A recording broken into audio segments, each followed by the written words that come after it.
We're doing it again. Yes, we are. Roll up, everybody gather, come and join. One man went to mow. We had to abandon the afternoon session because I had to attend to a bit of just some things, So now we fast forward it now to the latter session. So nothing missed. So we just have the afternoon session alongside the latter session. So that is how we're going to do it. One man went to mow that time of the day again. Gather, come and join. One man went to mow. The eagle has landed. Only water. Water. Only water. Where is Sima? Water. Water, water, water, water, water, water, water, water, water, water. Only water. Where is Sima? Hapa o naido. Hapa o naido. Hapa you don't come o.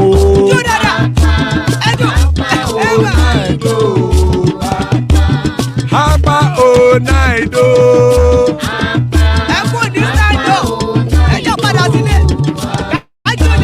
Oro kẹ̀kẹ́ ẹlẹ́mù yé o. Oro kẹ̀kẹ́. Ilé ṣọ́ọ́dí kẹ̀kẹ́ ẹlẹ́mù rẹ o.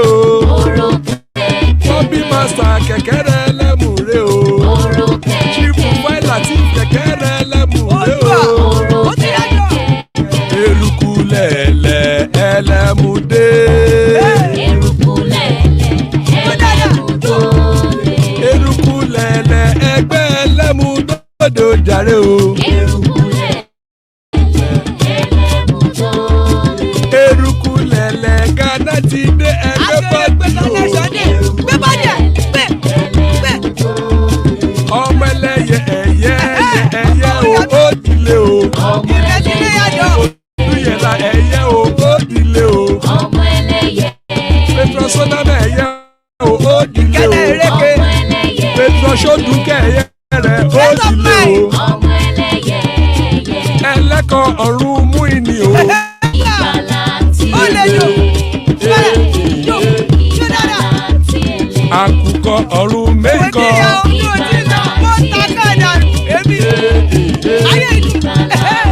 Ikú kò ní ríwà gbé ṣe o.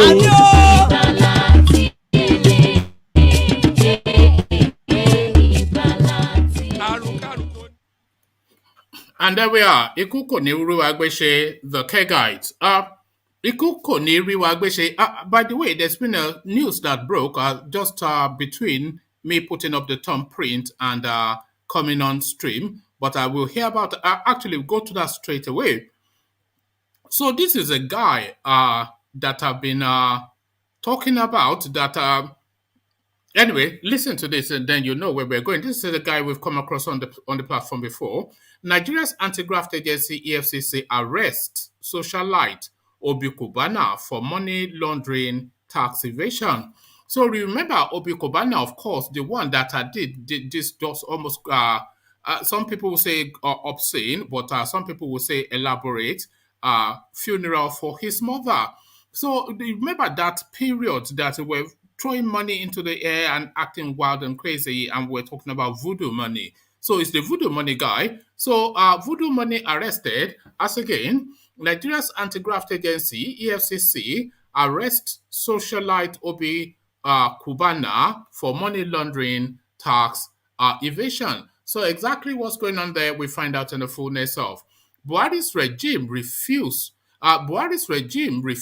to fix Ife Road, won't let us repair them. Ooni of Ife. So this is the story that I was just about to read out in the afternoon before I had to abandon the session to go and attend to matters. So we revisit it again, or we visit it this time around afresh. Buhari's regime refuses to fix Ife roads, won't let us repair them. The Ooni speaking. So Buhari's regime, of course, we have to narrow it down to exactly who is in charge of that space. Our ID card of policeman who led raid on Justice ODILI'S residence was signed by Buhari's minister Malami. So that Manami, a recurring decimal in anything that is just unto what's going on within the Buhari administration. No difference in this instance. Him again, ID card of policeman who led raid on Justice ODILI'S residence was signed by Buhari's minister Malami. So no surprises there. It is always Malami, isn't it?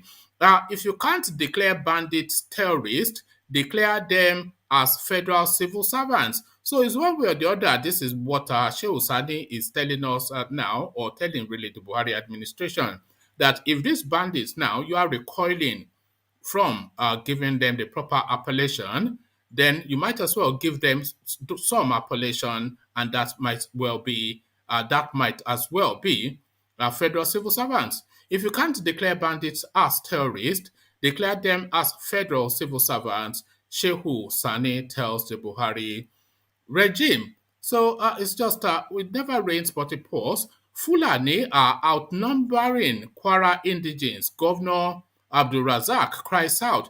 So that open border policy that a lot of us have been talking about, the impact now are being alarmed in Kwara State. Fulanis are outnumbering Kwara indigents. Governor ABDULRAZAQ cries out. So we find out exactly what is going there as well. So plenty to go through. Sit back then, kick back, relax, charge up your glasses, wine, coffee, whatever your picadillo is, whatever your predilections are. So relax, kick back, and let's come in via, as we usually come in, another Python dance. iPod omeriwo n'Izu onírìnrìn ya abakare mama dawura olabori meri Nnamdi win the war. Python dance 1, Python dance 2, na Python dance 3. Olabori meri Nnamdi win the war. Python dance 1, Python dance 2. Na Python dance 3. Unabori meri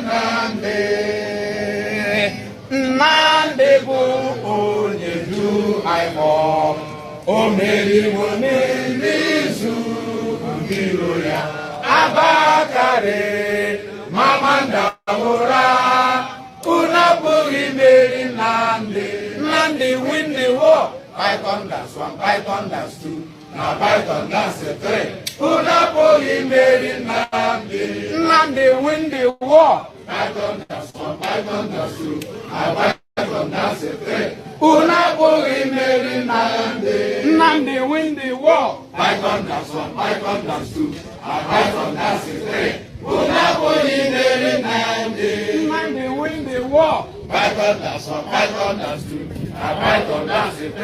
Unabori meri Nnamdi win the war. Nnamdi win the war. Python dance 1, Python dance 2. Na Python dance 3. Unabori meri Nnamdi win the war. Python dance 1, Python dance 2. Na Python dance 3. Unabori meri Nnamdi. And there we are. Nnamdi to win a war. Python dance, Nnamdi to win a war. So Nnamdi to win a war. As guys, I bring you this just as soon as I have a sip of coffee. Pardon me.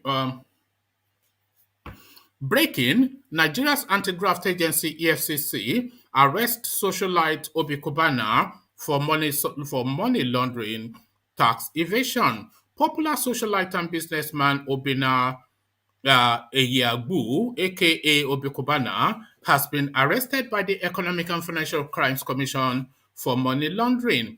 According to correspondents, the Anambra-born club owner who arrived the headquarters of EFCC at Jabi, Abuja, at about noon on Monday, is currently being interrogated by operatives of the commission. Though allegations against the socialite were sketchy as of press time, a source disclosed that his case borders on alleged money laundering and tax evasion. The source said Obi Kubana was arrested and brought to AFCC headquarters on Monday afternoon over allegations of money laundering and tax fraud. He is being grilled by detectives as we speak. The EFCC spokesman, Wilson Uwejaren, said he has yet to be briefed on the development.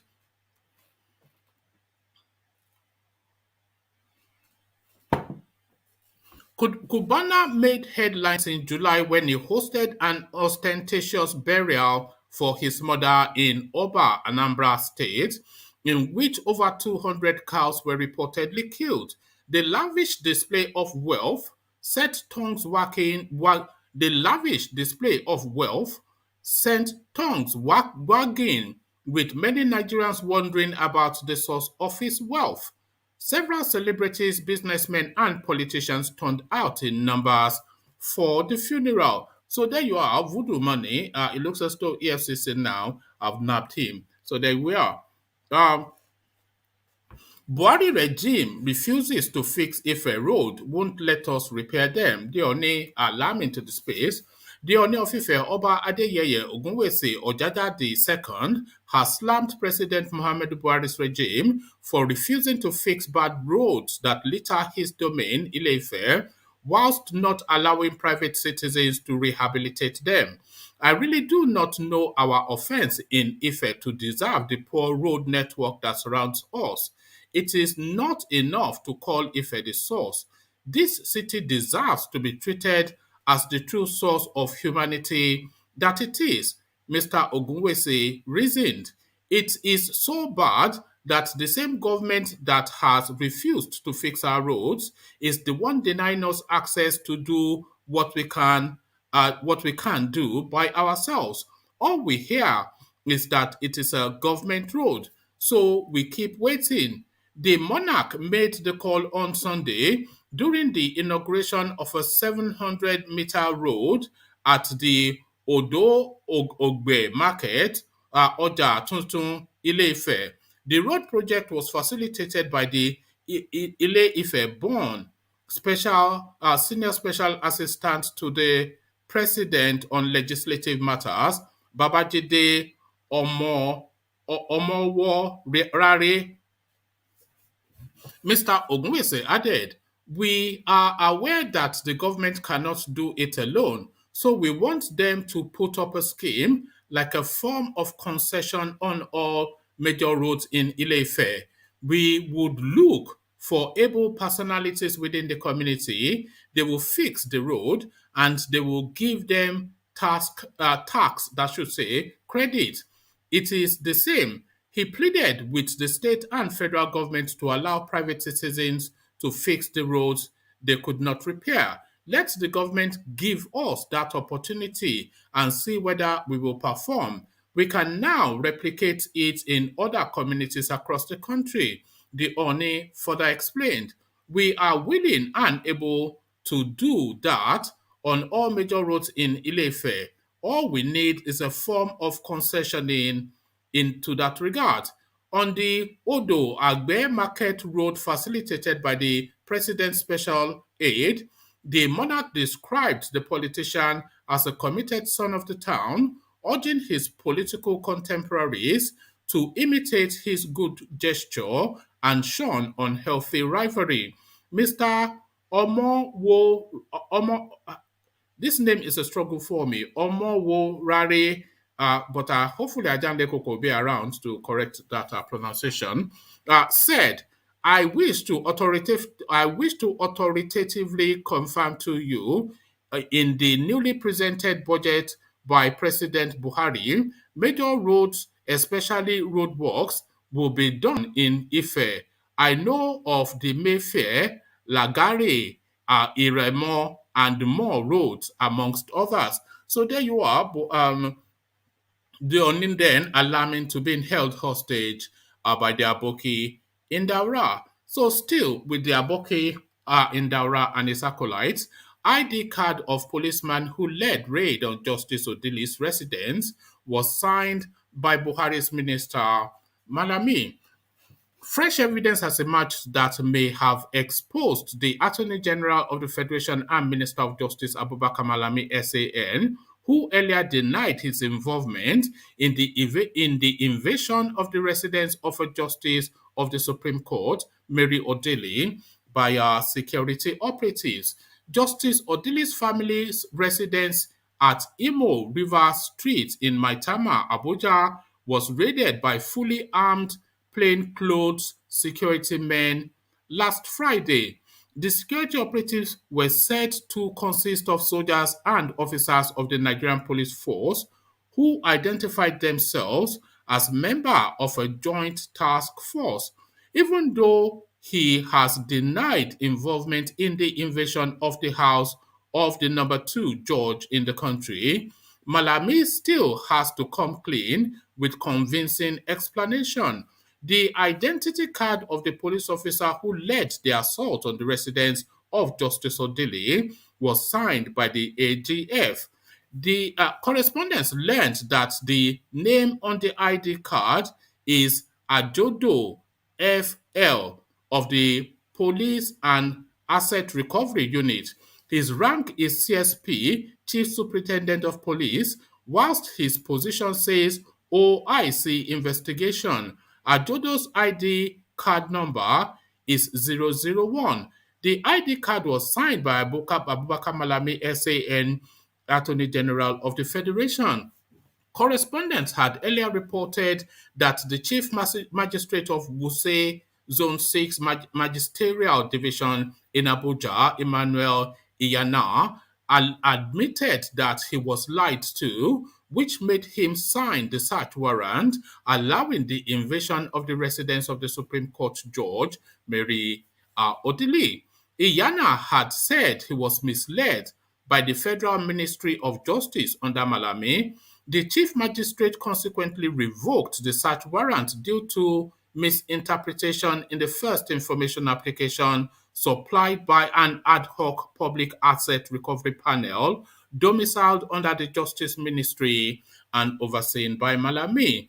Upon misrepresentation to this honorable court that led to the issuance of a search warrant in favor of joint panel recovery, Ministry of Justice against it goes on to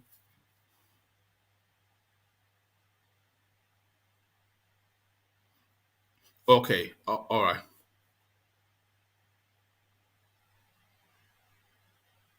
Upon misrepresentation to this honorable court that led to the issuance of a search warrant in favor of Joint Panel Recovery Ministry of Justice against House 9, Imo Street, Maitama, Abuja, dated the 29th of October 2021, in view of the above fact, the said search warrant is hereby revoked, he had ruled.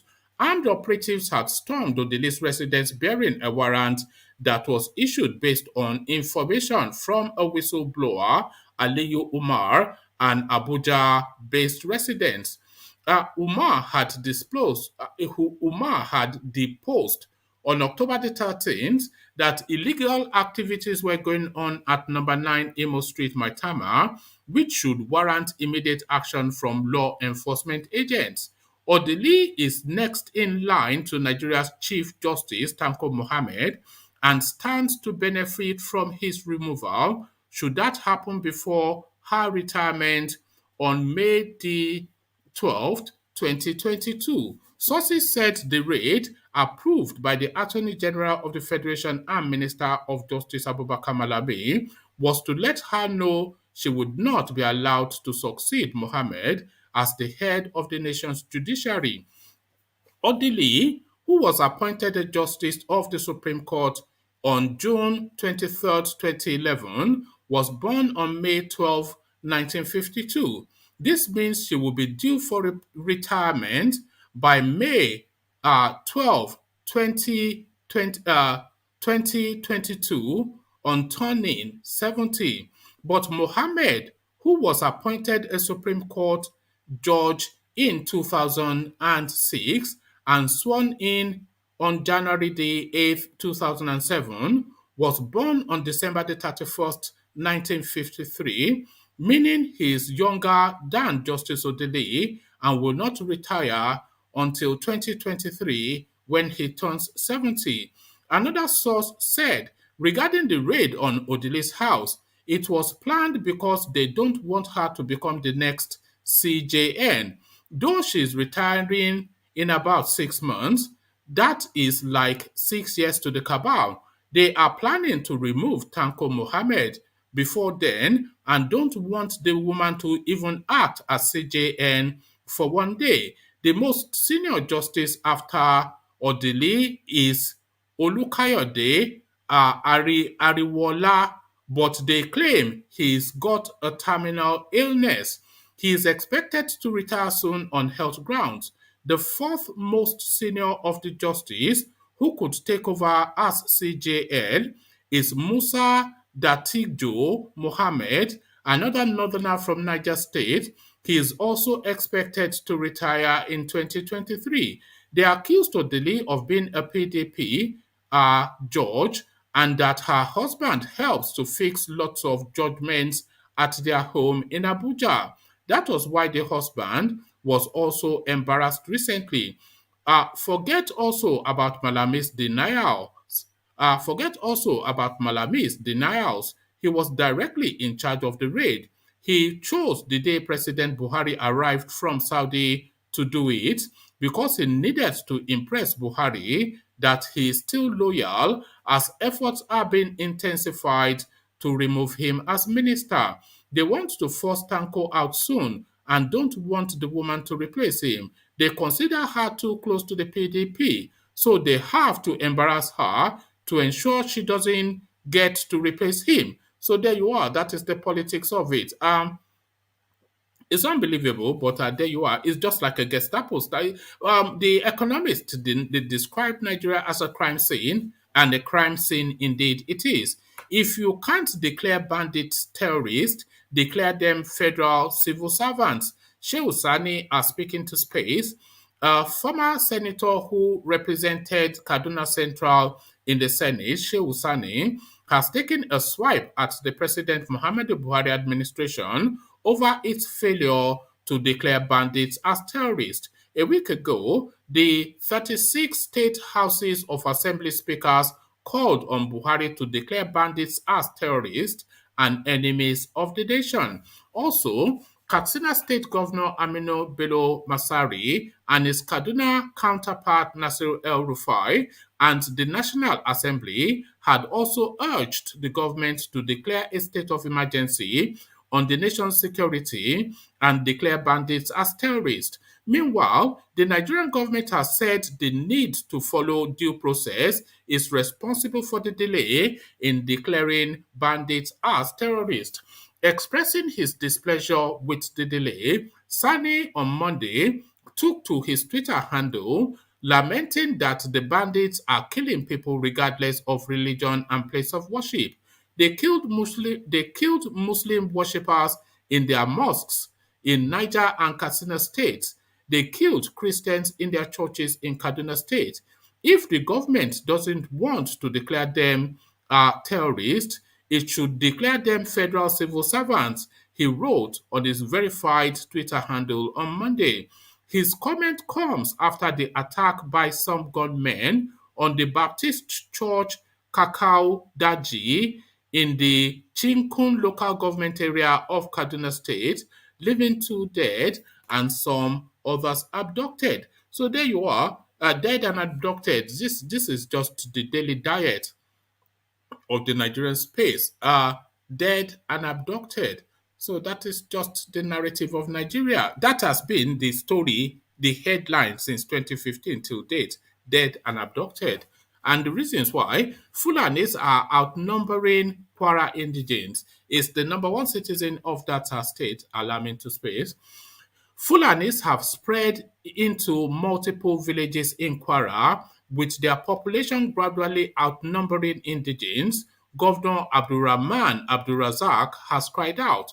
Mr. ABDULRAZAQ, who spoke in an interview with Vanguard, attributed the influx of Fulanis to the ban on open grazing imposed by southern governors. The governor claimed that the open grazing ban had further heightened Kwara's security challenges. Security challenges are huge, especially with insecurity in the northwest, and the declaration by the southern governors to ban open grazing, the Kwara state governor said. Once they pronounced it and set a date, we saw a migration of herdsmen coming in to the extent that if you go to Kwara South, Kwara North, in some villages, the Fulanis have moved in. They are more in population than the indigents. Mr. ABDULRAZAQ argued that legislation enforcing the ban could not be adopted. Mr. Razak argued that legislation enforcing the ban could not be adopted, explaining that open grazing is a constitutional right enshrined in the Constitution. His comments came as southern governors like Babajide Sanwo-Olu of Lagos, Rotimi Akeredolu of Ondo, Yemisi Wike of Rivers, amongst others, continue to sign the anti-open grazing law in their respective states.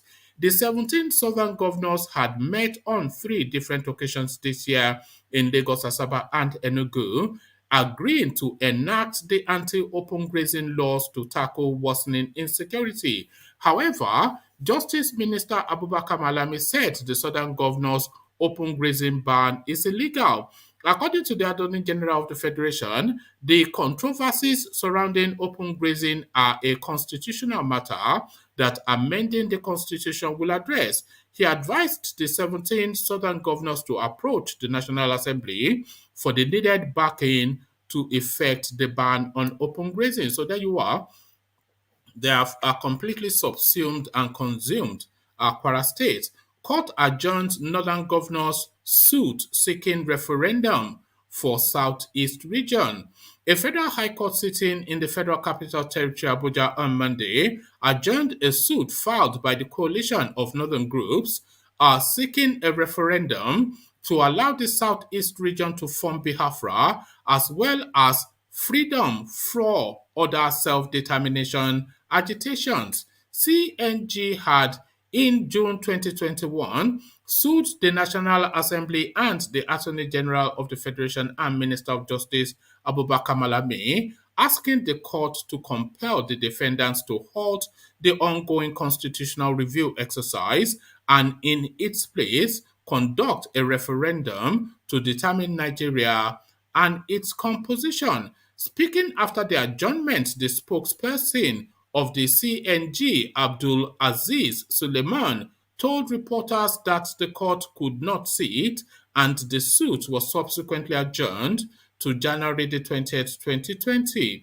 The suit filed by the plaintiffs and leaders of the group are Nasturu Ashri Sharif, Abdulaziz Suleiman, Balarabe Rafiu, and Aminu Adam, joined the Attorney General of the Federation Abubakar Malami, Senate President Ahmed Lawan, Speaker of the House of Representatives, bear with me. Just bear with me 1 second. Speaker of the House of Representatives, bear with me. I'm just going to...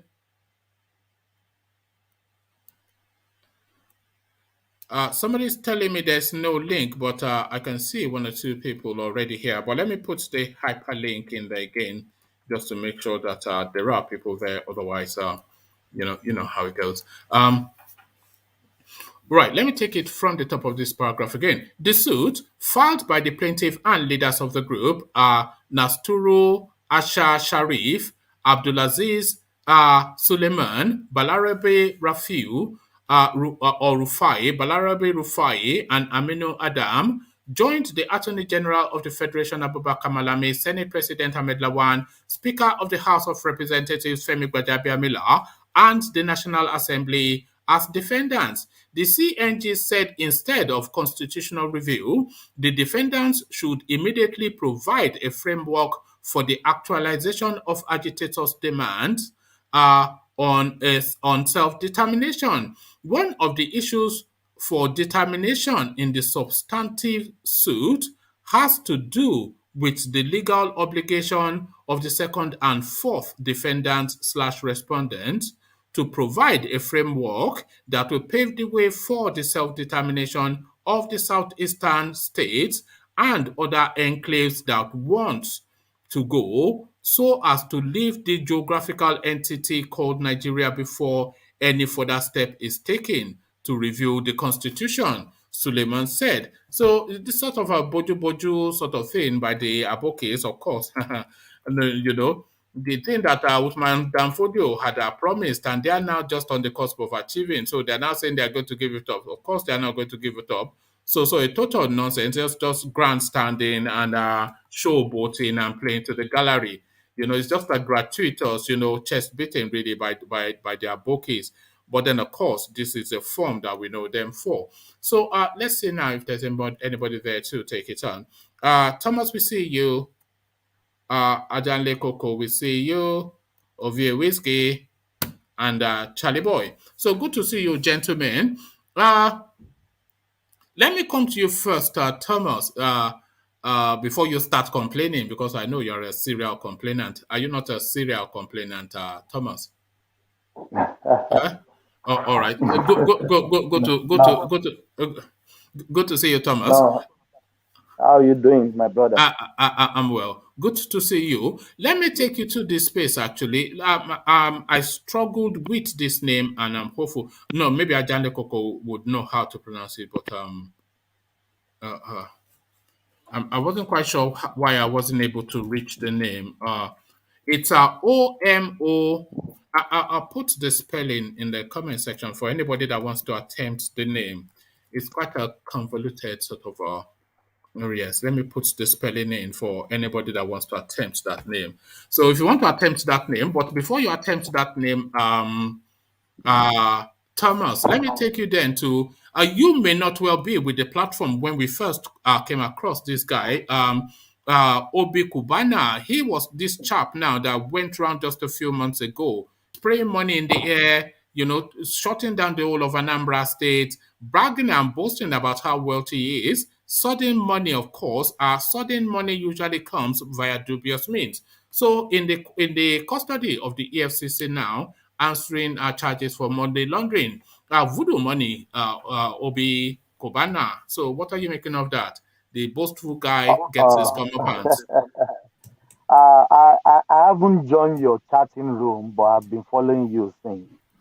So were you around when we were yes, doing the Obi Kobana when I yes, was saying I the was, voodoo I money was, and they were arguing and I said they yes, were going to pick him yes, up and they not picked him up.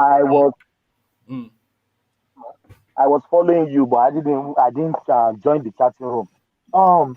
One man, good evening to everyone. Ajale Koko, Charlie Boy, Ovie, Ola, and you. Good evening, everyone. How are Yeah, you? if I'm fine, my brother. I'm fine, my brother. Yeah. If you see how they spent this money, and the guys over there spending the money, there is nobody in this planet Earth that make his money legitimately No. will spend money in that sense and in that manner. Nobody, even Elon Musk that owns And the idiot was going Tesla. around preaching about hard work, and we all knew that it was a Yes, 419 now. yes. Elon Musk that owns Tesla now is the fourth trillionaire now. He can't spend money in that manner. So I told my wife one day, I said, this man is ritualist. This money cannot be plain. This money cannot be real. You have a wife, Thomas. What entitles you to a wife? Huh? Why? You have a Why wife. not? Huh? What is the meaning of this? Eh? Oh, one man. You have a One wife. man. Look at that. Eh? Mano. One man. I need to arrest you. I need to arrest you, one man. So I was just saying to my wife, I said, this money cannot be real. This money cannot be real. Is either is fraudulent money, the money is ritualist. So I'm not surprised. I'm not surprised. I know something like this will actually happen in the nearest future. And it's not even quite 6 months now. This money cannot be real. So now they have been charging for money laundering and invading tax, which I know it will get out of it. This is Nigeria for you. They arrested Monfa the other time they release him. I will You, tell you know you where if Monfa is now? Is in a hotel now. in Dubai, He is started the in whole Dubai. floor. This is he in Dubai Yeah, now? he's in Dubai. He's living in Dubai currently now Mm, with his family. And I would tell you categorically, if we're to be the arrested Hush Puppy in Nigeria, Hush Puppy no. will be out now, Mm, gallivanting everywhere. mm. That is the country we find ourselves. I know quite sure that this money is not real. So, but Nigeria, it's people they don't even care how you get your money. They don't even know the source of your money. They don't want to know how you get your money. So far, you can spend your money anyhow. You can see the barrier. The barrier is so obvious. You It will know was it that was this it, money it are was it was obscene somewhat, wasn't it? It was because yes, yes. there's elegant ways of doing things. It's not just this is it. Money cannot buy your class. This is Yes, just you what we cannot. hear. They are out there to oppress people and to show Nigerians that Igbos are making it. Mm. I'm not disputing Igbo how they get their money, but few of Igbos they know how they use their ritual to get their money. They know. Remember, there was one called Invectus Obi as well. I don't know if it's that Obi name Yes, that always gets investors. them. Yeah, yes, That one yes. he made the Forbes list as part of the 30 under 30, a high achieving young man. And just Yes, a few months later, he's also now they have now just in, final forfeited his properties. Just yes. He voodoo was money. indicted. Yes, he Mm. was indicted. Uh, so apologies to my Igbo brothers. I don't said all of you are criminal or you are fraudulent, but most of these guys.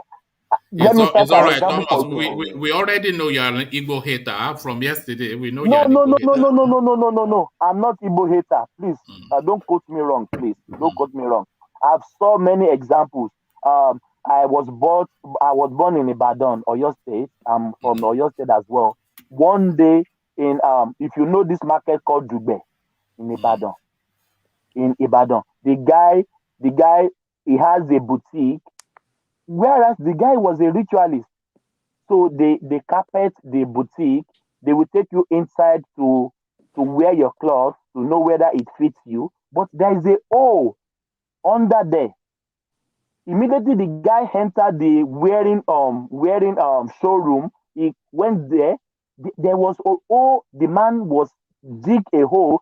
The man went into the dig. They cover him there. They were waiting for night to take the man out for what they want to use him for.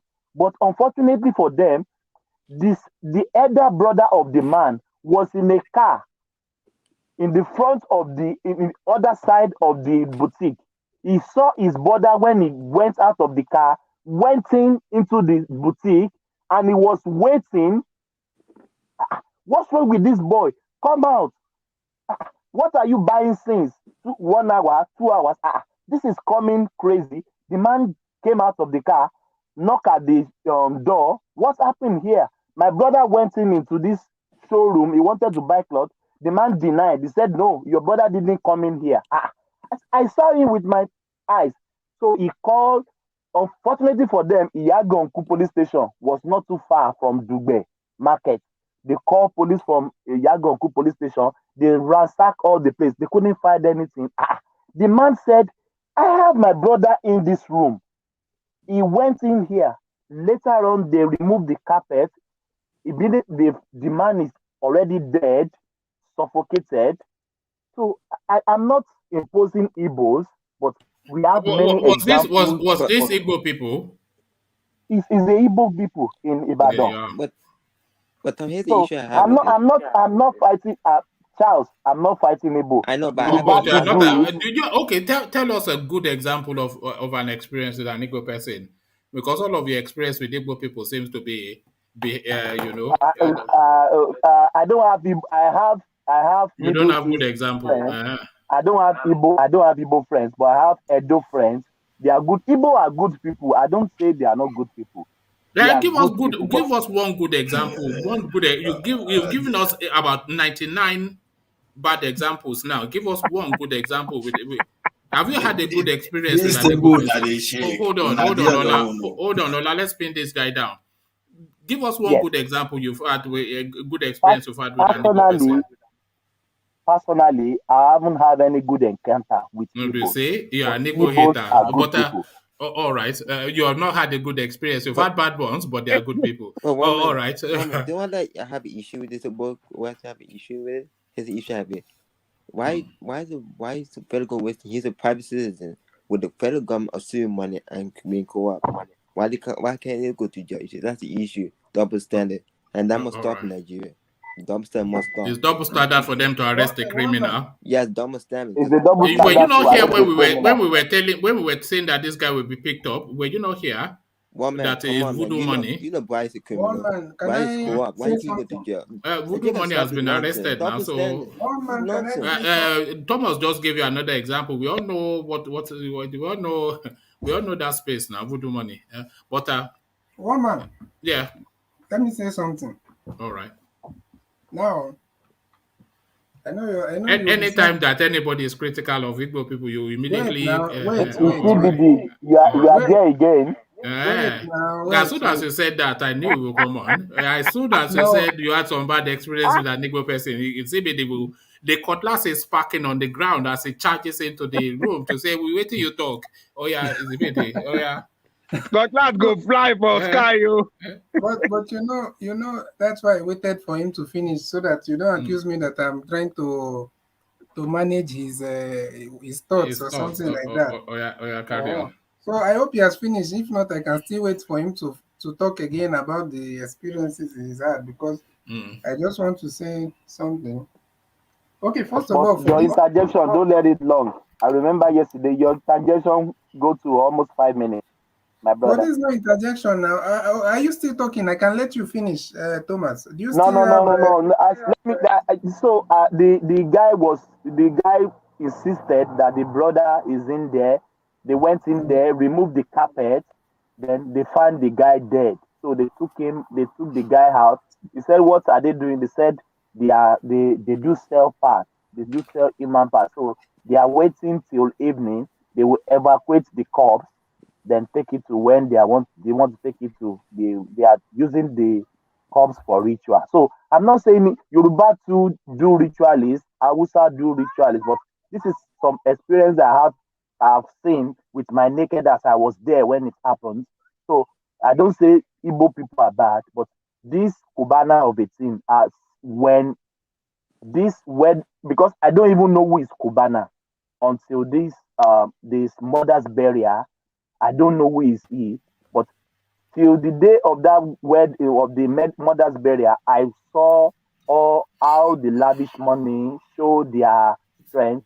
I rightly know that this money, it could be ritual money or it could be a fraudulent. No, money that is earned legitimately is not spent like that. I think we can all agree on that. But interject quickly. Hold on, Thomas.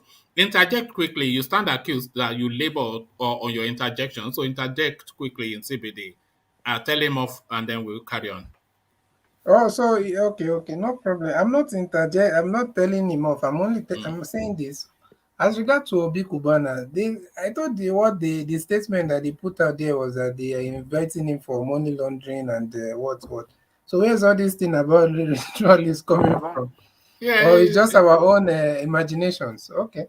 But you were here when I said they were going to pick him up, and you were saying I'm anti-Igbo. One man, do you know were you not here? Were you not here? One man inviting to EFCC is not arrest now. It's not jail now. You yourself, you know that. How many people have been invited by EFCC? Money laundering. Wait now, one man. How many people have been invited to EFCC? Including even the was in the someone as clean as even Donald Duke can be invited. Even Tinubu himself now that they are trying to push. Who told you Donald Duke is clean? Okay. My brother, who told you Donald Duke is clean? We'll talk about that later. But now, even Tinubu himself, My exact it is reaction. being pushed My now exact as reaction, Thomas. by some people. Was he not the other day having also issues with EFCC? So we are not going to go in. Let's wait until they finish what they are doing. If the man ends up in jail, or if they say, okay, oh, that's it, then we can now say, oh, yes, you people are right. But for now, we can't take all this as something to now be, because we know how things work in that country. All right. Thank you, Charles. Even which people are easy target. That's the truth. Sorry?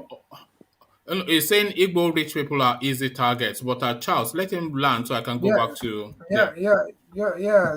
Obviously, that's true, but I don't think it's just especially Igbo rich people. But I think it's also something with the the south and south Yoruba also. It's just because of now there's some kind of Tinubu link there, or is it APC link? So they have to also know how they don't want to offend too much in that space. But yeah, that's what I wanted to say to Kayode. He has finished, have you? You see? Yes. Yes. You see, my brother, all these things that we are saying, there's a reason. In this platform, one man likes saying everybody, you should not, you just say what you want to say. You should not manage somebody's chain of thought. But as much as I would like that, sometimes it's also good for us to know what exactly we want, or what do we want, what are we even speaking against, or what are we, what kind of society would we like to see in that country? Because we cannot be taking one step forward and 5 steps backward. For example, where are you taking us in CBD? He did say you shouldn't. You said I should land my thought. I want to land my thought now. All right. Now, let me tell you something, one man. You will not believe. You might not be. You might not believe, but this is it. This is the fact. Do you know? As much as personally myself, I told you I grew up in Lagos, right? We've only just started. Okay, carry on. I might not. You're going to take us on some Israelite journey. One man, I might not. You stop and have coffee and biscuits, and then make a point that's not really a point. Because of the number of people, sometimes before it gets to me, it takes a long time. I have to even go off. So I don't know if this will be the only thing I'm saying. So please just let me see. Okay, carry on in CBD. So you see, personally, I told you I grew up in Lagos. You understand? But if I tell you that if you're talking about experiencing tribalism and experiencing what and whatever, most of the people that I would consider that have wronged me, including even in this place where I am right now, my brother, most of them are Yoruba people. I'm not going to lie to you, but I'll be so stupid, or I'll be foolish to now make it a Yoruba thing, because I know better. You understand? I know better. I've seen the people that also assisted me one way or the other that are Yorubas. So there's a way I think. That's why I'm telling you that this level of thinking, with all due respect, Mr. Kayode, this is the same issue I used to have with Mike. This level of thinking, to me, it's like a primary school thinking. Because this is the thing we used to do when we are. I told you, one man, when we were growing up in Lagos in those days, they say, Omoibo. Then we too will come out to be saying, you Yoruba people. Wait. We say, so don't let us go this route. Don't let us go this route. No, I'm telling you don't let us argue with ourselves. Telling you that there's a reason. You should ask yourself, why is it that somebody like me will come out and tell you that that Yoruba has even done me more good, when if I start counting experiences, even in my profession and everything I'm doing, I'm telling you that, including in this place where I am, some of the people that have wronged me are from there, but it's not a Yoruba thing. You understand? It's just like a level of thinking that is low, and that is what is keeping us in that country backward, especially in the south, because we think it's we think it's Yoruba versus Igbo, or is Ijaw versus Ishekiri and all that. That is not the issue. we have one problem in that country, That's which all right. is That's all right, my brother. politicians. Let's You move understand? on. And this is not the kind of thing that we should be pushing out there right now, because I'm telling you, that is not our problem. It's not who versus. That's not our problem. It will not take us anywhere. So I can't come out here and start saying Yoruba do this and Yoruba do that when I know that that's not all right. our issue All right all now. right, all right. Let me just move Thomas So please, away from that space. you need to just elevate your mind, enlighten yourself. And there are people that have enlightened themselves so much. If someone like Ola, I'm not saying, I don't know if it's perfect, but if someone like Ola or Ajane I Koko think it's good to can, give you the full beating, Thomas. It's not just floor, it's giving you the full beating. Oh, yeah, no, give if him the full someone like beating. Ola Huh? and Ajane Koko can come out and speak the way they are speaking, Let then you us should move know that on. there's a No. level. There are different In CBD, personalities let now. us move on. You are taking it personal Thomas, now. okay, thank you, in CBD. But you, Thomas is not Ola and it's not In Ajani. CBD, let's move on. You talk too much Let's now. move on to the God. topic, please. You cannot mention Igbo without in CBD getting sparking cutlass on the floor. No man, But let Igbo me Kenny. this engineer that I don't know where he even come. Where the look engineer at even come from, sir? it's from Cross River. Don't engineer worry don't about come. that. No, I'm from Africa. There you are. Engineer don't come. I Any don't come cross for river. CBD today. I go finish you. Like Black League will say, I'm a Nigerian. That's all that matters. You Said talk this. too Be much. careful. Nothing You see Yoruba the do get you. You cutlass, go complain too much. I'm here for Yes. you today. You can't I just don't think, I mention think, Igbo people are you because sure you this see with the will. engineer, you just entered. You don't even know what they are talking about. He's I know listening what now. to. I He's said I'm listening. out for you today.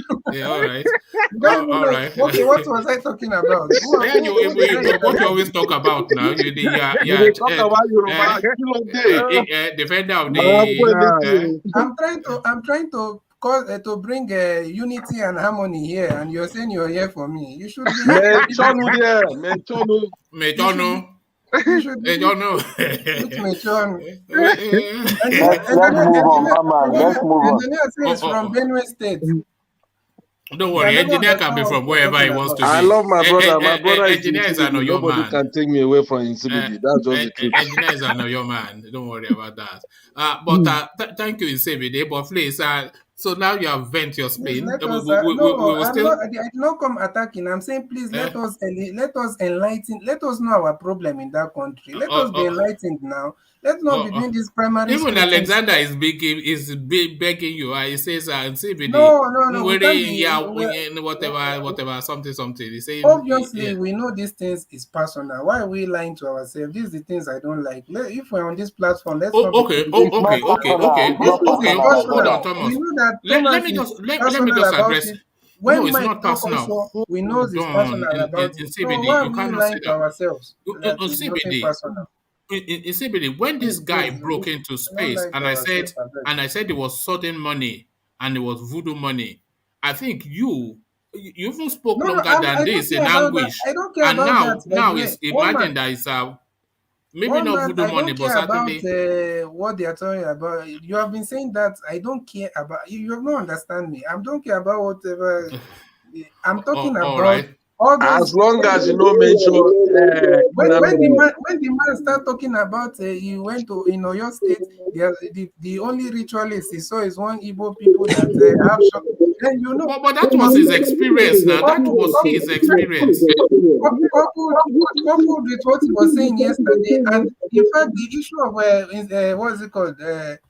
Obi Kubana you're talking How you are about. not going to The target him the news. same way you target Mike? Are you targeting him now? One man, Have you reached? I cannot comfortably be in the same conversation with people that are still thinking this way. I will always try to call them out, or I will always try to let them see, something greater, something higher that we are trying to achieve, All right. Thank you, Even the Obi CBD. Kubana, even the Obi Kubana story has Hmm. nothing to do with ritualism. So what is the issue of the Igbo people I saw in Ibadan? The one person entered the shop, all these things, please let's not have that kind of mindset. All right. Thank you. So consider yourself warned, Thomas, and take that warning and quickly let's move on. Then I says. So Alexander is saying that what is CBD saying essentially is to stop stereotyping is essentially what in CBDs is trying to put across, according to how Alexander has understood that. So back to you, Thomas. Now, ID card of policeman who led raid on Justice ODILI'S residence was signed by Abubakar Malami. So clearly, it was Abubakar Malami that sent them. No, I don't think anybody is of any two minds on that. But why would he be so audacious is the thing. So this article, it tries to chart the trajectory. There's a speculations that for whatever reasons, Tanko Mohammed will have to leave that space soon. So the next most senior person will have to take the position, which will be Odili. So they are trying to criminalize her the way they did with Onogen. So they will remove her. Then Justice Kaide comes in, who they are claiming that he has something that is a terminal illness. So they remove him. So the number 4 is who they are targeting, who is another northerner. So this is essentially what is in play. This is the play that Yeah, yeah. So to that. yeah, this is what we have been saying. When you started the conversation with the reading, if you check the chat, I said Malami again. So Malami again. Malami can't stop on our lips every day. I said yesterday, I said they will rightly deny, but we know, everybody know that the command came from Malami office. And because this woman is a great woman out there and people love him, and because many governors, many Yorubas, Awusas, Igbos, everybody, they love this lady. They've came out to commiserate with her. Even I saw Wike went to the house. So they would like to change the narrative, but everybody knows that the authority came from Malami office. They are just trying to criminalize this woman so that it won't be the next CJ, because they can't retire. Look, let me make another prediction for you, Thomas. I don't see Malami in that office for another 6 weeks. Is wild and out of control now, and I'm not sure that even Buhari can endure this anymore. I don't see him continuing in that office for another 6 weeks, but I carry on. So I'm just putting that out there as my prediction. Yeah. Yes, that's your prediction, but it will be there. All right. It will be there because Malami is the one perpetrating evil for this government. If you tell me Malami is acting on its own, I'll be deceiving you. You'll be deceiving me. Malami can't act on his own without taking orders from the Commander-in-Chief of the Armed Forces of Nigeria, which is Malam Buhari. He's taking order from him directly. Malami can go in his own way or do things in his own way without Buhari's authorization. So don't let us deceive ourselves. Buhari know about this thing. Buhari know everything. How they go to Sunday Igboho's house, how they go to Nnamdi Kanu's house, how they go to Nnamdi Kanu's lawyer's house. Buhari is aware. They know. So don't let us deceive ourselves. But they will deny because these people, they know Mary Odili. People will come out for him to commiserate with him, to identify with him, and to fight for her. Rather, to fight for her, to commiserate with her, and to fight for her. That is why they are denying.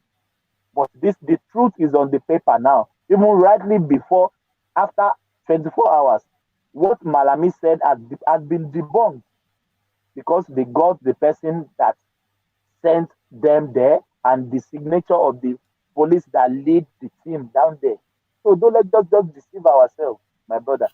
So what consequences or will there be consequences? What is your anticipation then that will be the consequences of this action that's been taken? Man, there is no consequences. There is nothing will happen. I've been saying this. Nobody can fight this government. If you try to fight this government, they are coming from you. When Sunday Igboho go out there securing the land like a secure man, go to Igogon saying everything. Federal government, they still mellow. They didn't come for him. But immediately he started agitating for Yoruba. That they know that now what you are fighting against us. That is when they came for him. That is their that is their modus operandi. Anybody they think he can fight against them, like Mary Odili now, I'm just speculating because they know the case for Nnamdi Kanu may end up in the Supreme Court, and they know Mary Odili will not dance to their tunes. He will make his judgment according to. I think they are more bothered by her close association with the PDP. Her husband, of course, a senior functionary of that party. But so we know they see her essentially as a PDP judge. A judge doesn't, in a number of circumstances, a judge doesn't belong to any political party. Yes, but they are just naming her because yes, you can't say that, you know. Remember when Donald Trump was packing the American Supreme Court with Republican judges, you know. The Republican judges, yes, yeah. I remember. But in a normal that I'm just saying, in a normal circumstances, a judge, a king, a pastor, they're supposed not to identify themselves with any political party in a normal circumstances. But back in my country, people do identify themselves with political party. A king should be a neutral person. A judge should be a neutral person. A pastor, a religious leader should be a neutral person. Even a pastor does not have the right to campaign for any political party. They should be a neutral person. A judge should be a neutral person. A religious leader should be a neutral person. A judge should be a neutral person. All right, thank you, Thomas. So you don't anticipate any consequences, essentially, is what you're saying. There is no consequences. It will just come, then another story will come. This thing will just go under the carpet. Will just go under the drain. Just forget about it. All right, thank you. And this suggestion now, the clamor now to name the bandits as terrorists. Every single person now has said that. The houses of assembly, all the state houses, all the state is the assembly. So every and anybody have said these people are terrorists and you have to call them by what they are. And the Buhari government now, they've come out to say they are following due process. So Senator Shehu Sani has now come out with a new suggestion now that we have to conjure with. He's saying now that if the government are finding it a struggle to describe these bandits as terrorists, maybe they should just declare them as our federal civil servants. So federal civil servants, essentially, because of course they seem to be, bidding their master's voice. One man, they are already in the civil service. They haven't just declared them. They are already in civil service. Did you watch a video of a ex-terrorist in the custom now that they gave him rank as a custom officer? I saw that now. one. I saw that photo. Yes. I saw that photo. Yeah. Yes, the man is a terrorist now. He's in this custom, mounting our border. He ex-terrorist. It's only in our country we cook jollof rice. We cook jollof rice. We give terrorists ashwebi that they have renounced. Terrorist is an ideology. Is in the brain. Is in the brain. I forget this state that the state government give like amnesty for one of their kingpins in bandits or terrorists, and they gave him some things. And later on, they find out this man later go back again to his old ways, back to terrorism. Terrorism is an ideology in a brain, in mind. It doesn't leave you. So you can't change a terrorist. But they are already taking them back, sending them to abroad, sending them taking them to civil defense, taking them in custom, taking them in Nigeria army. So what are we saying here? They are already in the civil service already. They are not just declared. but they are already in the civil service. For all right. Nigeria can pardon a terrorist, cooking jollof rice for them, giving them ashwebi, somebody that we saw that video when they so were many giving them people. Indomie in boxes of Indomie and whatnot. You know, that is the And punishment for terrorism in now Nigeria, boxes of Indomie.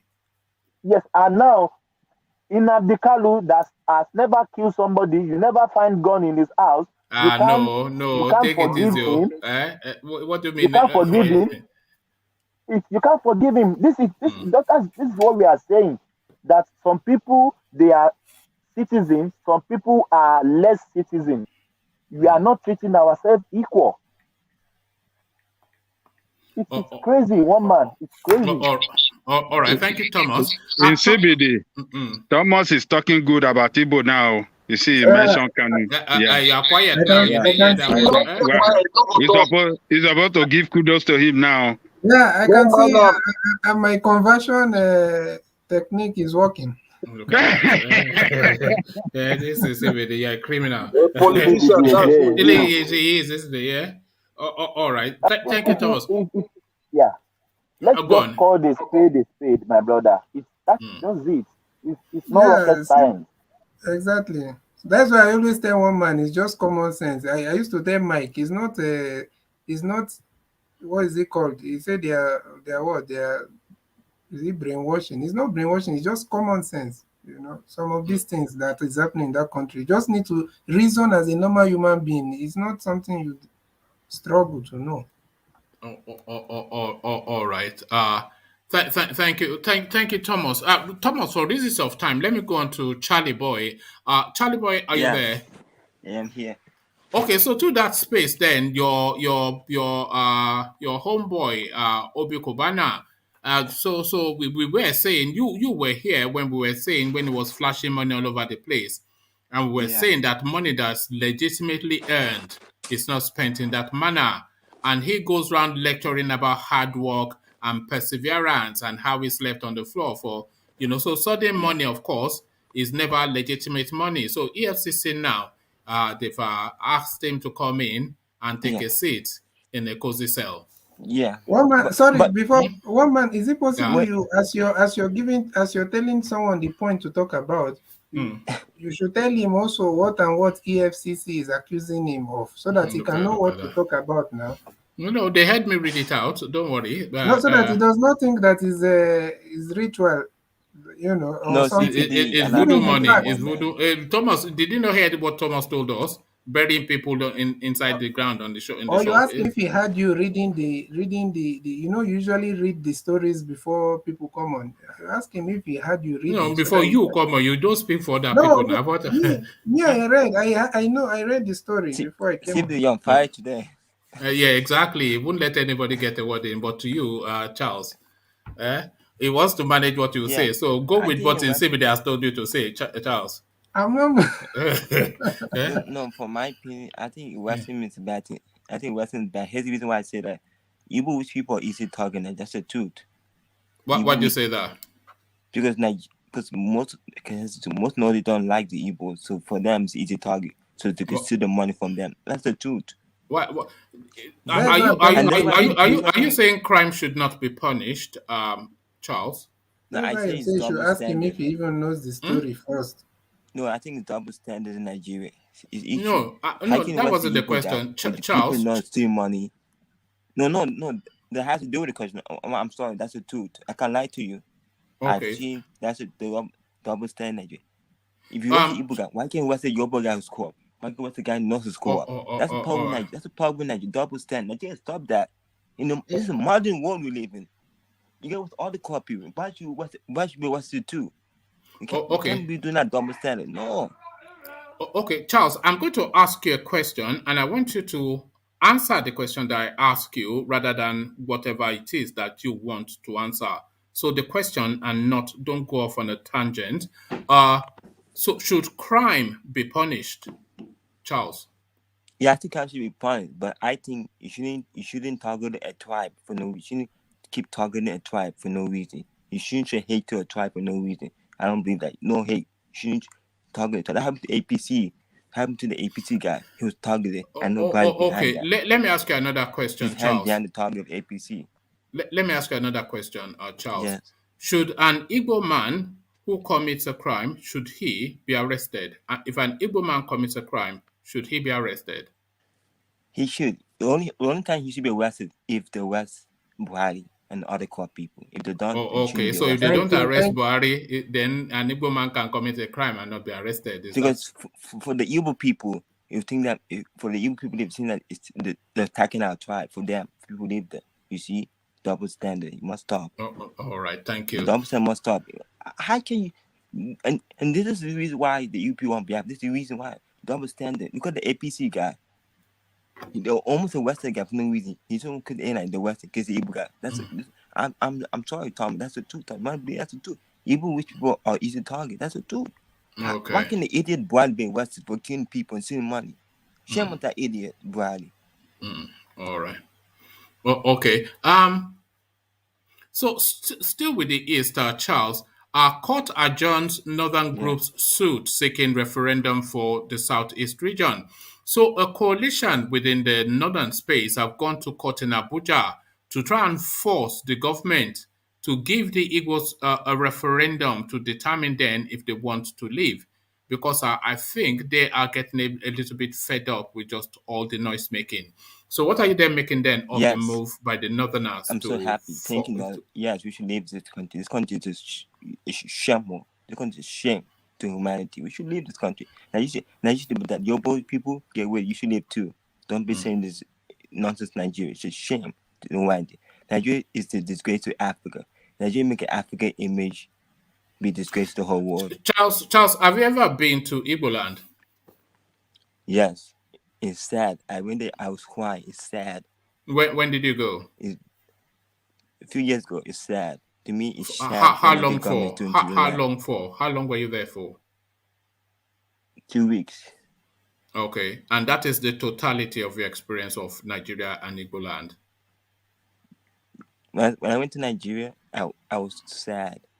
I was crying. You've only ever been to Nigeria once, and that was for 2 weeks. Yeah, and that just wake my eyes up. The Nigeria can be won. It's useless. Okay. This party is still flying plane to land for second. Who does? All right. So the totality of your angst, all this angst and rage, is the totality of it is 2 weeks. I'm gonna say this. You mind? 2 weeks. This is why the apartheid in South Africa happened. This is why it happened. Do you know what happened? Because South Africa realized Nigerian people use all this crime stuff. This apartheid happened in South Africa. Because Nigeria politicians make that happen. See, all these politicians, we all try to support one Nigeria, but what the hell are you doing? People dying and being killed. One Nigeria. What the hell is one Nigeria for? People dying and being killed. All right. This is great. This is the modern world we live in. Come on, Nigeria. Interjection, one man. Okay, go on now, CBD. Go CBD. This what is it called? Technique, or what is the English word you're using for Charles? If I ask you now, do you know Buhari personally? If you say no, what does that mean? That you will not talk about? You're not feeling the effect of some of the policies and everything, or do you know all these people? So he already has connection to that place. What connection? He doesn't have to. He can't even point to Igbo land on the map. He can't. Can you point to Igbo land on the map? He doesn't have to be living in Nigeria before he knows that. So how do you know that Buhari is not? How do you know the kind of person Buhari is if you don't know? Because I've experienced him throughout all of his incarnation in the pub. What parallel are you drawing? No, that's what I'm saying now. You see the way it sounds to you. That's how some of these things sounding. It might be sounding to no, I don't think 2 weeks. Anyway, let me just leave that space. But I think it's clear enough for what I just said. But let me go on then from Charles. Charles, let me go on to Ovie, and hopefully then he can expand more on that. So Ovie, so now this Copacabana, you were here when we were saying that demonstration by this guy. Do you remember I was playing one clip? I was looping it around when they were throwing money in the ground with some masquerade-like a sort of pests in the background. So we're trying to, it's like a conjuring voodoo money. So I think the EFCC are now fed up with that voodoo money sort of thing, and they've taken him into custody, just as we anticipated when we saw that grotesque demonstration that they put up in One man, Oba. before we They are go, not fed up of corrupt politicians stealing money every day. one man. Yeah, Janekoko, yeah, come in. Ovie was actually praising that guy, saying that guy, there's nothing wrong in what he was doing. It is his money. He can spend his money anyhow, anywhere he likes. Ovie was chanting and praising that, yes, he's the real guy, that what he did, he was advertising his business and stuff. I can remember very well. Yeah, that was a nightclub man. Yes, I remember the nightclub man. It's advertising. You know, that is a big commercial. They have not arrested the man now. Why are we talking as I if want they to have hear what we are going to say today now. So you then, Ovie, your party man is eating Your towards party a man. coffee. Is eating to in a EFCC center? Coffee now, okay. You should have wait now, but wait for myself first. Yeah, anyway, well, hey, defend the indefensible. That young man is innocent, okay? He's innocent until proven otherwise. They just take him for questioning. It's okay, he's a billionaire, so he's expected. So let's wait for the outcome of their questioning. Otedola is a billionaire. They've not taken him in. Otedola has been questioned so many times. I mean, you don't know Otedola and Farouk, former Senate. No, but leave Otedola. So what I'm saying that now he's a billionaire, so that's billionaire's problem. Now, when I'm saying that now you are in the EFCC, they answer question, and not be only him. It's his money. He's responsible for how he spend it and the consequences that come out of it. Now only him, it's his money. But as far as I'm concerned, until we hear what the final outcome of this question is innocent. So leave that young man alone. He's a young man. He's a young Nigerian. You know, sudden money, and sudden money for Nigeria. Just few days after they gave him contract. You know what we call that? We call it in Yoruba land Olowo Gigi. You know. Thank God, that means there are so many of them. If you can have a word for it, so don't be it's not going to be the Yoruba language covers every form of behavior, but on a more serious note, let's wait for the outcome of the interrogation before we can say this is who he is or what's not. All right. Well, just before I move on, when has any investigation or interrogation ever led to a conclusion because that is the go-to in Nigeria? Let's wait for the outcome of the investigation. You know, they've been saying that since 1960. What investigation has ever come to a conclusion in Nigeria? Who is he supporting in this Anambra election? It's an Anambra boy. So who is he supporting? I don't know. I will draw a parallel line from that angle. All right. So, but as I said, let's see what happened after the interrogation, when we can have because they're saying that money laundering and tax evasion. Which is I was surprised actually because tax evasion. I wasn't sure if that was in Nigeria EFCC matter. Who pays tax in Nigeria? But we find out soon enough. But all na politics. Right. This is where Obie should be saying all na politics. No, I just said it now. I say who is he supporting? Case. Listen now, I just said who is he supporting in Anambra election? I mean, there was a debate today. If you listen to the debate, how intense. I mean, I applaud them as Anambra is leading the as far as I'm concerned. Who came out on top? I've not seen it. How did Soludo do? I mean, Soludo came out like Donald Trump, man. He was going hard. Hold on, in CBD. Because he was saying that he facilitated the release of Kanu. I saw that headline, but you saw it. How did they perform and who looked like the winner? He came out like Donald Trump. His aim was to just go after all of them head on, and he succeeded in doing that. Accused them like bluntly, so I give it to him. And of course, Andy Uba, you can tell that yes, he's speaking from from the power that be. I mean, from the presidency with his accusation and all that. And I mean, they all did well. I applaud them. I think that's that's a good tone to set for other states. They actually, I give it to them. I'm not going to say this one. Who was the most commanding? Who looked like a governor in that? Who looked like? I mean, who command? Maybe it's a platform. You saw all of them now. Who commanded this space? I will not rate one above any of them, man. Those are the Igbo nation should be proud, as far as I'm concerned. At this time and with everything that is going on, I mean, they all hold their star. Anyone can be qualified to run that state. Okay. Any of the three. All right. Okay. Let me take. That's my own view. That's my own observation. Well, yes. So yeah, that's fair enough. Let me take you to this space. ID card of policeman who led raid on Justice ODILI'S residence was signed by Buhari's minister Malami. So any wrongdoing, all road always leads to Abubakar Malami. Of course, anytime that anything, before you look under the bonnet, it is Abubakar Malami. It is him again. But he was very quick to come out to say that he had nothing to do with it, but categorical almost now he did have something to do with it. Is this now that step too far for this character, or is this just something that is just going to be buried in the news? I think when it comes to Malami and his role in this administration, I don't think there's anything like too far. Based on the history he has with the president, this is a right-hand man from day one. So just like the last guy that spoke is alluding that nothing where the guy they do where doesn't have support or go ahead from the top. And you ask him, what do you think can happen to me? The way he said it, that's why I was laughing at. Nothing go happen. That's why I was laughing. And that's a fact. The relationship is tight.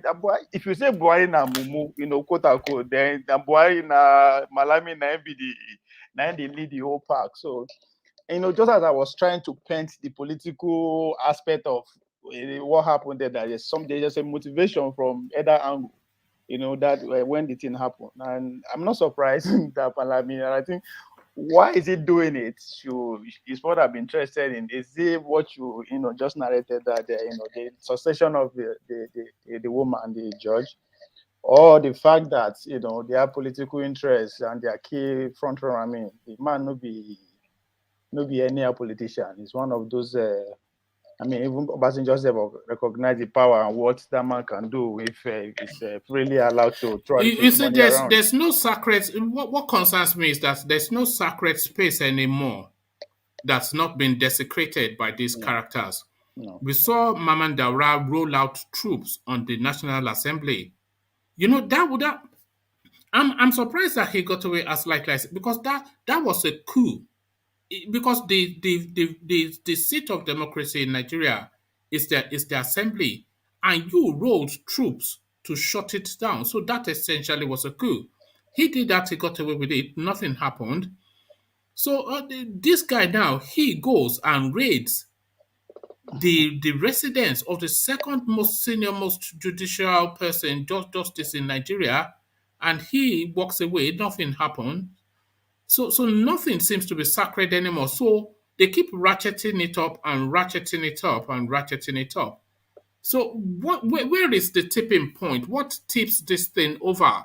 Because they will raid Shibajo's office almost certainly, because they keep pushing it to see if it will give, and it keeps giving, and they push and it gives. Malami, he will raid Oshibajo's office at some point. No question about that. I am smiling because this problem that you are seeing is above my pay grade. Mm-hmm. Now them they play. This is to them. They're having fun. I don't know what we did, because as you just rightly said, where's the tipping point? Nothing we can do at this point. I think the only way we can put an end to the element of office when we come together and produce a people president who can go against the status quo, because now team they produce the president, and that's the team at work. As you see, the man who could do anything. So it's just as I said, now them they are victimizing themselves. We just hope they keep it at that level. But then innocent people like us no for victims, because they know what they are doing. So at the end of the day, if PDP continue come 2023, this same man that will see that is just undo and undo. So he will still have a role to play in the next administration if they win. So I mean, you can imagine where we are, and it's crazy. I just say not them. So I laugh when they evade themselves. Thank God, you know, the woman herself, her husband, they are not innocent. A part and parcel and a part of our problem. So they are elite, not them. So in a way, I look at it like that. Say, I watch and then let them carry on. In as far affect us. Maybe they victimize themselves, and them go take them out, themselves out. Just like the notion that you are pushing the last time will come out, they will die, come out. So now them they go feel they take them out. It's just for us to pay attention, be vigilant, be conscious enough to make move at the right time. That's the only thing that we can do at this point. This Abubakar Malami situation, that I don't think we've ever come across. We are coming across so many new things. We are having to recalibrate on so many dimensions in Nigeria because people usually stay within the remit of their portfolio. They usually respect the sovereignty of the space. They usually respect equibalence. They respect, they say they say the judiciary should be independent of the state, but if the state can vest upon the judiciary so aggressively, this is intimidation, of course. I mean, what is intimidation if not this?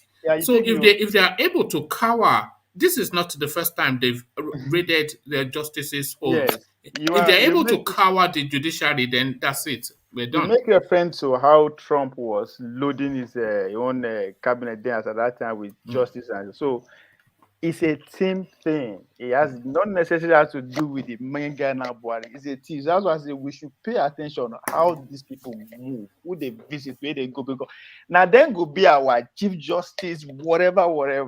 So it's beyond the main guy himself. It's beyond that. It's a teamwork. So who are the people moving around Kurukere now? That's where we should be focusing on. It's sad. If you remember when this admission comes, they take them 6 months for them to even appoint anything. So that should tell you a lot. They know everything that is happening. Don't be saying now out of the blue. No, not textbook that they follow. No, they are not following any textbook about them. No, anyway. Against themselves at this point, because the truth is that yes, they are disregarding the sanctity of the country, they are embracing the OD, but the truth is that now them they fight. This is between. But it's not them though. It's not them because what I mean, they know why they are this doing woman that. has a long-standing career. I agree. I am not supporting. And then this guy just comes in and just start. I am not supporting what I'm saying is that either the woman or the husband know why they did that. They know. I'm not saying it's a good thing or we support it. You understand? Just as you said, we cannot have troops rolled onto the residence of the second most senior. Under no circumstances must we have that. If she has erred, then the courtesy, the seniority of her position, her standing in society, what she represents, because it's not her, it's the position she occupies. That is the thing. You cannot just Sunday Igboho style be doing. You just say this wild and untamed, just barbaric sort of be. We cannot have it. One man. Please, let me say something. One man, please. Let me say something.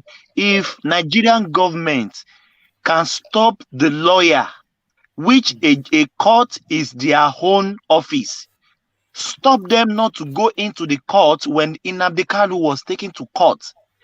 Can you imagine somebody stopping you to go to your office? They were stopped at the gate, which is not right.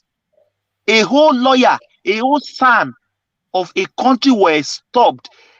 All the cases in that day, they stopped all the cases on that day because of Nnamdi Kanu.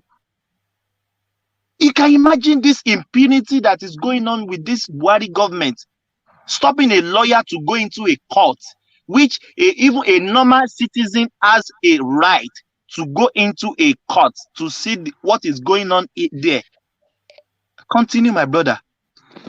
I have a dream that one day a group of non-partisan, either women or young people or old people or gay people, whatever in Nigeria, that will stand up and hold their ground and fight such things like this. They will flood the street anytime this kind of impunity happens. I look forward and I believe it will come. I don't know the group of people. Say you have a dream again. No. It could be group of young people, group of women, group of older people, group of whatever. I believe they will. It's talking essentially a people's uprising is what essentially. That's it. That's the only way. And I know it will come to pass one day. Those can be. That's the only way. Or we rise in mass and produce a people's president. Somebody will go against the status quo because we will never have a people's president in Nigeria. They've never had. Which country on this planet has ever had a people's president? I don't know why you always go to this. Well, yeah, I know it's a kind of big thing, but what I'm trying to say is that I'm looking forward to the day that we, the masses, will play a vital role in whoever becomes the president. Because to this point, we know they do anything. Now, do you know that every revolution ends in a disappointment? Do you know that? Every. Yeah, well, virtually every revolution ends like that. You do the revolution, you will sweep out all of these people that you feel are vesting upon you. You bring in a new set of people, and the same system continues. Yes, virtually every revolution ends in a disappointment. I'm always, concerned about who financed the revolutions. Who are those people putting more resources on the street? They are very important because nobody do anything for free for this war. There's a reason why they keep supporting them. So on the long run, and then they come to the front. Can I interject 1 minute? Corbin, you want to disagree that that's not the case? Go on, Ajani Koko. Yeah. Your statement that every revolution ended in disappointment. Yes. No, that's not true. China revolution is make China great today. By Chairman Mao, make China great today. So China is a power today. Well, Gandhi too. You want to use that one? Yes. Gandhi led one too. By French Revolution. Those are those days. Too. We're talking about the modern world that we always same Rwanda. And the revolution in Cuba would have made it one of the greatest country in the world. But we know who is it not a basket case now? Even America revolution. Look, we know those. Well, the civil rights, the French Revolution. America is standing in their way to not make it successful, and we know why they don't want to make it. Want to allow it to my revolution that will change everything. Yeah. Revolution is coming. Hugo Chavez too, the same. What do we know? Has that not ended up in a disappointment? Well, you don't want to consider the factor that make it disappointed. You know what the West did against them. So if they had allowed them to flow, now they sponsor the revolutions. Everything changes but remains the same. But China is a model in the world. It's the greatest revolution that have. Will you recommend the power in the world system of government for us? Will you recommend that? Never. Why? If you are president, why? No, that where there is no freedom and liberty, one party state. No. Ajale Koko. Even without the progress, you do speak Chinese. Ni hao. I don't speak Chinese, but I have Chinese friends. I have some Chinese friends. They will tell me that, man, anytime they travel home, they are always careful. They don't behave the way they behave in America because they don't want to get in trouble. You can't talk, you can't walk, you can't have internet. You can't have internet in... Just follow the order. On a more serious note, Ajani Koko, you said you set a very good example by their revolution. And it's a success story. But today, they are still waxing strong. And still, you don't want that. And their success story is largely accredited to their leadership. The leadership style. Individual liberty matters. It's a relative, yes. Individual liberty and freedom is important too. When you don't have that individual liberty and freedom, no, not good, man. I'm telling you. Look at us. Look at the way we are talking now. We can talk against British Prime Minister, against Biden here. If you do it in China, you talk against that man. That man, you know, they have validated this. They have validated that man position till 2036. So if you talk against that president, you'll be picked up immediately. Do you know what an automaton is? Do you know what an ability? Let me ask this question. It's a question. What has the ability to talk to our president the way we are? What is the benefit so far? I mean, we are living it. No, hold on. And those people are living their reality. Don't answer that question, Ajale Koko. Okay. Answer that question yourself, Ovie. Answer.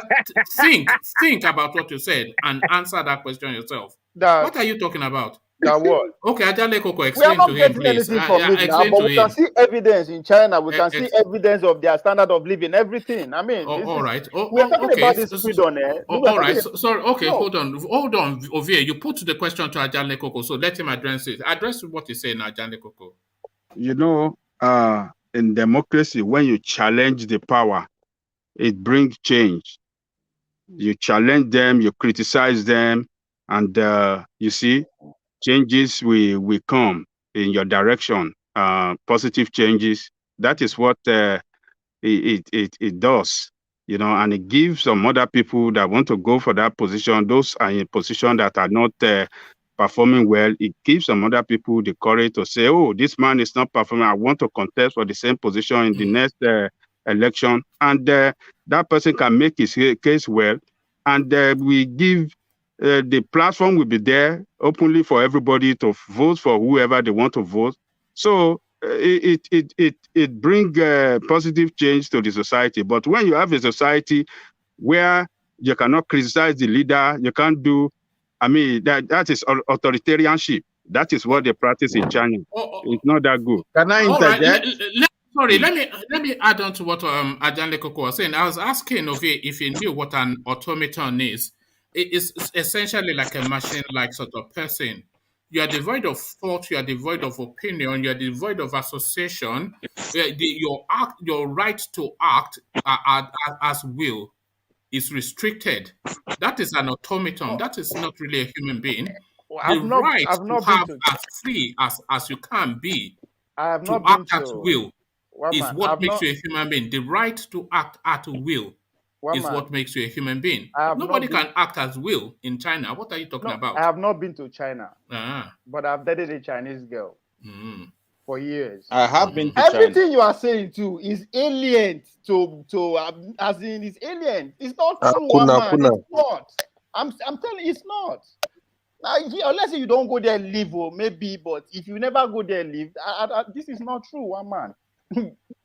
It's not true. It's not true that they don't have. They don't have. There, but it's not true that they don't have free speech in China. Not the way you painted it, though. But that is the way they paint it. I mean, because the Can I interject? that I dated, oh God, different from one man leave Ovie kuna. Yeah, no, he likes to go down this psychedelic rabbit holes. Yeah. All right. Okay, let's move ahead. Let's move ahead. You only take us down the psychedelic route again. Someone said he wants to interject. Is it Sam? Anybody? No, he was middleman. Yeah, middleman said he wants to. Yes, middleman. Let's hear from you. Yeah, I was listening to what Ajale Koko was saying about democracy and free speech, freedom to speech. But you see, if you take a poll in China today, most people, not all of them, of course, most people will prefer to have the system they have. What I noticed, because I have been there twice, what I noticed is this. It is a system where you do not interfere with the political system, the politics. If you are not part of it, don't be part of it. Don't interfere. Don't criticize. 1 minute. That poll you are talking about, you have to classify it into age group, old age and their young ones. Classify and see who on the young ones, what would they want, and on the older people, what would they want? So you have to break it.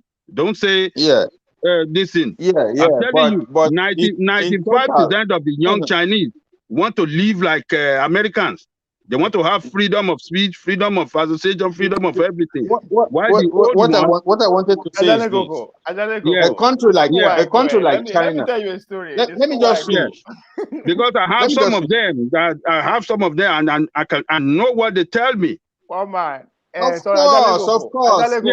They don't like their system.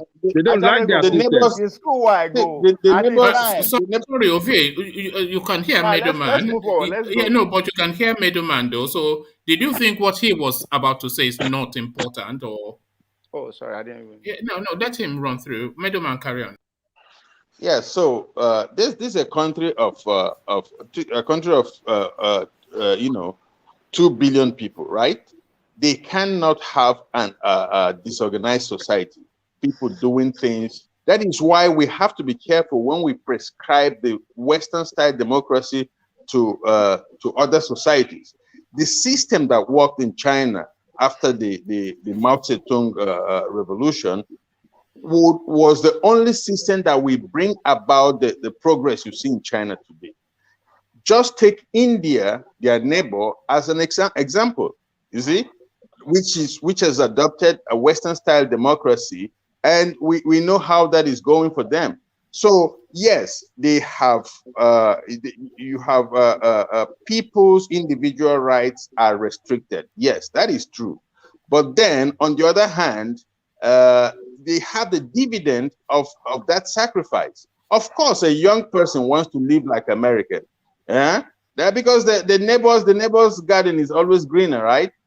But in America, you have to pay for your health care, pay for your school, pay for your education, up till after you graduate, you end the rest of your life, the rest of your first 30 years after graduation, you are paying for that. You are paying for that education.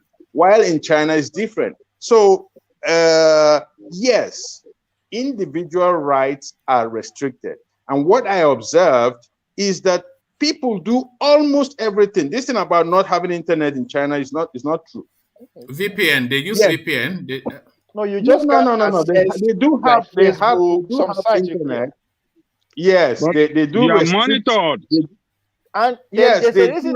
How do you monitor 2 billion people? Look, they do restrict things that could influence the Chinese people against their government, because the biggest problem, the Western world thinks that the US is Chinese biggest adversary. No, the biggest adversary of the Chinese government, of the Chinese system, is the Chinese people. So they have to appease these people any way they can. No, so they have to control their mind, Abi, mind control.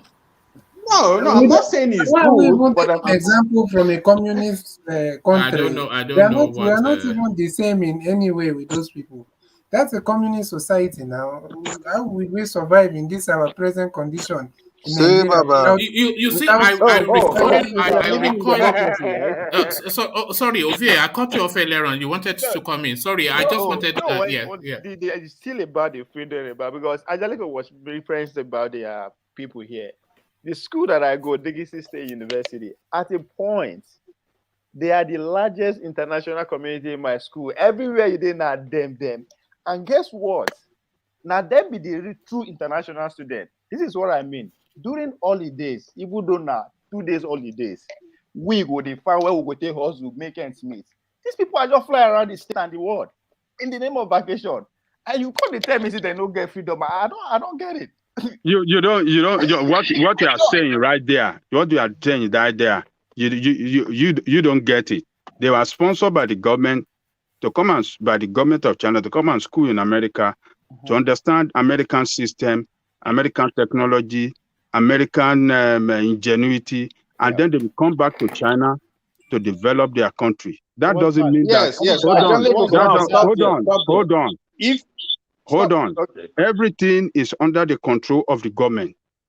when is their time to come back, they cannot say they are not going back. They know the consequence. They will come back there. They can say they hold on, because they are sponsored. Sponsored by the government to come and study here, and they have to go back to contribute to the development, which is nothing wrong in that. There's nothing wrong in that. I know. The fact that you're not allowed to go back, you have to go back. That's not true. I get all of them. We end up marry Africans, marry. Of course, they can. They stay.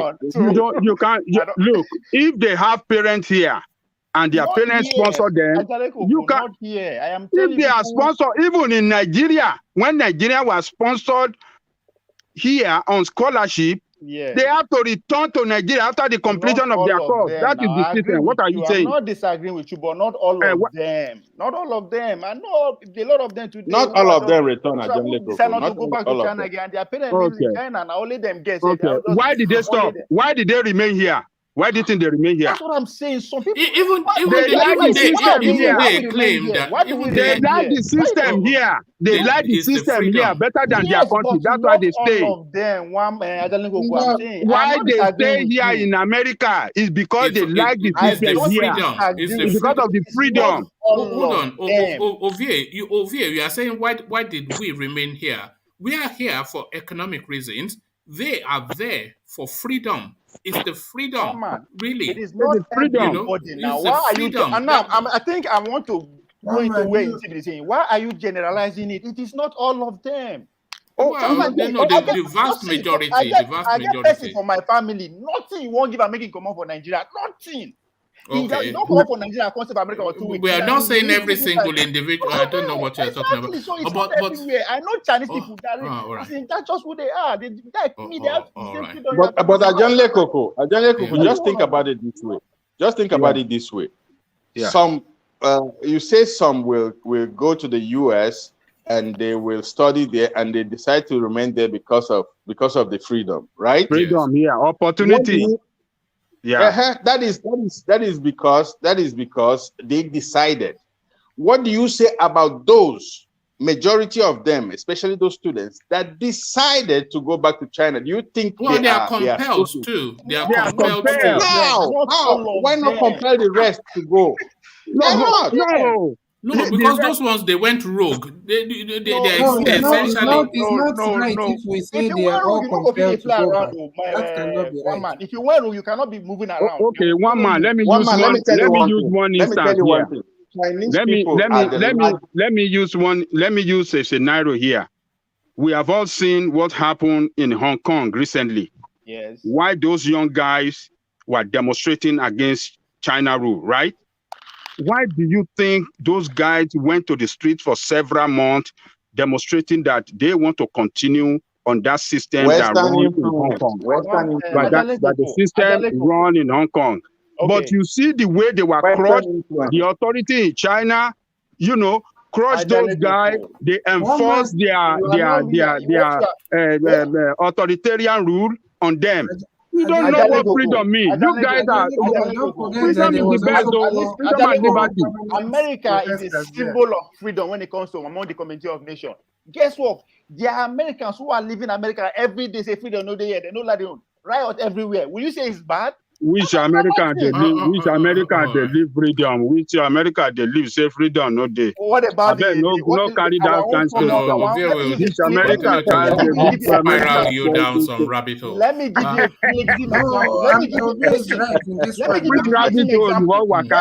what is a year of return for in Ghana? Year of return now. What's year? Listen, that's a flimsy one. I've lived in Qatar. I've worked with Americans that are there. Trust me, nothing will give them the 1 to America. Why you not remain for Qatar? Why you come from America? Don't stay. They are not black, so these are white Americans. So that one is different. That one is different. The riot is in or corn is normal. Are you saying, Ovie? Are you saying the generality of Americans want to escape from America? Not generality. No, you can't say no. That would be prosperous for me to see generality of America. So then why are you then? Are you saying generality of China wants to leave China? No, okay, so let's just abandon that because I'm not sure where you're leading us to. You're just going to take us down some psychedelic path again now. Let's go to Iloni. Before we go on though, let me Ajale Koko, attempt this name for me because I struggled with it. Can you see that name? Let me see. Hold on. Omoworare. Omoworare. You know that. Wait, is that a Yoruba name? That's like my tribe. That's like my name. That's what I'm sure it's a Yoruba name. No, that's Omoworare is a name in my language too. All right, that's well. You are interlinked. Omoworare. So you are interlinked with that. Thank you. I just couldn't get through it. What's the meaning? You know, say some name there for Ondo State. We be strong name. We no fi we Yoruba. Some of us no fi interpret. I'm still not convinced that Ondo people are Yoruba people. Omowora is that Peking too sweet, like sweet Peking, something like that. That's what it means. Nah. So it sound. That's what it sounds like. Omowo. Look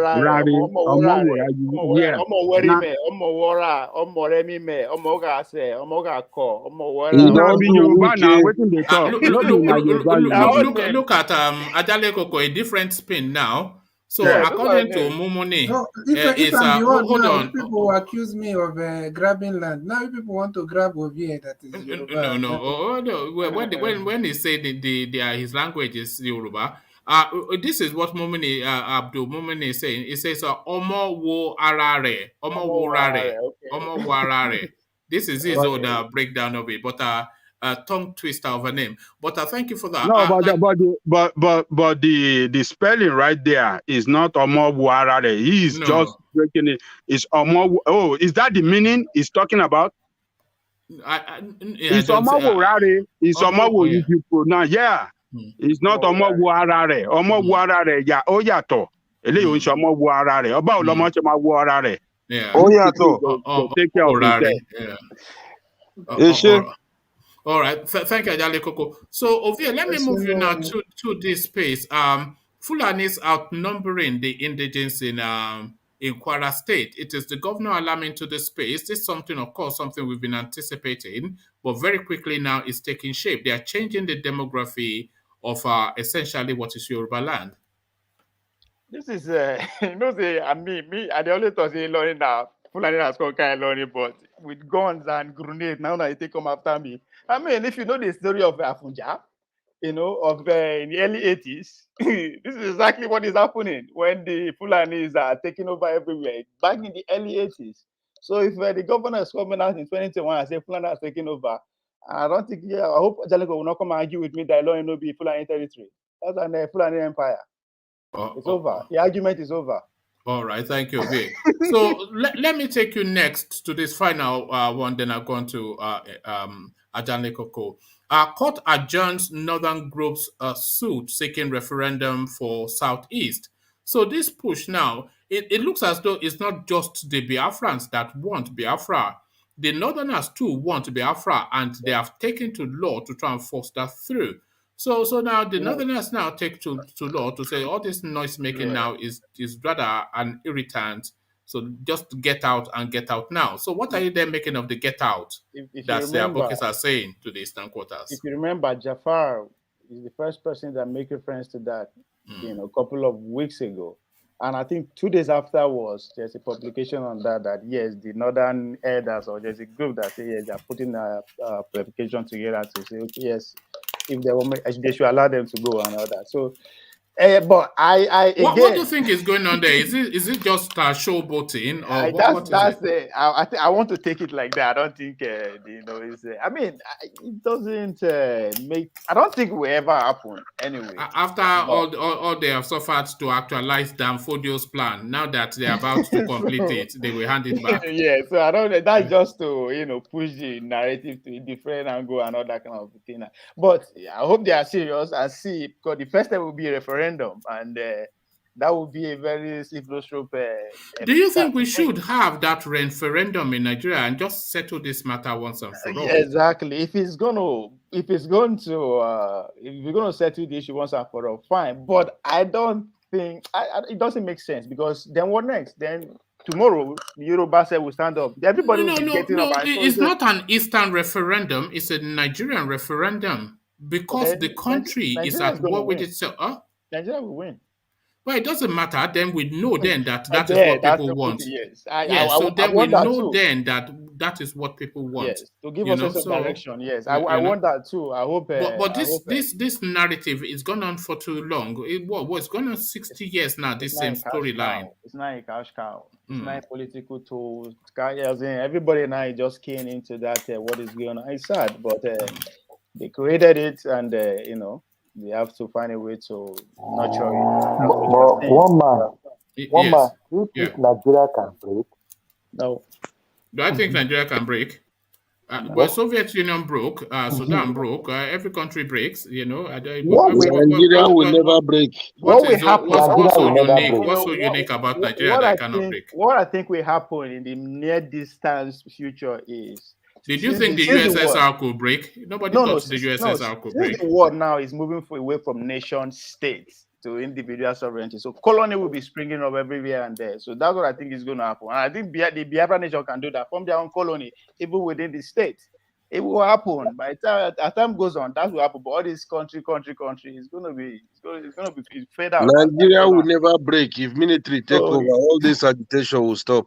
Military no take over Nigeria. So engineer, you're only looking at it from force military point of view. They're talking about sir. Military no take over Nigeria. Nigeria will never break. They've been using that force to rule Nigeria till now, and it has not stopped the agitation. So what do you now own Nigeria? Well, now the thought say it never break. Now Nigeria be your property. Engineer, Nigeria be your property, Abi. Nigeria can break, or let's have no doubt about that. And there's a possibility that it could break. Nothing. They say never say never, but not in our lifetime anyway. Nigeria will not break. Not in our lifetime. No, you can't say that though. You cannot say that because I'm telling you, one man, Nigeria. You just say you don't want Nigeria to break. That's a different thing. But you cannot say it cannot break. Chop banana. I'm telling you, based on. Engineer don't want to follow Arewa Republic. It's sad because engineer, I go call beer for you. I go call beer for you. At the end of this thing, nobody is gaining. You hate me rich like that too. The Nigerian state is not everybody. We are just here, so we just deal like it till we go die go. So at the point, some group of people need to just stand up and say, "Come, enough is enough for all this bullshit." At the point, as I say, a group of people just have to say, you know what, enough is enough. Because, you see this idea that you have, Nigeria is not the space for it. They are pushing us there. This administration has done a lot to push us there. The composition of Nigeria is not the space for the narrative that you go on about every day. One man, hunger. What you are, forget hunger. What you are saying, it usually happens when there's a preponderance of one form of homogeneity, or even the sole entity is a homogeneity. So what am I saying? Exactly. If you have a nation that is essentially composed of one set of people, then you can have that revolution. Is there a nation like that? Can you hold on? Okay. The other people are saying no, they are not doing. So how will it work? No, continue. No. When you don't let me land, then there's no point. I just want to paint you a picture to counter this thing that you always say. Let one man finish now. Let him finish his talk now. What I am saying is that you need either a homogeneous society or a society that is predominantly of one form of homogeneity. So that is to say that the strength of number is of one uniformity. But in Nigeria, you have multiplicity there. And that multiplicity, it conflicts against itself pretty much since independence. You have a grid of north, east, and west. You have that grid. That's GRID, not a grid as in greedy. So you have those grids. So you would never really find a situation where they all of them will synergize in one voice, no matter the level of suffering no matter the level of and this is the thing about Nigeria, the composition of that country, it doesn't lend itself to that revolutionary zeal.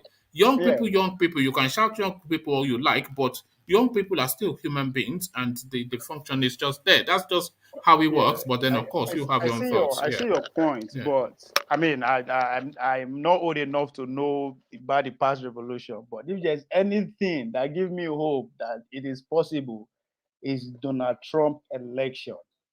Now, group of angry people bring and come to power. I know start today. That, and again, what happened with Brexit? There's an element of the Donald Trump mechanism in the Brexit too. Me seeing this happening, I know that I can say yes, part and parcel of all the information, everything is going on. I think that gives me hope that it can happen. Yes. But all right.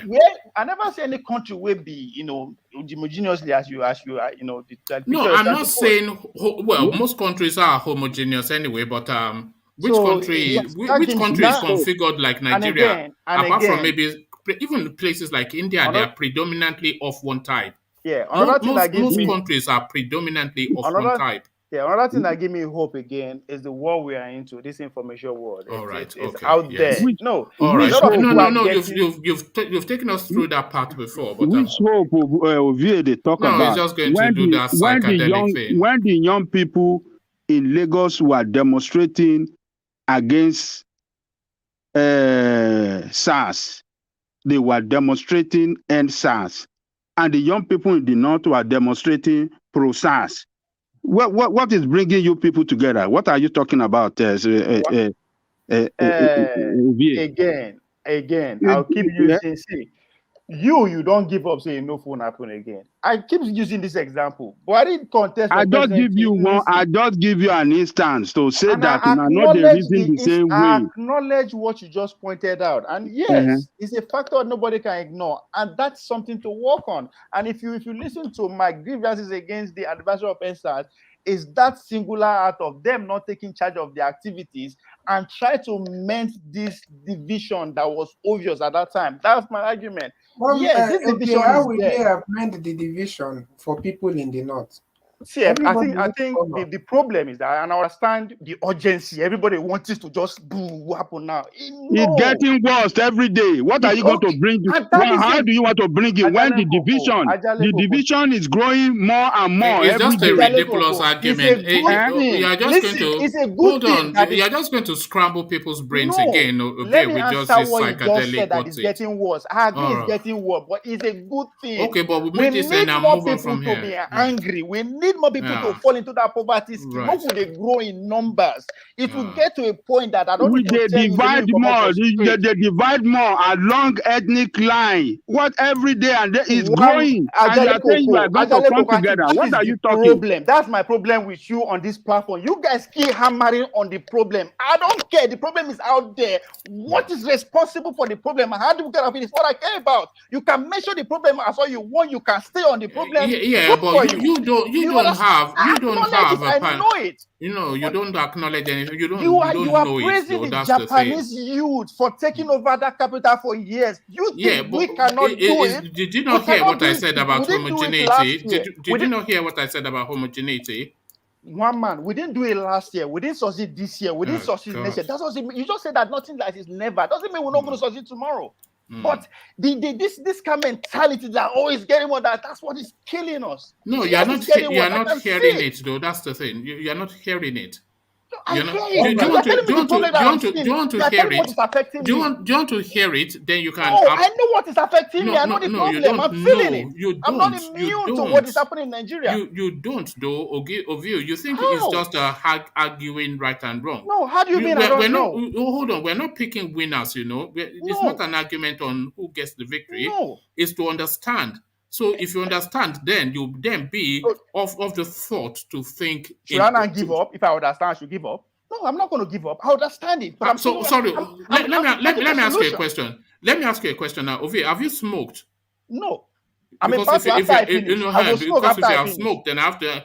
Because one man, you should have man, asked him what is I the way forward. believe there is a solution, and I will die trying. So And you what cannot are the dissuade me solutions? from you What don't are it. the way believe in forward? anything. You I believe do in you believe. just I am no, not you just saying don't. I'm putting my resources You to don't. work. You don't. That's how much I believe in that. Okay, calm down. You know why I say you don't Tell me that believe it's in not going to anything. work, and I should believe that it's not going to work. It's But not working nobody for has you. told That's you fine. it's not going to work now. It's not going to work for you. That's One It's man, a shouting okay, match. okay, what's the way forward? what's the way Hold on. forward No, now? What's the I way will forward? die Hold on, trying. Ajande Did Koko, you an hear what I engineer. said? I will die What trying. is I'm the not saying I'm way going to do forward? Look, the way forward is what I'm saying, but you keep disagreeing. It has to be okay. Do your part. That's the way forward. Do your part. Do your part. That's the way forward. Do your part. Hold on. Ovie, have you ever seen? And I need you to hold on and not do the shouting thing. You know, have you ever seen a ferret in a wheel? There's this little rodent. There's a ferret. I hope that's the right rodent. They put it in this circular wheel, and it starts to run in that wheel, and it starts to run in that wheel, trying to seek its escape. But that wheel just continues to spin, and it continues to run, and it continues to run. Don't be a ferret in the wheel. Ovie, don't be a ferret in the wheel. It's not shouting and head shaking. I agree. That's not what you But have there's to something you are understand. What you missing. okay? Forget. Just All right, have your say, and then I'll move on because we will never understand. You said some people put the fairy tale there. Now people put down there. People put us in this situation. Look at this guy. Are you real? You cannot convince what I stand for. I will die trying. You're not trying anything. I'm going to mute you because you're a funny guy. You don't believe that Nigeria is over? One man, you should be asking him what is the way forward. Did you even know that you understood what I said? Yeah, very well. He's not telling me it's somebody that put the ferret in the wheel. I'm talking about the mentality. He's telling me it's somebody that put the ferret. So that is, hold on. Can you be quiet for a moment? I can talk over you, then we can both talk, and then we make a noise, and then we say, and then we turn it into a shouting match. Okay, then let's keep on talking. Then we talk. Let's move on. No. We can't move on. This guy cannot keep doing this all the time. So I need you to pay attention. I cited you an example to make an analogy that and I don't agree with it. You don't agree with what? You don't. How can you not agree with what you do not understand? You are a clown. I'm sorry, but no. No, the thing is, I'm not sure I'm going to be having you on anymore because I don't think you contribute that much to this space, other than just to scramble people's brain. Look, hold on, engineer. Can you hold on, please? I need to say two things. This is the second time you've done this, Ovie, and it grates on my nerves somewhat. When somebody is trying to make a point to you, you think he's just bouncing up and down and head shaking. It's not head shaking that we're doing here. That is not what we're doing. There was a time I was having a conversation with this guy and saying, oh, I know the north. I said, are you from the north? Are you a Fulani man? And he kept on sticking down that is a Fulani man that is from the north because he thinks that it is a win or win to make the greater point. I'm saying a ferret in a wheel to say that somebody can be stuck in a position to be looping round. And he's saying that it's somebody that what has somebody putting the ferret in the wheel got to do with the analogy? Just head shaking and we're not doing shouting here, my brother, man. You need to settle. And you say you understand, you want to find solution. If you don't understand, you cannot find a solution. And that is what you demonstrate all the time. You have no concept of these things. And people try to give you concept, and you're looking for little holes to poke and then do head shaking. We're not doing head shaking, my brother, man. But I'm sorry of it, but I just had to say that. It grates, it doesn't advance anything. If you don't listen, you listen, then you disagree. That's not to listen and say, I agree, but listen and understand. You find a little hole and then you start to head shake, and don't head shake, man, please. Ajande Koko, let me come to you and come off the screen for a second just to gather myself. One man. Can I disagree with you or not? You can disagree with me, but understand do you understand the analogy that I just gave you? Okay, I understand it. But that's not the end of the word. Okay, explain that analogy to me. The ferret in the wheel. My question, No. Can you see? You're doing it again, no? Explain the analogy. You said you understood it. Explain the analogy to me. Can you allow me to explain why I disagree with you? No. That's not the question, my brother. You're doing it now. I gave you an analogy. You said you understood it. So explain the analogy, then tell me why you disagree. But That's not that the question. That is in the circle that keep going on. Yes. And on. What is the analogy? What is the analogy? That means the country there is never going to be changed. That's what is that am I right? No, that is okay. that what you is said. that? Okay. So there you are. That now is not the thing. Explain it to me. What you have to listen though. Don't do the head shaking though, because the ferret in the wheel, he is seeking an escape, but it doesn't know that the wheel will continue to spin because it doesn't have a grasp of what the problem is. So it continues to spin and it continues to spin and it continues to spin, but it will continue to spin because it doesn't know that there's a latch or something or the other. So it's just a mentality. When you loop yourself in a mentality and you continue to spiral in that mentality and you don't let anybody insert into that mentality, that is not to change your mentality, but to give other possibilities to it. So it's not shouting now. Okay, thanks for the better explanation. But I'm sorry if I lost my cool. Let me see if I understand you better. Apologies to everybody who feel I've raised my voice, but if I understand you better. Accepted. Wait. You apply this. Can I just respond to this? You apply this analogy to Nigeria. So no, it wasn't to Nigeria. It's to you.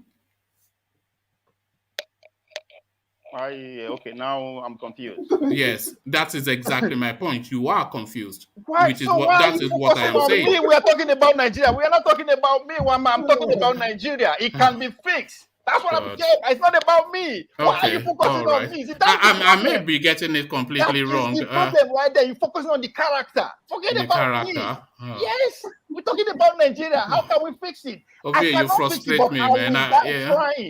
Nigeria is fixed.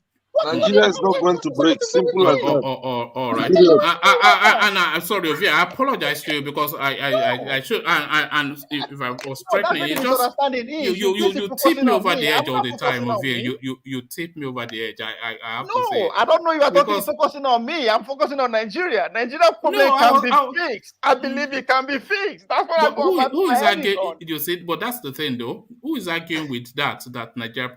Nobody is saying Nigeria's problem. You're talking about for almost 30 minutes about me. I don't know now.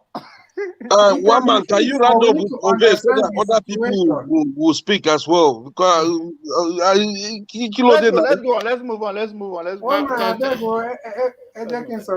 Sorry. Yes. Go on, CBD. Yes. Sorry, Ovia. And apologies to everybody. I was a bit rude. We are human beings. That means this is real. This is real. This is the banter. This is Nigeria. This is real. This is life. I'm not taking it personal. I'm learning from this. CBD said I should carry on. I should speak. All right. So, yeah.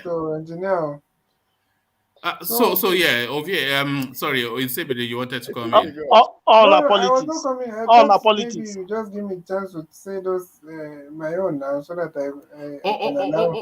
yeah. Okay, I'll just rattle. If you have not finished with if you finish, would I even dare ask Ovia another question? My head will just combust, wouldn't it? When it takes me, it will take me down to another psychedelic alleyway. And just spin my brain. Anyway, no. See, somebody I should go. Actually, let me battle it forward. All right. Thank you, and apologies, Ovia. I love you, but I just want. Two brothers. Now, so that they fight. They go come back again. Ovia is just, They fight for Buhari. If I had the opportunity, I would. Two brothers. If I had the opportunity, this is it. If I had the opportunity and I could get away with it, maybe or maybe not, I would not take a Koboko to Ovia because sometimes maybe. At the end of the what I do don't collect one man Chinese girlfriend. In no go affect my bank account. I don't care. I never smoke. I just want to go smoke. Once I smoke now, go come. But anyway, on our politics, I'm out. On our politics, Professor. Thank you, Ovia. I'll call you Professor later. Professor of on our politics. I don't get you though, yeah, but then that's the beauty of it. You probably don't get me either, but that's just it. But apologies for just that. The audience who are are pissed off, are get angry, are beg more than no verse. Now we are Nigerians. I mean, human, we be human beings, so we are best. This is what Nigeria does to you. It frustrates you. Can I go on? More than no verse. All right. Let me go on then to CBD and this now voodoo money that we did say they were going to pick this guy up. In CBD they have picked him up now. So I there thought you are coming to me. Oh yes. So sorry to you, Ajanle Koko. Then that question to you, voodoo money. Sorry. Just let me go with Ajanle Koko, please. Yes. So Ajanle Koko, voodoo money. Okay. Voodoo money. Yes. Well, we said it on that day that we watched the video for his mother's burial, the way they were throwing money. We said this is very abnormal. We said they should have used that money to improve the life of people in that village and help a lot of people. But but now that he has been invited by the EFCC for money laundering and tax evasion, let him go and answer his question, and we watch and wait to see the outcome of it. But one thing that this thing, a lesson it should teach everybody is that, you see, if God bless you, when you are blessed and you have a lot of money, you don't have to show off. When you show off with your money, you are inviting trouble. So his show off, put him in this problem. Do you think it's the showing off that especially irritated the authorities? Because I was thinking that they will be irritated by this showing off. Yeah. One more, can I say something, please? Yes, UK. Yeah. Ajali Koko, I think for Obi Kubana, the guy, he doesn't really show up, but the thing is that the people around his circle, they are the one that is even inviting the trouble. Because if you look very well, he doesn't throw the money. People around his circle, though him being an entertainer, that's his career now. Having clubs, entertain people. Then those people that is around him throwing those money, is the thing that is even bringing this problem. Because if you look that barrier, he did not throw money the way people were, the people in his circle were, throwing the money. So that's the problem. All right. So yeah, back to Ajale Koko. Yeah, you remember that I think the central bank passed a law that, or is it central bank or the assembly that it's central bank abuse of the naira. Central bank. Okay, so they abuse naira. Even the politicians that flout the law more than any other person. You see, that is what we are saying. So they abuse the naira. Some people must have showed that video to the authority, and they will start watching him from there. But our young people should learn from their fathers. I don't think there is any father in Nigeria that will teach the child that when you have money, show off or be lavishing money anyhow. No, none of us were taught like that. But when people are young, they do some stupid things that get them in trouble. So I believe that since that burial for the mother and the show of shame, they thought they were showing up. All his friends, everybody throwing money up, they slamming money. 200 cows. You remember when I went and brought that video of Owambe compare and contrast. They were throwing money at each other. They are throwing money at each other. They were in the living room. They are slamming money on one them. man, I sent you a video on your Instagram. You just say, is it bad what we are talking about? The Onyibo one, oh yes, I saw that. Yeah. So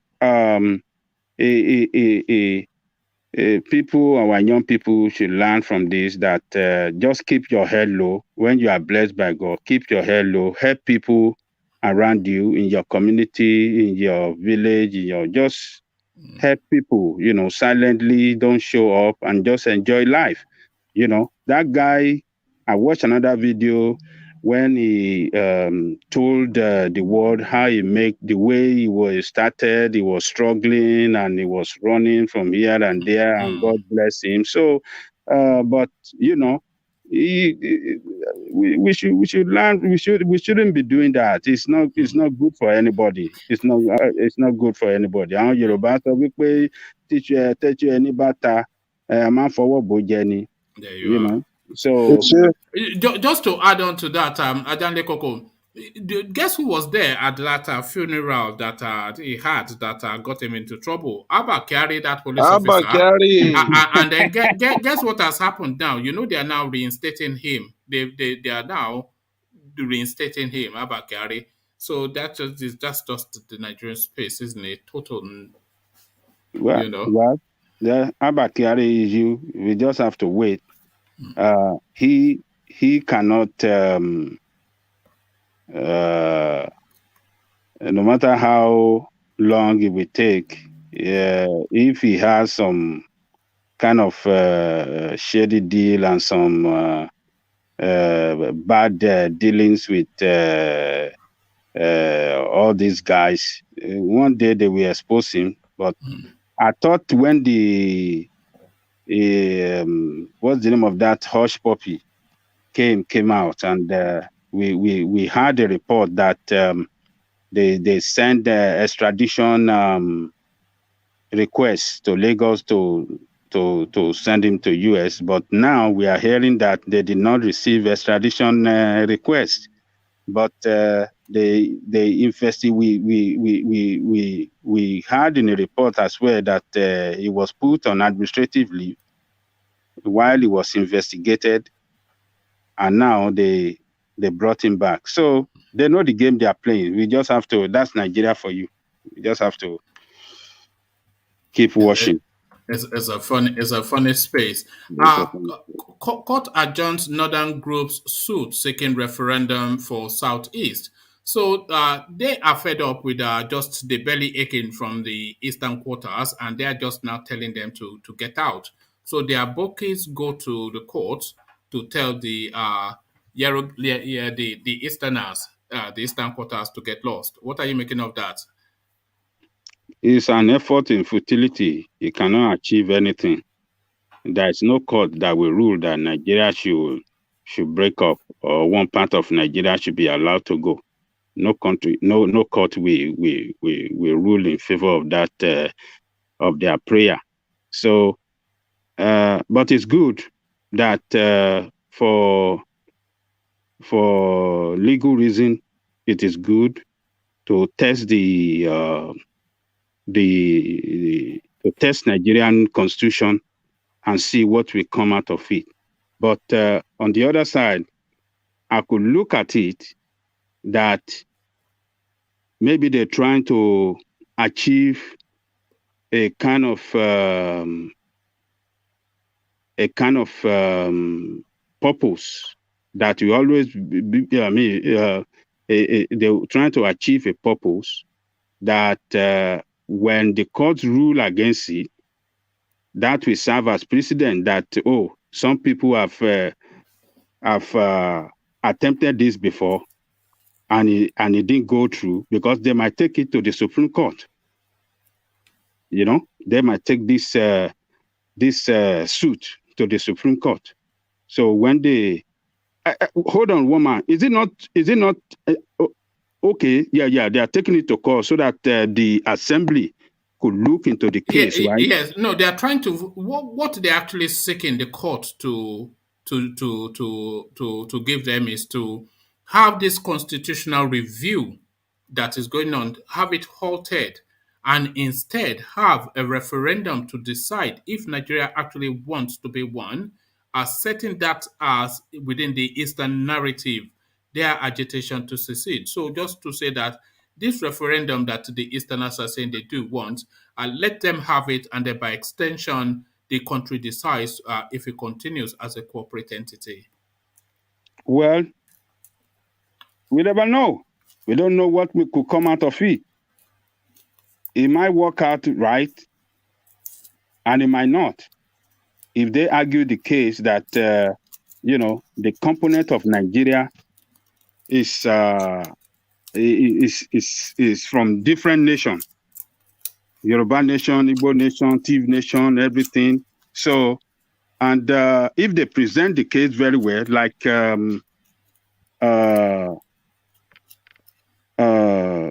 the amalgamation document and the what do you call it? The Republican what do they call that? 1963 Constitution or something like that. The document towards that Constitution we had, if they present it very well, we don't know. The court might take a look of it and send it and rule in their favor for the assembly to take a look. But I doubt it if this assembly that we have from these two parties will do anything to break Nigeria. It is not this assembly. If we have assembly of the party that have a smaller party, maybe. Ajanlekoko, can I interject? Okay. Yeah, it is also important to remember that some Igbo lawyers have called that bluff, and they also entered a joint suit with them to have the court compel the National Assembly to do exactly that. So it's not like the Northerners are wanting Igbos to go. So they're telling them, yeah, if you want us to go, we want to go. That's what we've been saying. Okay.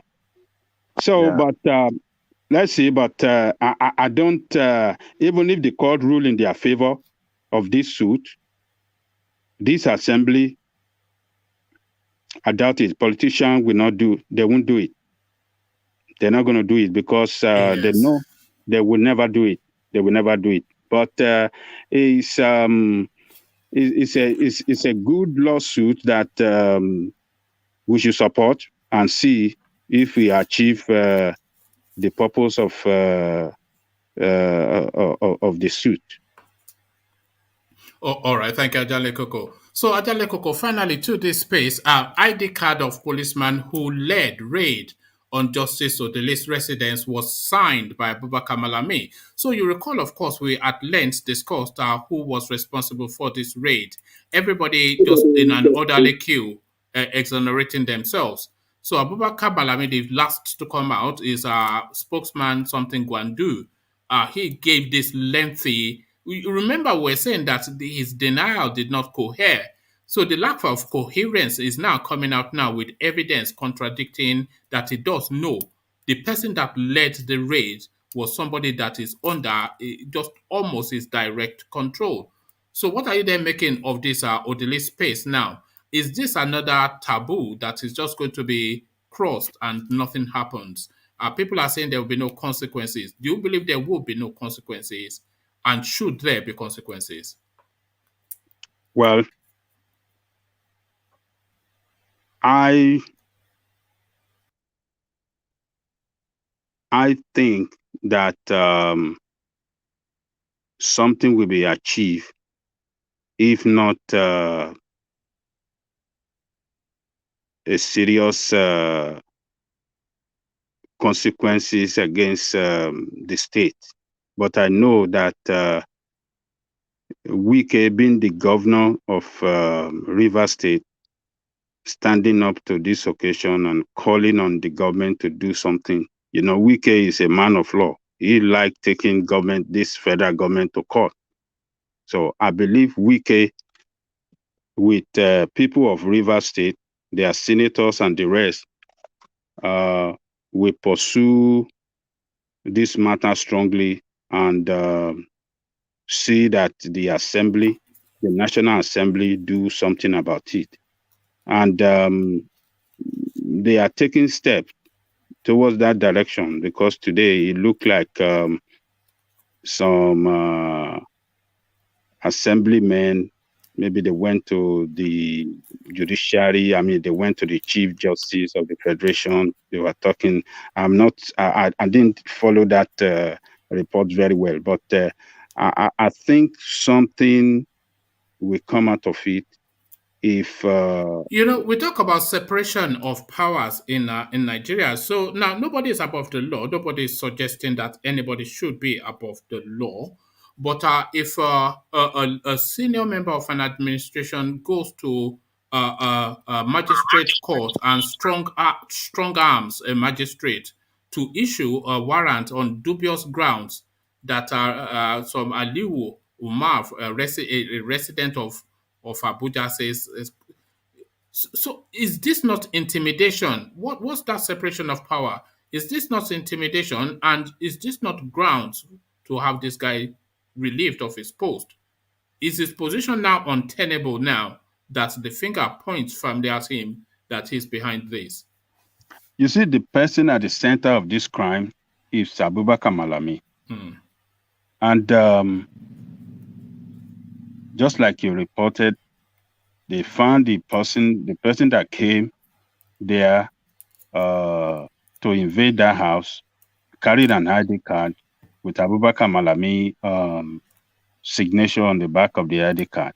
So Abubakar Malami cannot say his office does not know anything about it. They know, and they are lying. They know the reason why they came there, trying to force their way in to grab some things inside that house, possibly some vital document that they can grab, and then you use that vital document to, you know, x-ray it and see if something can be used to use against that woman or her husband, and then use that style the way they did against Onoge and take her out of the position. That's what they're trying to achieve. And you remember the affidavit, the address on the affidavit was wrong in the first place. So why should they still went to that house? I mean, the address is not the same address of where the residence of that woman. So, and they knew what they were doing. It's what they did was illegal. It was a crime. And Abubakar Malami, you know, so that's why I'm asking: is his position now untenable? You know, if this link now direct to virtually his office, you know, if he signed this guy's documentations, then he cannot say that because they already said that thing came from that ministry. Kissen is not aware, but then it's now imagined that the person that led the raid was somebody that he actually shorted. You know, so you can't. His position is untenable now. I would suggest. Yes, it's not tenable at all, and we have known Abubakar Malami is. I mean, he's a man of that runs that office with legality way of running the that office of Attorney General. So that is what he has been doing. But you know, that country, sometimes you don't even know what to think. You don't even know what to say about it. The head of police officer or whoever, or I don't know who are the people that are, from Attorney General's office, the officers that came,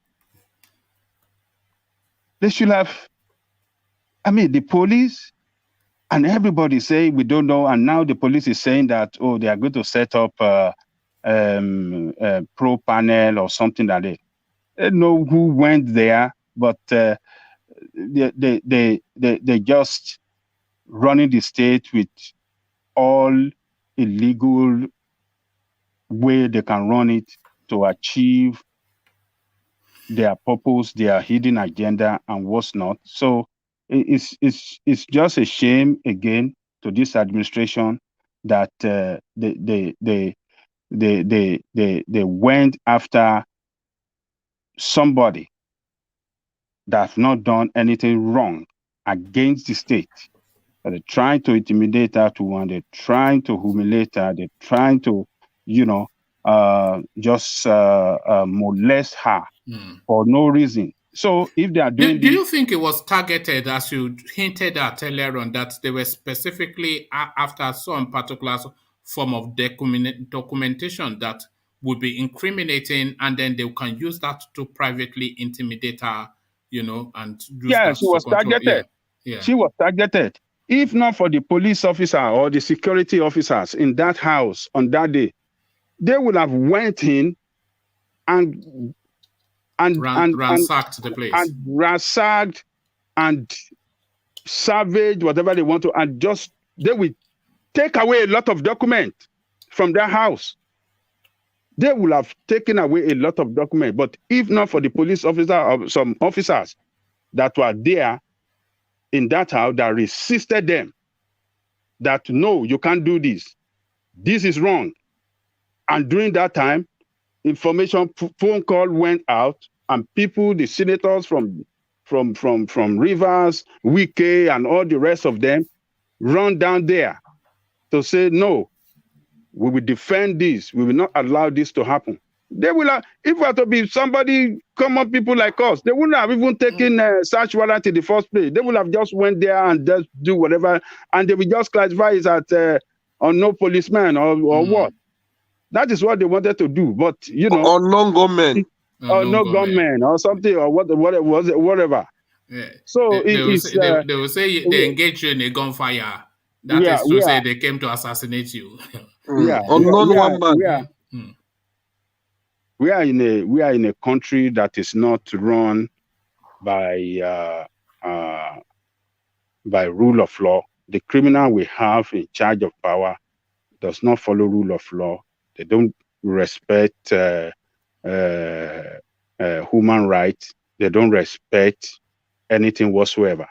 By now, they should have fished out somebody who is in charge of this if the state is not behind the state.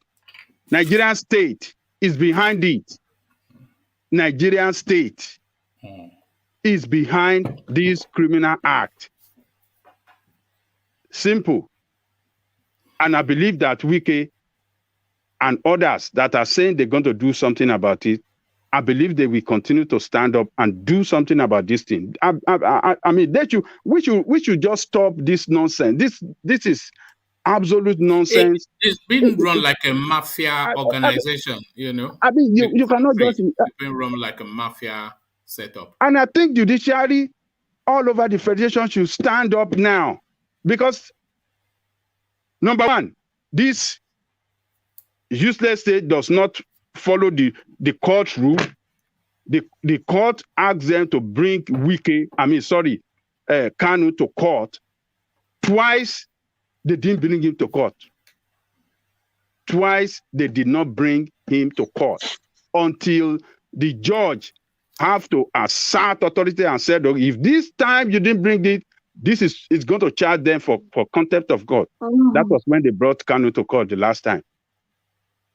And the Constitution says that you cannot detain somebody more than 24 hours.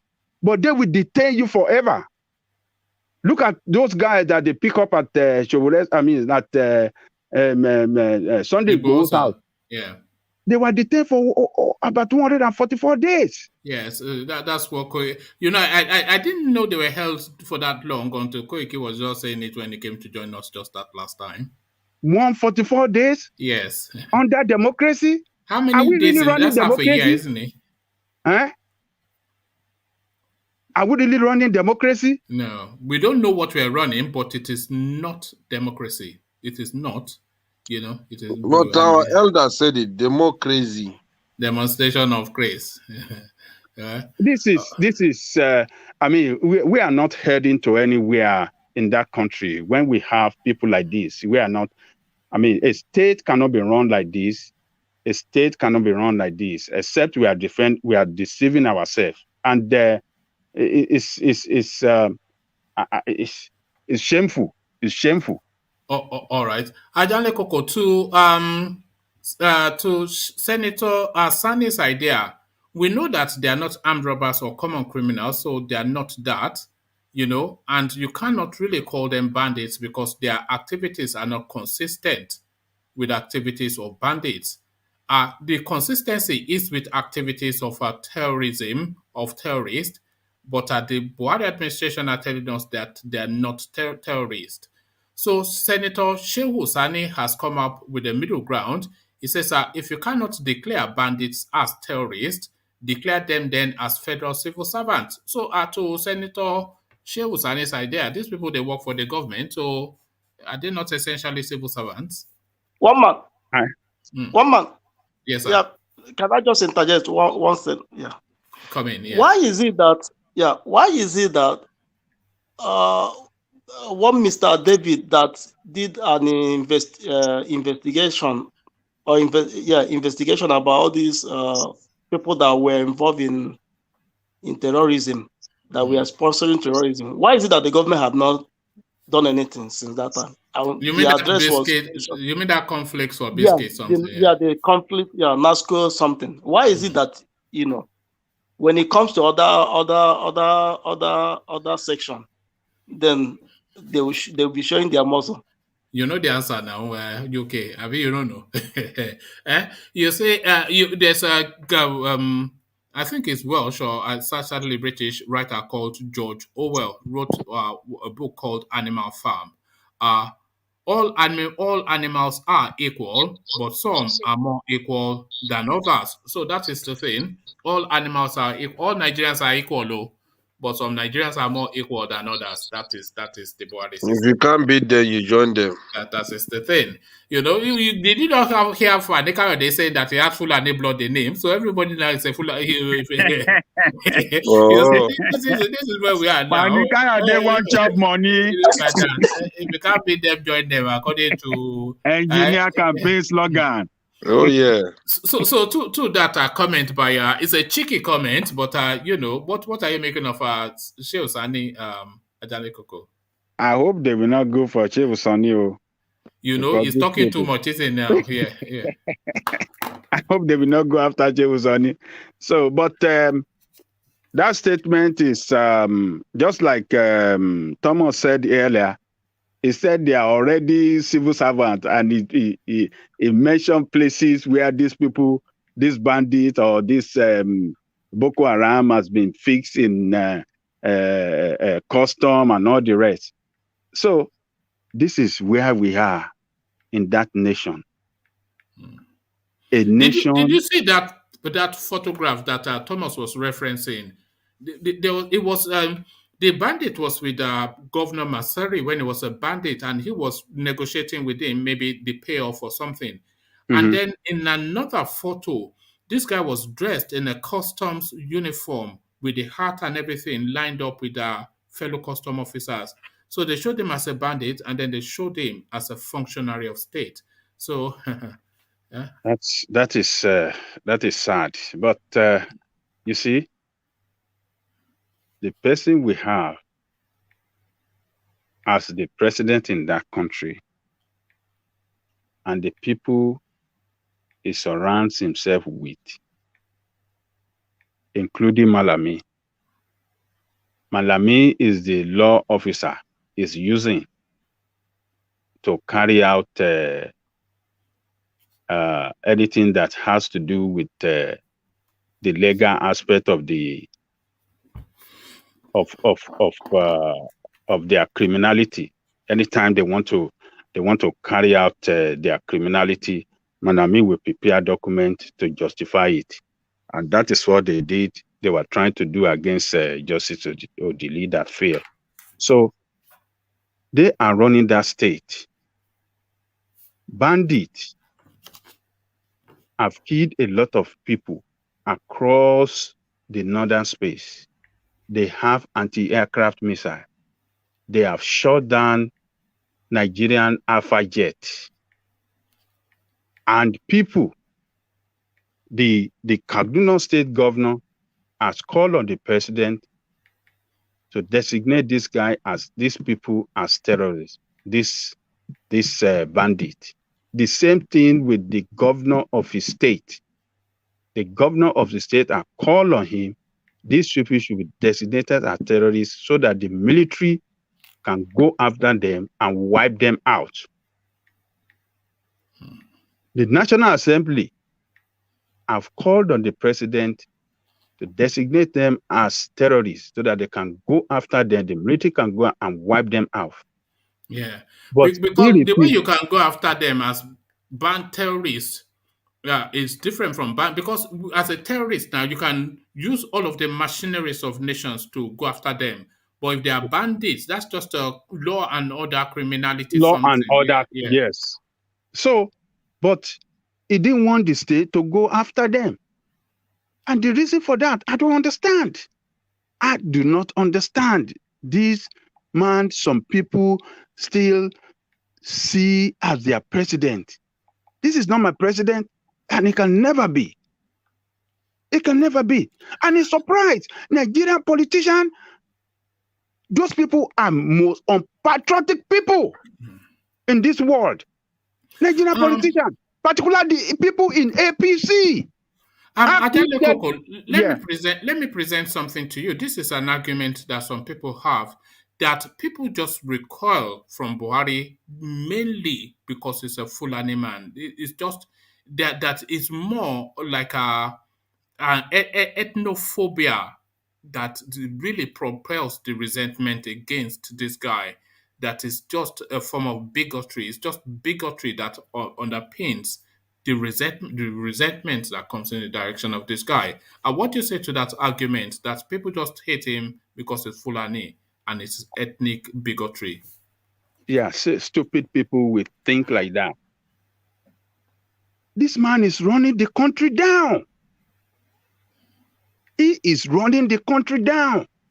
Why can't we just say it the way it is? This man is a failure. And the people around him. I mean, we have seen people in National Assembly wept openly. Some busted into cry. Just because every day they have seen their people being killed and government is not standing up to defend their people, to rescue them out from danger. It's a shame. The number one responsibility of every government in this world is to provide security for life and property.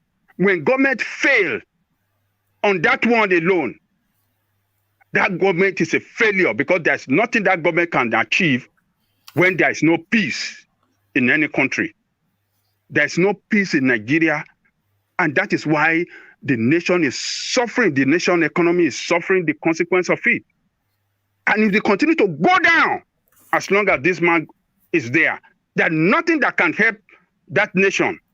As long as it's there, the economy will continue to go down. Look, now, in Nigeria, food price is so high, even kerosene to cook the food is on the high side too. The propane, or what do you call it? The gas. It's 700 per liter now. People are crying. People are crying to buy food and to even cook the food. To cook the food, though, it's a big problem. And why this problem is going on is because we cannot handle the security of that country. Bag of beans is 100,000 naira. Bag of beans. Is 100,000 now? 100,000. Yes. Let UK come bag in. Of beans. Yeah, a friend of mine is saying that if you are buying beans now, people look at you as if you are a rich person. Okay. If you are buying just one gallon, or what do they call it? Dirika.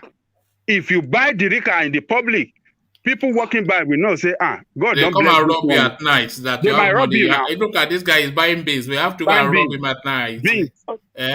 Okay. Can I say something? Yeah, come in UK. Yeah, Ajali Koko, I mean, you're 100% right.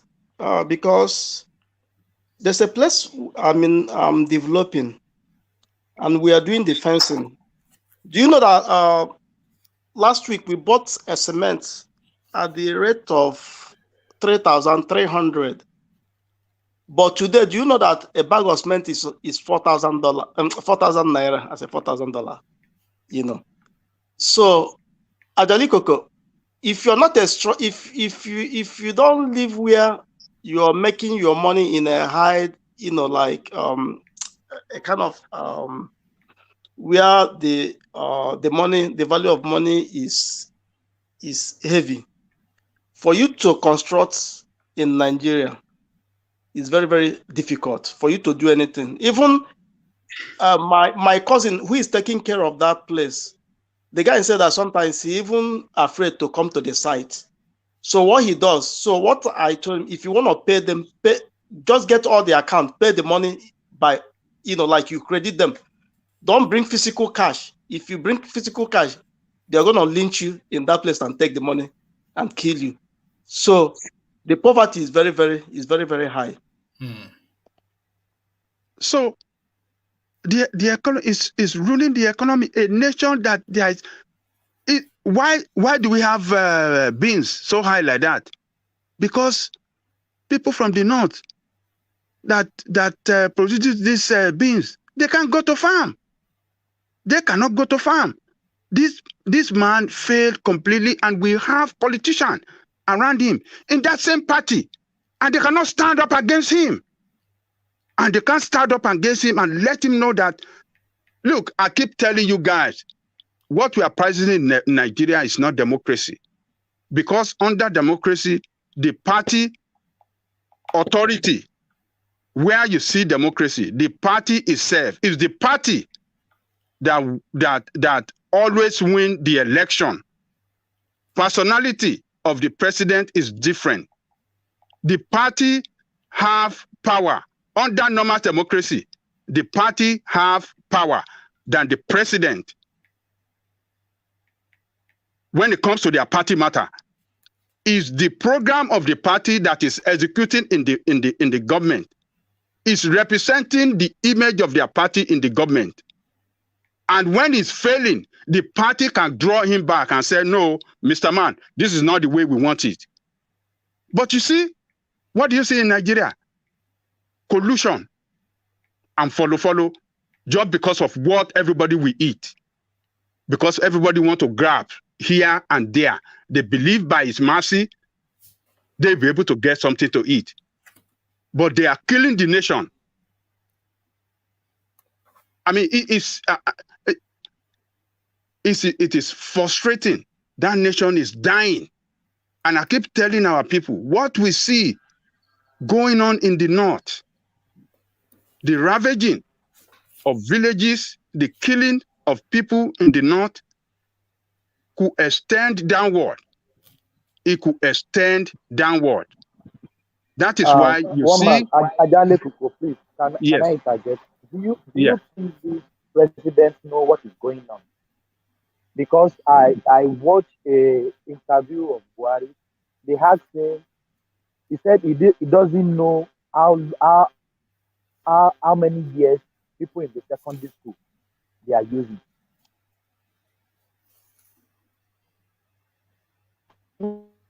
He said he doesn't know what. I don't know what he's talking. But round of your thoughts, and I'm not sure that I'm clear on what.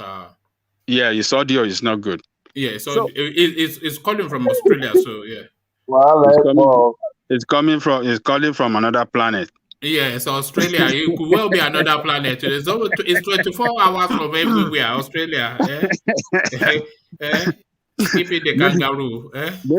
Maybe that place could be closer to Mars. So somebody wants to just go to Australia from there, just jump off. Maybe the koala doesn't want him. The koala is interrupting the internet. You know the wildlife in Australia is unique and peculiar to some of the wildlife there. You cannot find it anywhere else on this planet. It may well be a different planet, like Ajanle Koko just said, Australia. Sorry. Round of Ajanle Koko, and then I've gone to I was going to go to Nsimbidi, but he's left, so I'll go on to engineer. Yeah. So we have a nation being run by unpatriotic people that does not love their country, people that doesn't care about their people. Only what they care for is the money they want to grab, the money they want to make. They don't think about the future of that country. We are sitting on a keg on a powder of what do you say it? A gunpowder. On a gunpowder. Gunpowder. A keg of gunpowder. A keg of gunpowder. We have large number of youth, unemployed youth. That is the danger. I think of it every time I say, what is going to happen to this country in the future with this great? And you can see, just watch TV. You can and see, when you see our young, you see so much energy in them, and you'll be thinking that they don't have job, they don't have anything. What is going to become the future? That's a disaster waiting in the future. Youth without job. What is the future what does the future hold for them? What is going to happen to the future of that country if things continue like this? So everybody that loves that nation, that think, you don't do permutation. Sack APC completely. Just sack them. Vote against them. Never. This is a disaster we ever seen in the history of this country. We never seen it before. What we have seen under this administration, this is the worst ever. Next election, vote against them. Vote them out. Vote them out. They should not. This kind of people should not be at the corridor of power. The economy is alarming. I mean, it's going down. Everything is not running well. We are failing at all front. Security, the police cannot secure nothing in that country anymore. It's only in the West, so it's only in the West that you see police harping about killing our people, police does not have nothing in the North. They can't even face the bandit or the terror. They don't have the wherewithal. They don't have the wherewithal to face them. The military is running away. They are killing the military every day. Military personnel, these people are killing them every day, like chicken. So, which nation are we? Thank you. Thank you, woman. Yeah. All right. Yeah. Thank you, Ajahn Koko. Yeah. Can I say something? Yeah, come in, Rational Mind. Well, you see, what Ajahn Koko said about the killings of the military, for me, it's one thing that shows that that country doesn't care about anybody. Because, nations, when they are military, they are killed. You see how this, when I mean celebrate, I don't mean celebrating it like they were killed, but you see the publicity that is being given. Like the 12, was it the 12 or 24 military guys that were killed in Afghanistan? You see the funeral procession, the funeral that was given to them. I mean, it was just yesterday we saw a picture of a 12-year-old boy or a teenager who shot dead two captured Nigerian police. He's a member of the ISWAP. I mean, and then you see the Nigerian military silence us to this. That is how they've been doing. They're always silent whenever Nigerian soldiers are killed. I mean, I can't even remember ever remember in the history of this country. I mean, ever since this Boko Haram issue has started, that Nigerian government will come and give an account of how many Nigerian soldiers were killed while fighting the battle line, which is to tell you that these people don't care. As long as you get their own deeds and whatever whatever their purpose and intention is, you get it done. I mean, we saw it in the case of the chief of army staff who died. The president could not attend the burial ceremony of his own chief of army staff. Not even his deputy, I mean, his vice president. That's to tell you that I mean, the life of a Nigerian, I mean, is worth nothing to these politicians, especially those people who are in the power. All they just care is to use them to perpetuate or to preserve themselves or preserve their regime or their administration. But when you're gone, you're gone. They don't care about you. Yes. So that's to tell you that's a sign of a state that is that doesn't get its priority right or doesn't even care about its people. That's how I see it. All right, thank you, Rashima. Yeah, we made mention of this yesterday as well, that the human life in Nigeria, it has no value anymore. Human life has no value in Nigeria anymore. And that's a human life, the most sacred thing on this planet. It has no value in Nigeria anymore. But thank you, Ajale Koko. Let me acknowledge some of the super chats that have come in. Sorry, guys, I have gotten late to your super chat. So let me acknowledge them and then I'll go on to engineer. So Alexander now admonishing, you are losing your temper, one man. So apologies for that. I think Lord Michael hammers down on that space as well.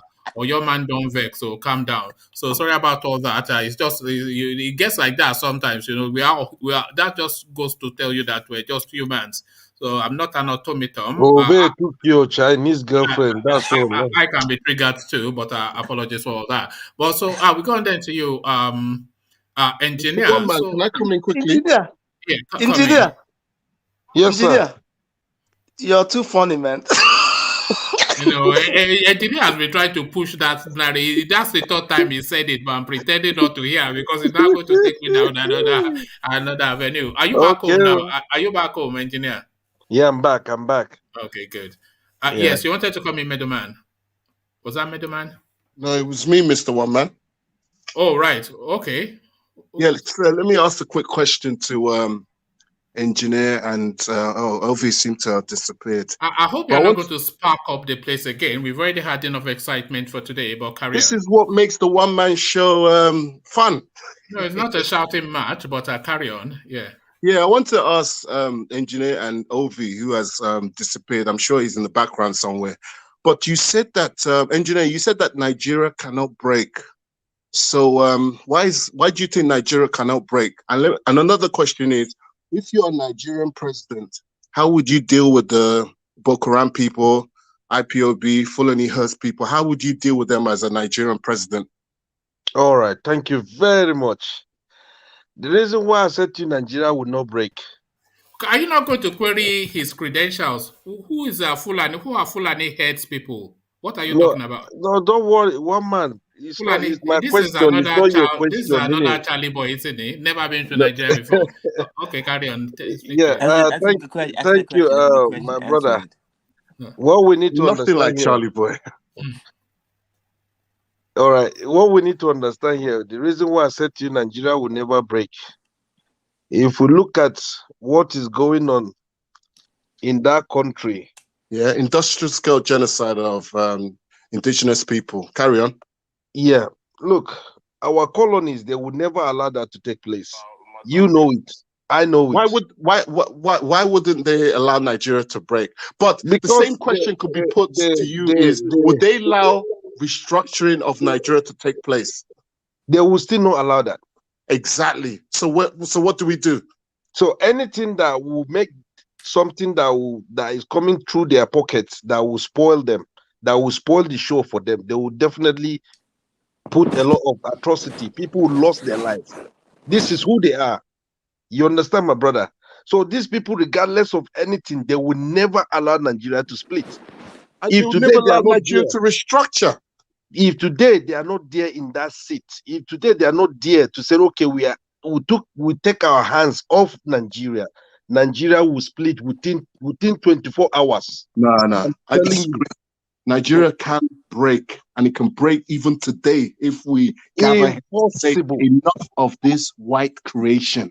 My brother, allowing Nigeria to exist, you are basically saying that the white man is superior to you. Are you willing to say that? Still controlling Nigeria, regardless of anything will come out and talk on. Let me take it tomorrow.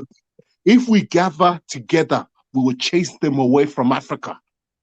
I'm telling you, and create our own indigenous land. Then how can we do it? I just told you, we need to gather together. The Yorubas, in my opinion, are sitting on the fence.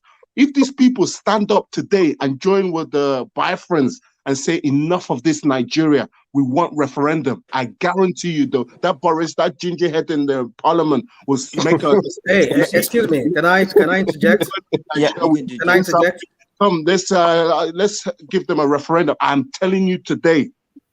What's this guy's name? Is it Ovia or what's his name? I mean, are you Ovia? Do you know today? Do you know? Let me start telling you things now. Do you know today in Nigeria we have 3 major languages, right? We have Igbo, Hausa, Yoruba. Those are the recognized language that we have in that country. But something you need to understand here, you can see it from your own side. There is no way you can see a Yoruba man and Igbo man come together and speak. They always have problems. If we cannot come together to speak, you understand? You don't have a country. Nigeria is but this is what I'm telling you. Yoruba man and Igbo man, they don't come to agree regardless of anything. No, I need now to come to a reasonable decision on things. We have the same philosophy on life on many things. But when it comes to people in the north, which is vastly different, you cannot compare an Igbo man to a Fulani man. We don't have the same ideology. At all. What are we doing here? Why are we allowing this contraption created by the British government to continue to exist? This is why you see the election for what? You see, let me tell you something, the Fulani people, people think that they are stupid, they don't know anything. I disagree. They are very clever people. They know Nigeria cannot work. That is why they want Ruga everywhere. They want Nigeria for themselves. They want Fulani Islam everywhere in Nigeria. Do you understand? They know we cannot work. This Nigeria cannot work. This secularism cannot work for them. How are you going to try and impose your Islam, your way of life, to people in the East and in some parts of the Southwest and say you must follow Sharia and all this? What do we know about Islam or Sharia? But this is where the Yorubas and the Igbo need to connect. There is no country on earth. Planet Earth. Do you know that there's no country that's compared to Nigeria? New Ovie, don't let us say what we don't know here. Fulani never say they want Sharia in Yoruba or Igbo land. That narrative is wrong. Mr. Ajani, let me ask you a question. That narrative is wrong. People, tell me, you keep talking election. Next day you're suffering and smiling. That's all I keep. Fulani never said they want to introduce Sharia. Biafra, something or the other. I want to say something. Your something is a bit. Maybe you want to move away, relocate somewhat because we can't hear you. We're hearing you. Can you hold on, Charles? Charles. Hold on, Charles. Thank you for saying. I can say something now. What he says too. Engineer, essentially, what's one? Hold on. Just calm down. The not one killed. Not to get from Nigeria. That's what I believe. No, it's the truth. Why you fight one for what? People are dying, killed every day. Come on, man. Back to your wife. That you and now. People what do you want? Killed. What is the solution? Enough of the complaints. What is the solution? The solution is to end Nigeria. We don't need Nigeria. Nigeria, people dying. Okay, And you fine. fight for one. We'll Why thank do you you. fight for one Thank you. Nigeria? Nigeria should end. I'm tired of this country. It should end. People are dying, killed, hunger. So how do you end it? Come on, How do you end it? No longer exist. How do you end it? He say, and Belgium, Netherlands are tiny countries that are prospering, doing very well and peaceful. Everybody, I keep hearing, oh, Nigeria is a big market. The West cannot allow it to break and all this nonsense. It's all lies. didn't the Soviet Union break? We need Obey, to. my brother. Obey. In the East, they are having fun slaughtering my people like fowl. Yes. You're telling me Nigeria cannot break? Thank you. Have you Obey. seen the videos that are going viral? How they are just shooting people like nobody's business. Obey. Let me cut your story short, right? Let me just answer you straight away. He's talking about this election. I'm not talking about the killing going on in the East. This is something you guys should be talking about. Nobody's talking about it. Can you let the engineer talk? Okay, sorry, mate. Yeah, the day Yoruba. Don't worry, when he gets to your turn, he talk about you. The day Yoruba and Igbo will come and speak in one voice, that's when Nigeria will finish. Do you know why? Do you know why that's going to be a problem? And with respect, yeah, the Yorubas, there's too many Islamic people within that group. And you know what? When Nigeria breaks, yeah, I believe there will be problem within the Yorubas themselves, because I believe there's 60 or 70% of them are Muslim, and some of them are hardcore followers of Islam, like in the northern parts. So there's going to be a major problem with the Yorubas. They don't see this, but I see. You are wrong. You are wrong with that narrative. You are wrong. Okay. You are wrong. All right. Thank you, Radio Biafra. Thank you. Let's get back to engineer. So, engineer, to that question that I put to you, but thank you, Radio Biafra. Sorry, Mr. Man. Can I just ask the question? Let's go back. I beg your pardon. Who is Mr. Man? Hey, hold on. Who is Mr. Man? He said one man. I think that's what he said. No, he said Mr. Say what, man? Come on. One man. You don't want you to break. That's what the one man do. Okay, your second question. Yes. You've had a good go. So let's. If I'm Nigerian president today, and I know I'm incompetent, I will resign. No, hold on, Mr. Engineer. You said you love Nigeria, yeah? You want Nigeria to. You have agitation all over the place. Fulani people are slaughtering people. They're obviously slaughtering people for a reason. You have Boko Haram that they want Sharia in the whole of Nigeria. So you have IPOB fighting for referendum via self-determination. Yes. You as the Nigerian president, what would you do to deal with all this agitation all over the place? I will invite every people that are doing their agitation. One. You understand?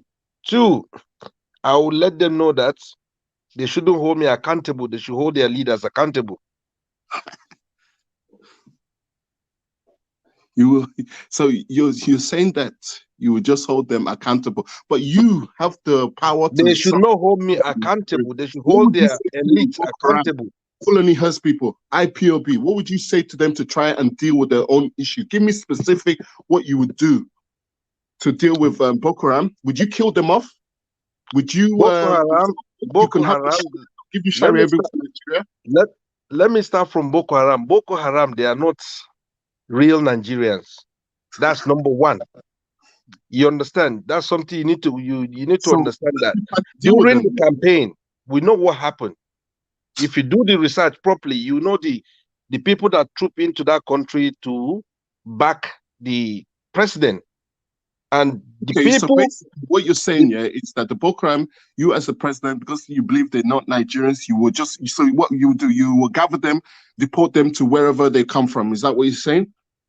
You can never see a Nigerian that will take AK-47 and start shooting people. If you are a true Nigerian.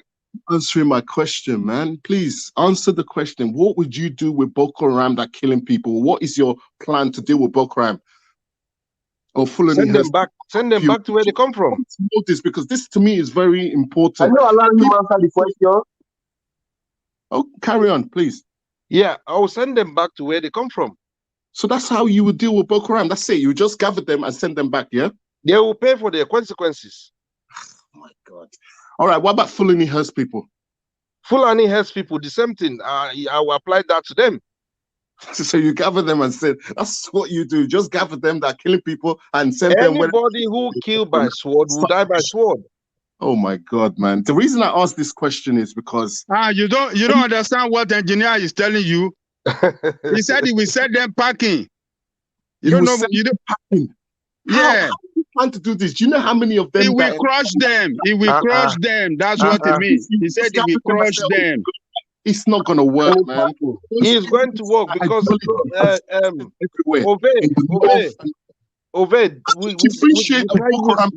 we can't use some kind of hard language on this platform. If not, I would have been saying things that I don't want this platform to, we have to make it in the way that people will understand. You understand? So, but if these Boko Haram people say to you they're Nigerians, sorry, say it again, my brother. If these Boko Haram and Fulani people say they are Nigerians, hold on. Look, Radio Biafra, where are you taking us to? Take us there. You have a 1 minute window. The reason I asked this question, is because I never seem to hear anybody come to, sorry? Go on, my brother. Go on. I keep hearing people that come onto this program say, they never seem to get a solution to how they will deal with all these problems. So what is your solution? Take us to your solution. We need a good leader, good president. Jonathan, to me, was a man that was a good leader, but they hated this man's guts. They made up all form of allegations against him about corruption, which are all false. And you're telling me that you can get a good leader and all will be well. Are you saying that Jonathan was not corrupt? Is that what you are saying? Sorry? You're saying Jonathan was not corrupt when he was in government? He was no different to anybody else. But so what are you saying that they lie against him? Which lie they lie against him? That any other president. It's Jonathan that won this election. Hold on. It's Jonathan failure. It's Jonathan failure that brought in Buhari. Sorry? Jonathan failure brought in Buhari.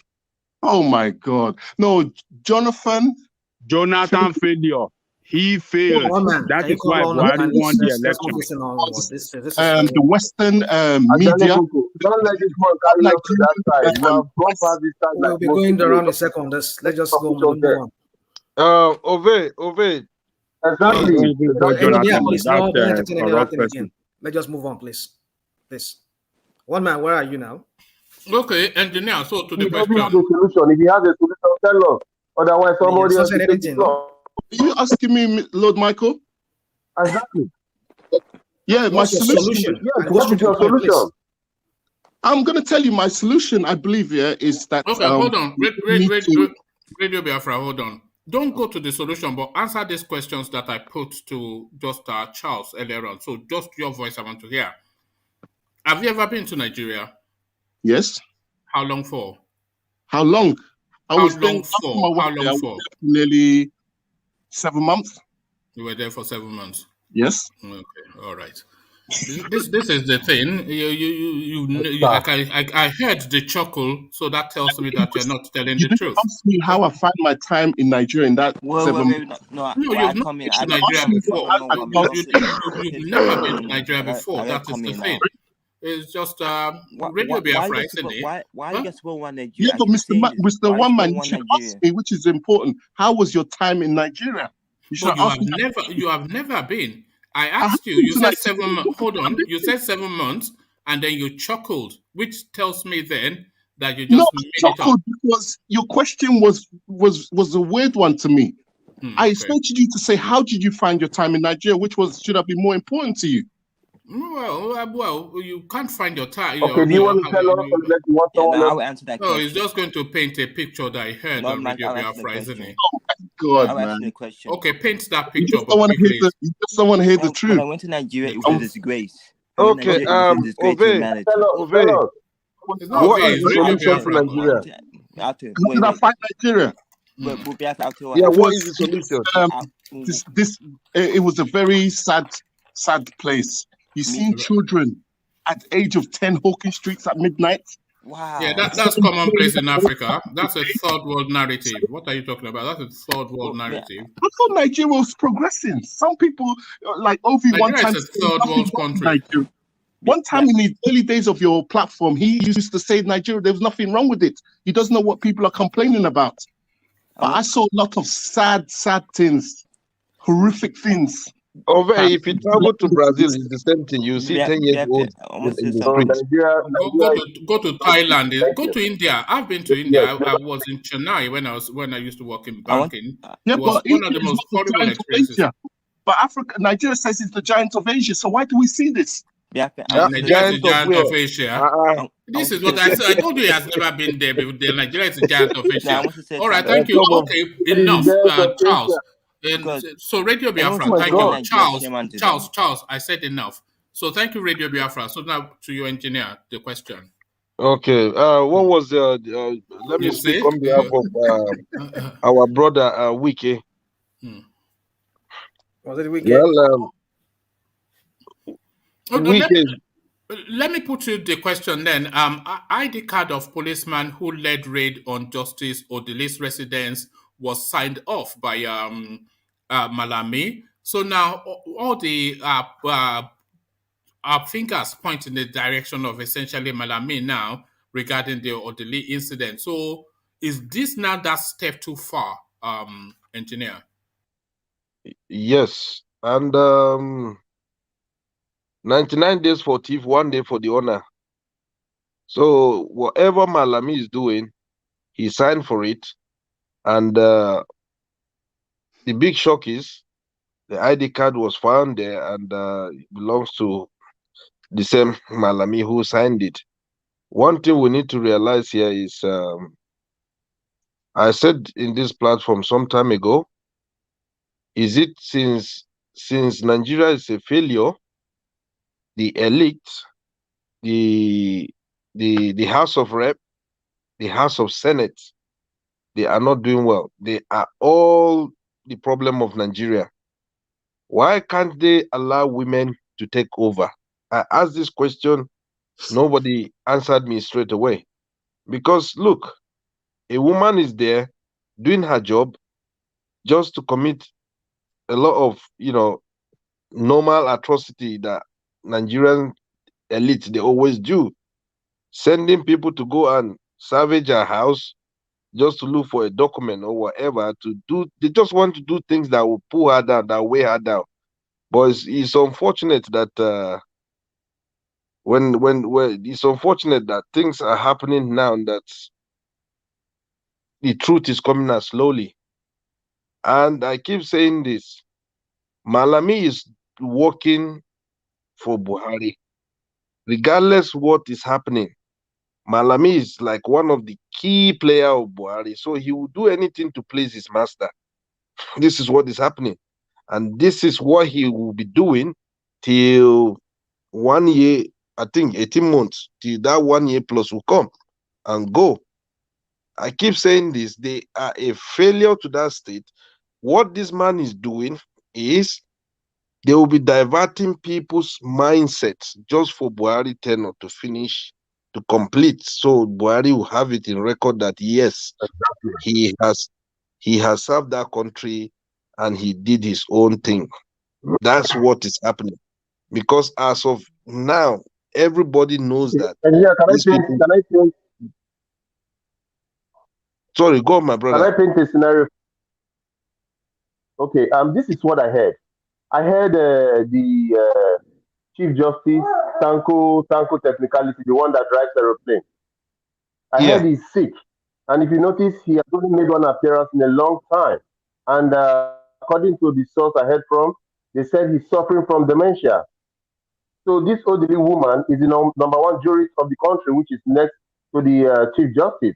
So if anything happens to him, like he's incapable of taking his responsibility as the Chief Justice, woman is supposed to take over automatically.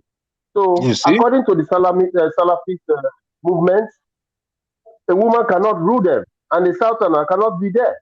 So that is why they are doing everything to stifle her emergence as the next in line.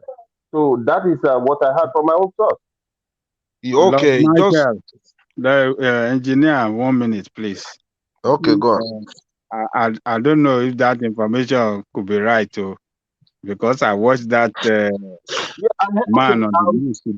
It's public. I watched that Chief Justice on the news today. He looks okay to me. He was talking. He was talking very good. He doesn't look unhealthy. There's some people went to some assemblymen, I guess, they went to him concerning the issue of that woman, and he was talking to them that he loved the cooperation he has got from the assembly and the executive arm of government, that when they send their bill or their budget and stuff like that, it doesn't look unhealthy to me. So that might be, people can carry rumor anyhow.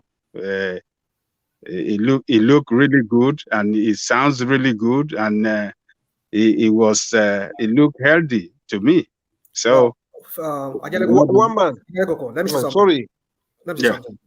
You see, the raiding of Justice ODILI'S residence, there's a cause. I mean, there is something behind it.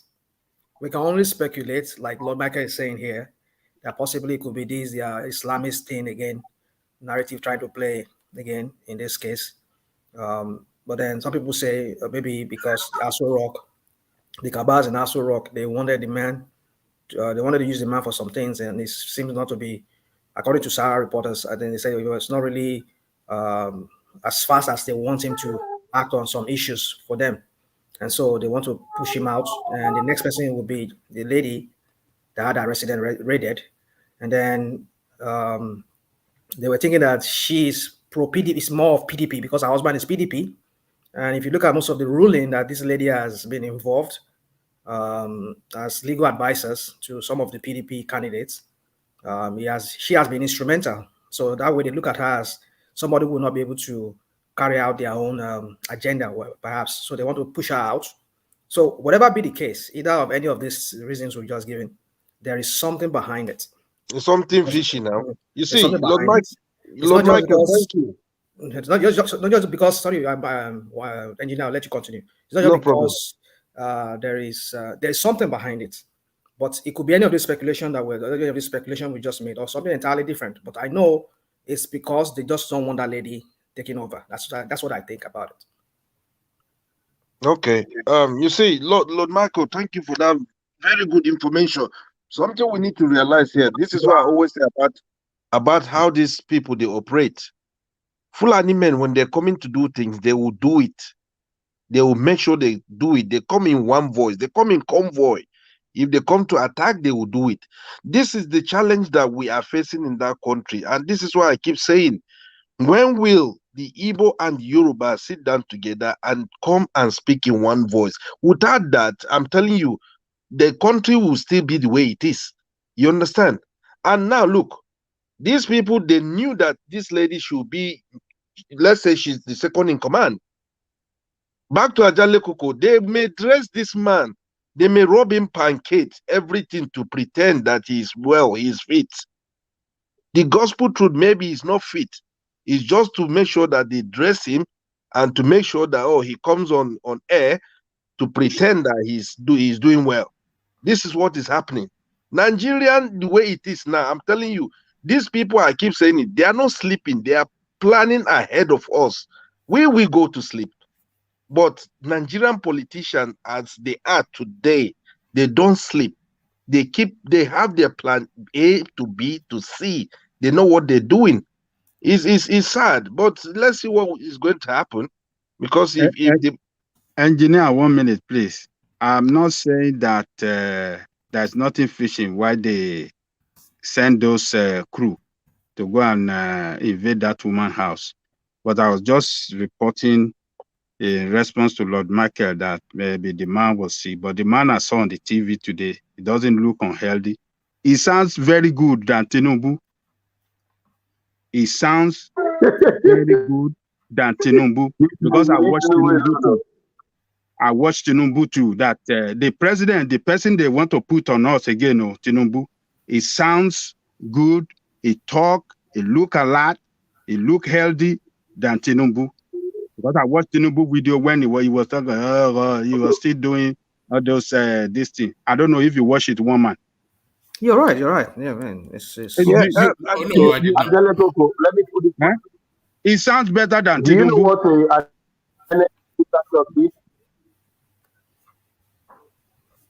Sorry, Lord Michael, your line is a bit, yeah. Can you repeat? No, his line is bad. Can you hear me now? We can hear you. Go on. Okay, let me Rational mind. Did you observe that when you listen to the? Did you? Yeah, you're right. You're right. Yeah, you're right. Yeah, I observed what you said, but I'm asking, do you know what an energy booster shot is? Energy what? Energy booster. Are we doing Jubril again? Oh, is this Jubril? Oh God. What's today? Is it a full moon today? Is it a full moon? Let me look out. Is it a full moon? Don't let people It's not a full moon now. What is going on? Is it again? Don't become another Uber. Look at that. Okay, see, do you know the kind of what this does? It's like it stimulates your energy for a period of time. Who knows if this man is really sick and maybe he took something to make him stand up strong for some time. I mean, booster shot. But do you know that the present justice is younger than Odili? Odili is older than her. Do you know? By the way, older than him. Are you saying he's using Sag by the way? I don't know. You don't know? Go check the profile. You see that Odili a few months older than the man. So we. No. We read that out. Odili is older than him. Correct. Yeah, Odili is older than him. But what they are saying is they want him out. So Odili, there's a 70-year threshold which Odili is going to hit in the next 6 months. But this guy, he will hit it in about 8-10 months. So he's quite younger than Odili. So he's further away from the retirement age than Odili. But they are saying for whatever reason they need Tanko Mohammed out of situation, either for health reasons or for their political expediency. They need him out and out immediately. But then if he leaves, then the next in line is Odili. So she then comes in, But so within that 6 months, she gets 6 months to retirement. But then after her is a Justice Kayode. But they are saying there's another guy. There's another guy. Is it? I think there's another northerner after her. Kayode comes after the northerner. I think that's what I saw. I'm not too sure, but that's on the answer. So that essentially is the narrative, Lord Michael. Well, anyway, let's see what's going to happen. I have a point in what I'm saying. If this woman is to retire in 6 months, and they are fighting her, then there is something which means maybe Tanko technicality might not last up to 6 months. What do you think about that? Well, we can only speculate. We don't have, evidence as to all of this. Yeah, exactly. We only speculate. Yeah. So. All right. Sorry. Before you carry on, engineer, let me just clear up that. Let me just actually you carry on and then I'll clear up that space after you. So yeah, carry on, engineer. Oh, all right. So let's see what's gonna happen, because at the end of the day, it's just like I always say in this platform. I must be honest to you. Fulanis, when they're coming to do their thing, they do their thing, clean sheet and go. But right now, I think God has started revealing what is happening, and to the stage that they found in Malami has to do the paperwork for them to go and do all those kind of things. And it's something I commend my governor, who he has done well. The only thing we needs to do is to push harder, to push more, so justice will be done for this lady. I must be honest to you. Otherwise, we know what Nigeria is capable of. The evil kakus, they will still put everything, shove it under the carpet if care is not taken. Highest, they will end up saying maybe someone used Malami's signature and give them go ahead. Because these Fulani men, they know what they're doing. They're good in politics. That's just my stake for now. All right, thank you, engineer. Engineer, let me quickly just add this to the mix. So just literally 2-3 minutes. Odili is next in line to Nigeria's Chief Justice Tanko Mohammed and stands to benefit from his removal, should that happen before her retirement on May the 12th, 2022. Sources said the raid, approved by Attorney General of the Federation and Minister of Justice Abubakar Malami, was to let her know she would not be allowed to succeed Mohammed. Sorry, can somebody mute? Sources said the raid, approved by Attorney General of the Federation and Minister of Justice Abubakar Malami, was to let her know she would not be allowed to succeed Mohammed as the head of the nation's judiciary. Odili, who was appointed a Justice of the Supreme Court on June the 23rd, 2011, was born on May the 12th, 1952. That means she's due for retirement by May the 12th, 2022 on turning 70. But Mohammed, who was appointed a Supreme Court judge in 2006 and sworn in January 2007, was born on December 31, 1953, meaning he's younger than Justice Odili and will not retire until 2023 when he turns 70. Regarding the Odili's raid, it was planned because they don't want her to be the next Chief Justice of the nation. Though she's retiring in about 6 months, that is like 6 years to them. They are planning to remove Tanko Mohammed before then and don't want the woman to even act as CJN for one day.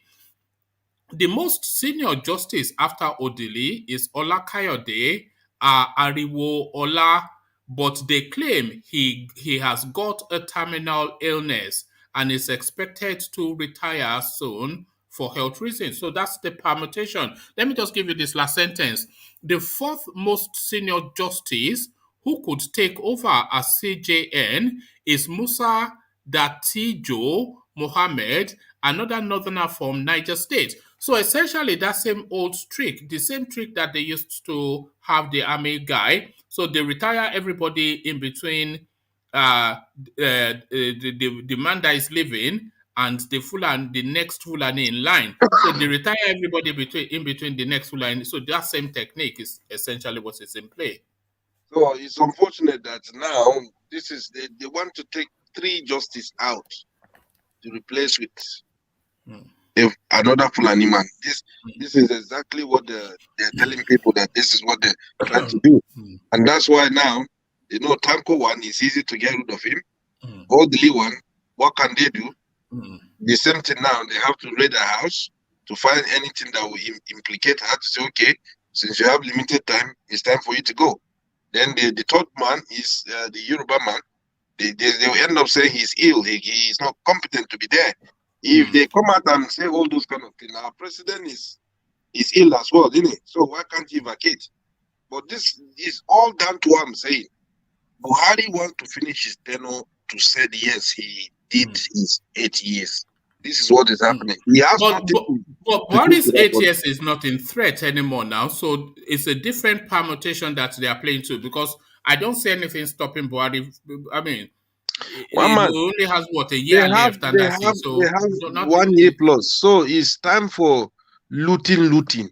It's time for, if we loot, if we go, will these people come after us? It is what comes after Buhari that I think is in play now. So they're trying to start removing everything that will come after them after they finish their tenure.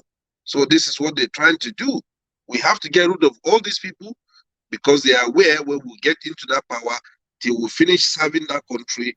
And if we don't do this, trust me, they will hunt us, and it's going to be like a disaster in their future. This is what is happening. All right, thank you. So, engineer, let me take you to now the Eastern Quarters. You were here when we were saying that this guy now, money earned the right way is not spent in this manner. And we were accused of being Igbophobic and jealous, etc., etc. We did say at that point that the EFCC would knock on his door. And fast forward just a few months later, Obi Kobana, is now eating Tuoshin Cafe in Abuja Central. One man, you said he has that money the day someone was throwing that money in the air. You said it's a blood money. And I said to you, if it is a blood money, let them enjoy the blood money. The truth of the matter here, this guy hasn't done anything wrong.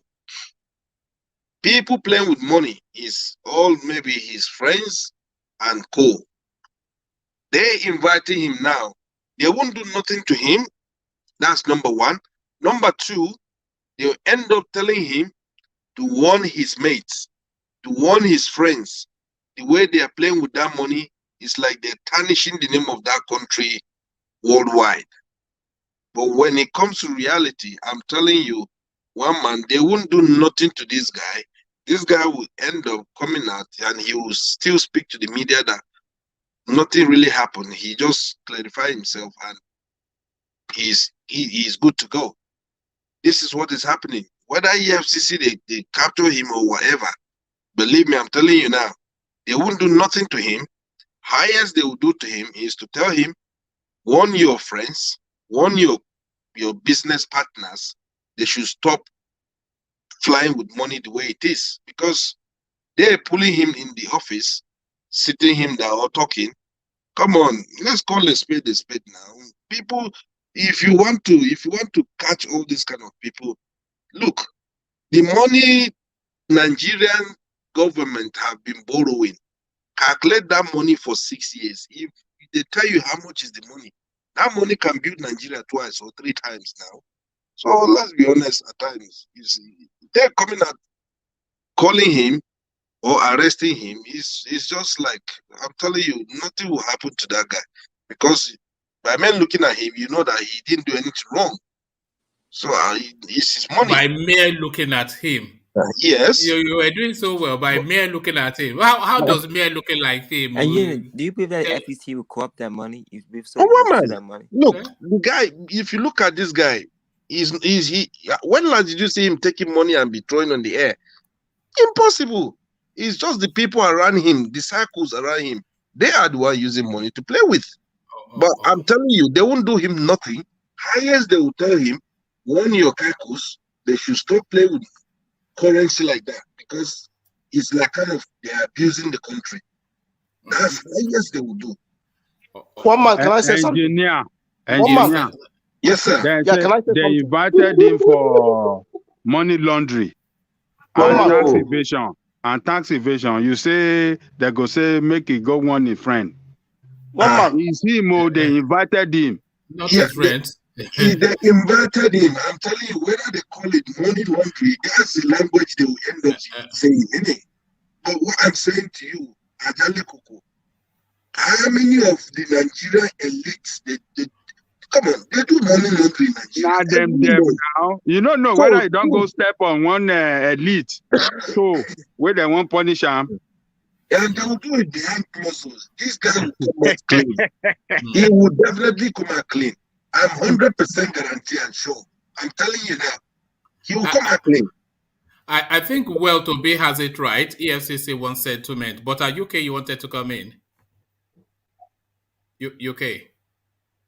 Yeah, let me say something. Yeah, what I want to say is, this is our country called Nigeria, man. I don't know. Because, I mean, a whole lot have been going on, and people have been, embezzling money, looting, putting in the GP tank, doing all sorts of things. They don't really go after those people. Yeah, quite sure, they could invite him, to explain some certain thing. But I mean, what do they even want to even explain? Because themselves, even the man, where's that guy? I think his name is it Magu or what? The EFCC Magu, yes. One. Yeah. Where is him? So all those money that they have been recovering, and those houses that they have been getting, where are those houses? Where are those money? That guy wasn't he give? I think when he recovered, then he will take. Then he will say to his people. Eh? That's funny. But this guy who have been making, because this will be Kubama. The only thing that brought him out of limelight is because of the burial. Apart from the burial, nobody will even know. I mean, yeah, I do hear about his name, but not him that I even know. I know the one they call chief priest. That was the one I know. But this one, I just know him just this burial. After the burial. Yeah, he wasn't even popular. UK, when we were seeing all that demonstration during the burial, did you also have the sense that they will come after him did you when we were seeing all that display of ostentatious Did you personally, in your own private thoughts, think this guy then go you know, get one man. Do you know it was a how will I say? You remember that day we did on your platform, we talk about it. Remember that day now? We talk about it. Yes. You know, but for me, I even in that day, I told you that I didn't like the way the people were spreading the money. Even if you get it right, you know, throwing it that way. Yeah, quite sure in Nigeria now. You said so. Yeah, quite sure. You know, in Nigeria, anything you do, for the fact you have a followers, once your followers say it's right, so everybody will say it's right. You know. But to me, I say, yeah, even if you get your money that way, you know, throwing it like that is not good. You know, because at least as a human being, we have to be decent in everything we do. You know, sometimes we don't need to like the Western world. These people, they are richer than us, but you don't see them doing such. You know, like the only people you can see that. Okay, no. Let me say something now. The only time you see them doing that, except maybe you go like strip club, you know. That's where they will be spending money like that. But apart from that, you don't really see them like doing money like that, you know. So what I just want to say is that this guy, yeah, he's an entertainer. Being an entertainer, there's always crowd now, because when after Nigerians after working now, people always want a place to go and relax. So for the fact he has that kind of place, something must be going on, because for Nigeria, apart from that drinking and partying, nothing else now, because there's nothing other thing. So that's all give them fun or happiness. So for me, as they invite him, they shouldn't abuse that invitation. They should make sure that they ask him what they're supposed to ask him. If it is tax, as they say, or whatever thing, they should, okay, if he's owing them, let him pay them. If he's not owing them, they should allow him to go. That's all I want to say. Money laundering as well. UK. What business does he do? What business does he do? Okay. Money laundering. The money laundering. How are they going to trace it now? Because the country itself is not even structured. It's not even structured whereby if you make money, they should be able to trace it. Let me say something. I don't know if you guys have seen a picture of Obi Kubana and some other guys in Liberia. They went to Liberia. There was this picture they took with I saw it. I think they go for the vice president. Yeah, so I think they are trying to open some kind of they have some business interest in Liberia. So what I think is maybe that is connected with that as well too. This whole episode of sudden arrest or questioning by the EFCC might have to do with that too, because like I understand, there's this huge project they are trying to embark on in Liberia. Maybe that's what it is. The money laundering is all about, or maybe it's some other. You're right. You're right. Yeah, so it could be that too. But what is wrong with them having I don't understand. What's the correlation between? Maybe they feel like you want to take the money you have out of the country. Rational man, can I say something? Go on, please. Yeah. Them going to other country to invest. Are they not Lebanese or Indian coming to Nigeria to invest? But there's a process. There's a process they should follow. Except if they don't follow that process, they move the money out of Nigeria. They could say they want to go and do business. Listen, if you are into financial, you understand how money laundering works. They might. I know. Listen. What I'm trying to say is this: I just hope that what they intend doing in Liberia is what they want to do in Liberia. We can be speculating here. We don't know what the FCC has as evidence, because if they say, okay, well, they give this facade that we have this project going on in Liberia, we want to go open a business there, and maybe the money was not really meant for that place. They only give that false impression, and that's what they declare to CBN or to their banks when they were moving the money out, and maybe they later trace the money funneling somewhere else, maybe to Europe or some other places. That could be the reason. You get it? Okay. I want to ask question. What if as they went to Liberia, without them taking picture, just go there and do things, normal, just like me, I can fly into Liberia and buy land and start doing, doing something without anybody, putting yourself online. Okay. So what about it? Could Okay, can I tell you something? They will still know. They will still know. See, let me tell you, as long as you're a Southerner and you are well-to-do, you are on the watch list of the Nigerian government. So have that at the back of your mind. Even if they sneak through the middle of the night, they will still know. And it's not really Obi Kubana who has that business in Liberia. It's his business partner, Ned Okonkwo. That is another magnet on its own. So Obi Kubana is just a partner to him. So maybe they want to take Obi Kubana to get to that guy. Nobody really knows what those guys are after for now, except things begin to unfold. Which Ned Okonkwo, Regina Daniels or something? No, that is Woko. That is Woko. This one is a different one, Ned Okonkwo. Or This one is a different guy. Maybe he have some business dealings or transaction with hush puppy. Who knows? Who knows? You remember some time ago, they also invited what is this guy's name? E-Money.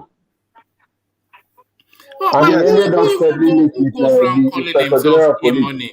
Is that even that name itself is suspicious? E-Money. Exactly. No money is clean in Nigeria. You're very clean. You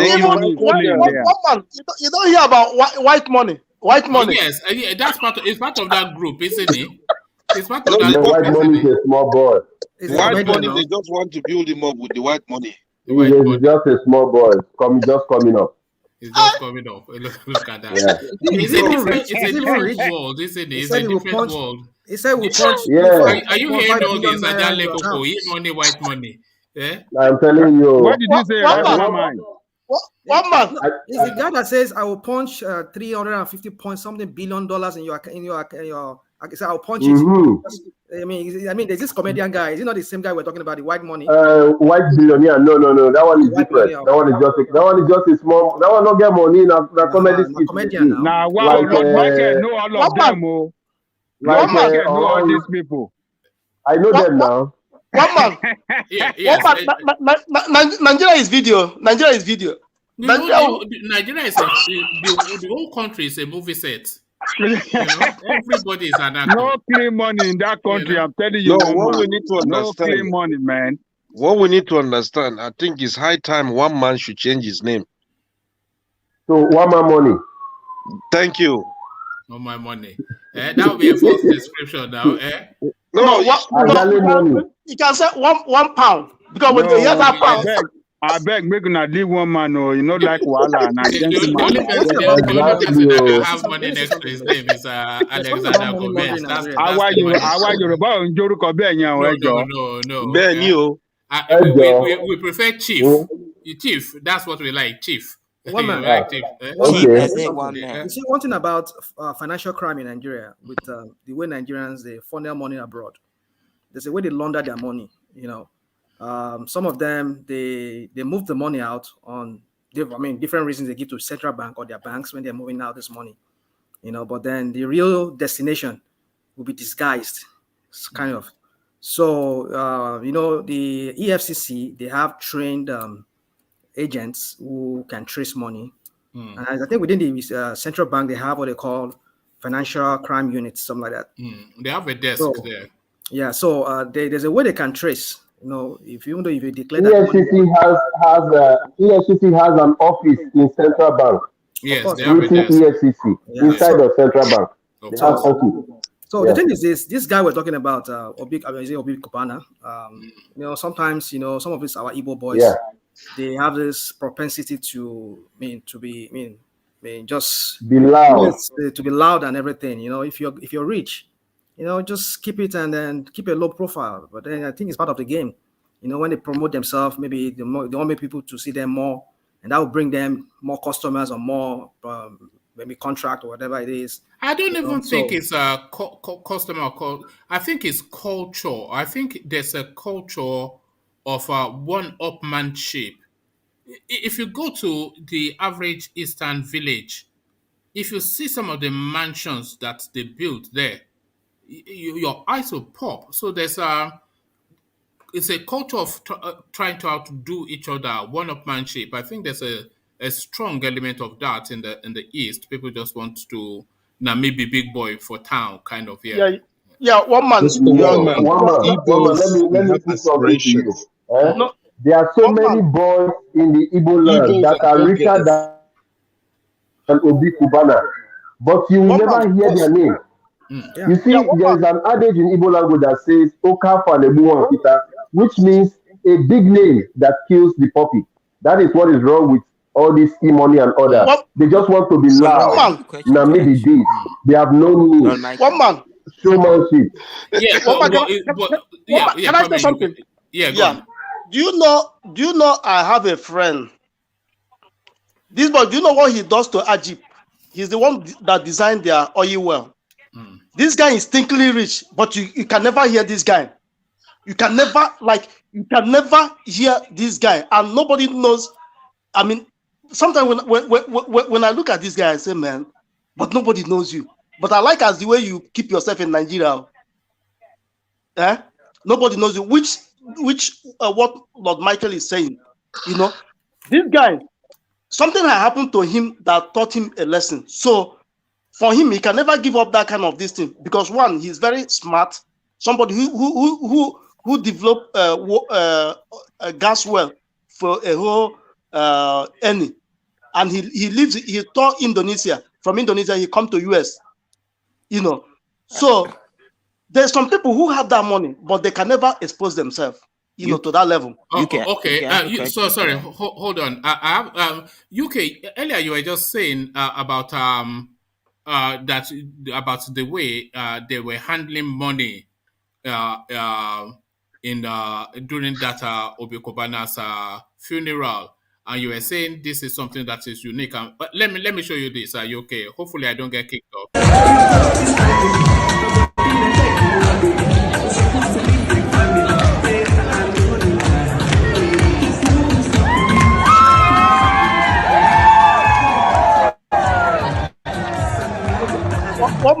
You okay? No baby that. JB you say you people know they do. No baby that.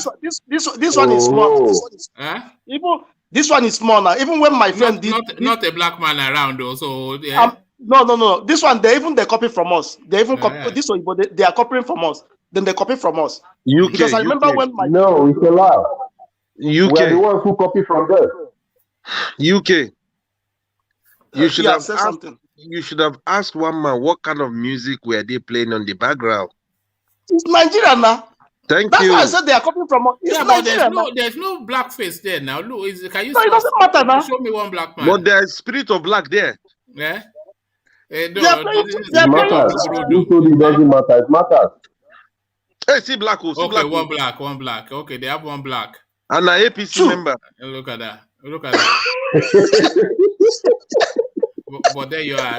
Two black men there. There were two black men there now. I mean, I'm also APC and PDP. Okay, for example, you see this PDP aspirant, this Ozibo of a man. Do you know how rich that man is and the kind of development that man has made in Anambra State? Nobody knew him until he came to contest for governorship position. He's one of the aspirants. He's the flag bearer for PDP. Raphael Ozibo. He's a stinkingly rich man, but you will never see him in the Cubana kind of stuff. And he's a young man too. Or have you heard of Obi Jackson from the same Cubana village, Oba? You will not hear them run. So you say that guy is stinkingly rich. Which guy? The PDP governorship candidate in Anambra.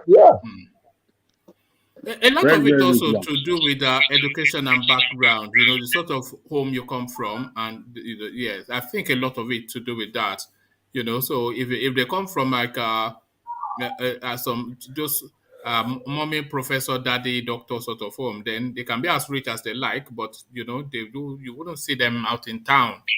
But people that come from the hoods, they are the ones that are a bit more brash. So back to what I was saying, one man. Yeah. Obi is because of his mom's burial. That's why he is there on social media. Assuming his mom is still alive, nobody who knows about him.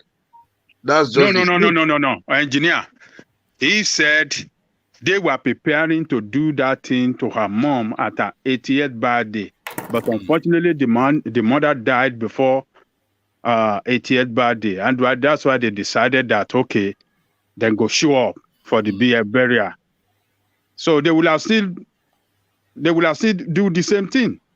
Yeah, they will have done the same thing. Ajale Koko, did you see him spraying money? Exactly, Ajale Koko. But you see, he wasn't spraying. Can I tell you something? If after that burial, this guy went low, nobody would have put an eye on him. But after that burial, you started seeing him mixing with everybody, politicians, doing interviews, talking talk show, telling everybody, all his life history.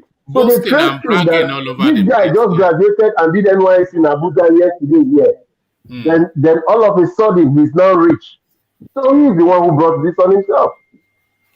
Yeah, Lord Michael, one man, can I say something? All right, and then we must get back on track. Yeah, what we don't understand here is people get money illegitimately, and they open a legit business. People get money illegitimately. They open legit business to cover their illegality. And this man we are talking about, Obi Kubana, they are talking about money laundering. Money laundering has many stages. Maybe some politicians is giving him money to take out of the country as well. We never can tell. So that's what just I want to say. People get no money is clean in Nigeria, and they open legit business. God bless you, my brother. Particularly, let me support. Hold on, UK. Let me support Thomas. You see, hotel business, entertainment business. That is where they launder the money. And churches. And they cover up. They uses that business to launder money, to cover up some dirty deals and stuff. Politicians, including some of these guys you are talking about, that hotel business and entertainment, mostly they use it to cover their loot and their illegality. So, Ajale Koko, all right. Let engineer round off that space, and then I'll come then to you, UK. Okay. Back to what I was saying, one man. You know, we said so many things regarding Obi Kubana's arrest, but like I said, I'm 100% sure they may end up saying it's money laundering, and just like Ajale Koko said and Thomas said, maybe some politician will end up saying, "Oh, let's pass the money through you," this and that, and politician we know where the money is coming from. Is the money they have been borrowing from other countries? How can they divide the money and share it? And how would they pass the money out of the country? So it could be like that. But for me, I'm telling you, this guy will come out clean, regardless of anything. Well, it won't come out clean because his name is tarnished, but then of course he will not be held in custody because nobody is held in custody. Yeah, but we know who is here now. I think Well-to-Be actually, if you look at what Well-to-Be said here, I think this is essentially what is going on. So this is what is going on. EFCC wants settlement. That's just it. So that's it. Malami wants settlement. But he's always Malami, isn't he? I just take it easy. Okay, no problem. You people don't know Malami is very, very corrupt. Malami catch you. Very, very corrupt. Do you guys know that every money they make, they seize, it has to go to Malami now? And that is what the House of Representatives, the Senate and the House are trying to fight against that. Why would you have custody of this money? When Ribadu was there, all this money collected, it deposited in central bank. All the money was in central bank, but this Malami said he wants every money to be accounted to him. Just has to tell you how corrupt that guy is. That guy is going to come out probably. I'm pretty certain he's already wealthier than Dangote, but he might well come out the richest black man. It's possible. Malami will be the next Nigerian president. One man, do you see his property somebody show on internet? No, we've played the clip here already. Estate. This man is crazy. All right. Thank you, engineer. So for pressure of time, let's just press on to UK. So UK, let me take you to this lawsuit that is being instituted by the Northern Group, seeking for that referendum for the Southeast to say, have your referendum and get out. So a get out lawsuit by the Northerners to the Southeast. So what are you making of that? They are suing to have referendum. I can't wait. I can't wait to get that referendum, man. I mean, I can't wait. So if you get Biafra, we used to be coming to hang out with us here, or we'll be beneath you after that. I will go anywhere now. I mean, I can get. I mean, I have at least with what I have, I can travel to any part of the world, apart from where they are having problem. Any even South what they call it, North Korea. If I can even go. Saudi Arabia. Yeah. So we live in Nigeria. That doesn't mean I can travel any part for the fact. No, but you'll be coming to the platform, is what I'm saying. I will come now. Why not? I will come. Will you not be above us then? One man, the question you'll be asking UK is, will you have a Yoruba girlfriend? I know UK has girlfriends everywhere. We know that. It's Papa my name is even Kayode. His girlfriend name is Mojisola. Mojisola, look at that. But Mama, let me say something. Yeah. We have to be very careful though. Anytime these guys bring up this lawsuit, something happens. Remember the last time when they talked about this lawsuit that they wanted to rescue Nigerian government to court? The next thing we had was that they had Nnamdi Kanu in custody. So I think this thing is a distraction. They distract us so that they have something they are planning. They want to execute something. So anytime these guys comes like they're in support of you, we need to watch our back. No, Who knows who's next? I think it's just really a bit of a nonsense. They're just grandstanding and playing to the one gallery. man. They are hungry people. Yes. UK. I'm expecting UK to say they are just hungry. Maybe one politician gave them 100,000 naira. That's it for them to go and make chanting noise. You know they can't do without Igbo. That's just the truth. They can't do without Yoruba. They can't do without Igbo. That's the truth. So leave them. Let them go their referendum. You said no. You still hold their leg. You hold Yoruba man hand and leg. Instead left and right, you hold Igbo man. So leave them. You got it wrong. You mean that they cannot deal with the Biafran resources? What Biafran resources? The crude I know oil. I know your game. See, Biafrans are not even looking at that resources. Biafra just said, let us go. Let us go. We don't need my Nnamdi Kanu said, in Biafra, we will give you people all the oil you need. We will focus on our brains to achieve us. Who do you think will import radio for them now? Yourself. Wow. Engineer. Fulani man will hold radio inside bush to be listening. Who is supplying those equipment for them? UK, please.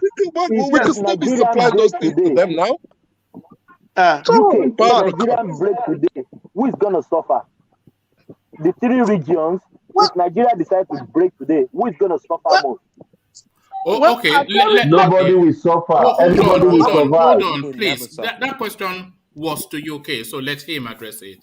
We are getting too many voices overlapping now. If Nigeria break up, nobody. I mean, everybody.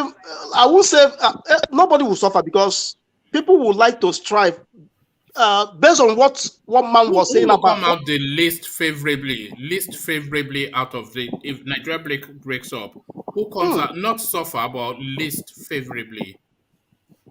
UK not know that they will suffer most. They not know that they will suffer most. They not to feel it because of the insecurity that is going on over there now. No, not about the security, my brother. It's because of the economy. The economy of Nigeria is based on the South. No. That's what I'm saying now. And even the insecurity now is contributing too. You know, even with that, if we break now, if the team break up now, everybody will suffer it because the economy is already down now. One man, are you listening? Because the economy is already down. But surely, South will we will survive, isn't it? No, we will survive, but still, we have to go through. We have to go through. We have to push very tight for us to escape it because the economy is down already, which everybody knows. Do you know why they? We all know why. Yeah, I understand you, but they not know that North is the least educated. North is the least educated. Yeah, we know that. We know that. That is why they will not the South or Biafra or Yoruba to go. North will suffer most. Let's just admit that, please, my brother. And the only thing that is stopping them. No, for sure, because they don't want to develop their place now. They don't want to develop that area. That is why they are having those Alamajiri people now. Okay, let me say something. Real quick. And what is propping them up, propping the economy up over there, which is agriculture, right now is under threat because a lot of them cannot go to farms. Due to insecurity now. Yeah. Insecurity. So you can see why it's affecting them a lot because you see, when you talk about the food basket of a nation, the North has the highest parts when it comes to production of food for Nigerians. Talk about the Benue. No, I've been to Benue State. When I went to Benue State, my first time to go to a restaurant, they will prepare a yam and pound the yam for me. After the lady pounding the yam, I said, "Look at miss, you serving me like this, pounding the yam for me." Because fresh I was expecting, fresh yam. So after eating, so when I gave them, I think the food cost us like, because it was I and my wife, the food cost us like, 3,000 naira. But do you know that I gave that lady 10,000 naira extra for that hard work? The woman was looking at me, say, "Who are you?" Big man. You see Obi Kubana's brother. Because I said like appreciation, no? Yeah, appreciation because for her cooking the yam, pounding the yam for us. Man, I was just looking at this lady. Yeah, but wait. I said, You said the food is fresh. Yeah, the yam now. He caught the yam and boiled the yam. Pounding it. Is she fresh as well? Oh God! No, thank you. Now my wife is there. You're talking fresh. My wife is here. Thank you, engineer. Let me move you on to another talking point. UK. So to speak to that ODILI'S space, what do you think is going on there? It's just the whole thing shrouded in mystery. Very soon they'll tell us it did not happen. But what do you think is playing out there? I was listening everything you guys were talking about the lady now, because one, since she's number 2 now, they don't want her to get that position now, based on their plan, so they have something, they just want to find something to plant, in her place, so that to drag her into early retirement. So that's all I can say, in that space. All right. Thank you, UK. And to this, you can't declare, if you can't declare them bandits, if you can't declare bandits terrorists, declare them federal civil servants. So it's more like a jokey sort of a comment, but really, I mean, what is holding them up to declare these people? Okay, do you know what I want to say? One man about this space. You see, Gumi already said these people, they need amnesty. So that's exactly what this man is even talking. I mean, if we can reverse everything, because they need amnesty, but because since they said they were paying Niger Delta the militant, they were paying them amnesty. This bandit, they have to be paying them amnesty. So if they pay them, which means they are the civil servant, they are even trying to make up, you know. All right. Thank you, UK. So let's go on to Rational Mind as we start to go to voices that we've not yet. Thomas! Yeah. Thomas! Is Thomas... He's eating kangaroo there. Leave him. You know, Thomas. Now you call him, but you take you know you are calling to Australia. So you go hunting. You go hunting. Okay, let me leave him now. that place is a dangerous place. You know, just full of wildlife all over. I'm telling you, it's snakes everywhere. Yeah, snakes everywhere. So is that snakes everywhere in that country? Snakes everywhere. You know, but thank you, UK. So let's go on to Rational Mind. So Rational Mind to that ODILI'S space. Your thoughts on that?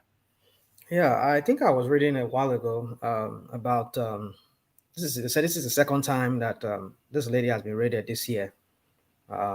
That's according to Falana, said she was raided I think around February this year, and this is the second time.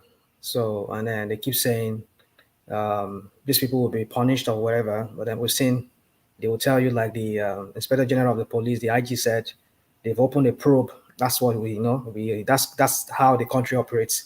We investigate, we open a probe, and nothing ever comes out of it. If ever anything comes out of it, they just sweep it under the carpet and cover it. So the thing is, I think we've said this already. I think I've all along I've been chiming in on other people's comments about it. For me, I think it is what it is in the sense that it's a lawless state under Malami, and then championed by his head, which is Buhari. This morning I was talking to a friend of mine. We were chatting, and then he was saying something like, Fela was right when he says animal in human skin, because that song was directed to I think to Buhari. I mean, you need to listen to that. Exactly. Yeah.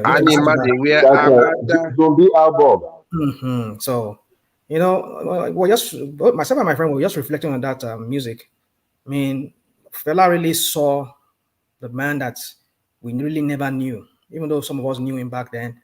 But we thought maybe he was trying to do the right thing by bringing order, law and order into the system back then, but not realizing that there's nothing we cannot. When we have freedom, there's not like freedom. You know, I think some of you were talking about China here. I think earlier on, you know, even though China is a prosperous nation, but it comes at a price, because the people of China do not have the freedom like most of us who live in the Western countries, developed countries that have open democracy and that are loose or lax in their laws. So this man, you know, is a real animal, is a real beast. Buhari is a beast in the sense that under him, Nigeria has gone to the lowest that's ever been in history. Lawlessness. I mean, we see it play in every areas of life in that country, in every facet of life. And then you ask that question. I mean, can the country be rebuilt from what this guy has done? Whoever is coming in, he's going to have a great, a huge Herculean task on his shoulder, because is it an impossible task? It's going to take a long time for us to. It's not. It will take almost impossible for now. Yeah, it will take more than the incoming administration. Yeah, it will take maybe another 30 years to recover from what this guy has done. Because of that, because Nigerians are tired of waiting, you know, we keep hearing. I mean, maybe possibly the next president that will come in will start blaming Buhari too, like they were blaming Jonathan, and they will play this blame game all through their 8 years. I thought they ever have 8 years there, and all through. Even though his article to coming in, he's going to blame. PDP will continue blaming again. They will start blaming APC and everything, and then it's going to be the same thing, and then the same agitation and everything will go on. The same noise making protests and everything. You know, it's. I'm not trying to play gloom here and doom and gloom here. It's the template, isn't it? Yeah, it's just, what we see play out. Yeah, it's play out every time. And can I interject, Rational Mind? Go on, please. I said this again. I'll keep repeating this. Tomorrow, if we have a new president, I'm telling you, the guy will faint because the country will be in Besi. The guy will faint. Already in Besi now. The guy will faint. He can't. The president will end up resigning because he won't be able to function under heavy burden of. You know, the next administration is going to be a failure. It's going to fail completely because of the damage that these people have done. Because they'll be having expectations, and the resources and the damage to the system, they're just not there. So look at how they have. Remember when we were doing some story on when they were recruiting into the Navy, a supplementary list, and not even one token Southerner was there. So they've padded all of these spaces with their people. They've destroyed all of this. They've heavily mortgaged the country. So no matter how, unless there's debt forgiveness, so debt forgiveness will be the story. That is perfect. I mean, that debt forgiveness, I doubt it if it's going to happen. It's going to be the story of the next administration. Debt forgiveness comes with a price. By that time, the naira will be 1,500 to $1.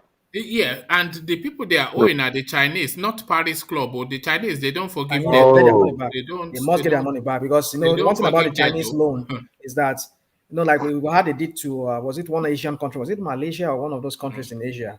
Where they took over their airport and all that because of the loan they took from them. I mean, also I think in Jamaica, they are seaport. I think it's Mozambique. I think in Jamaica.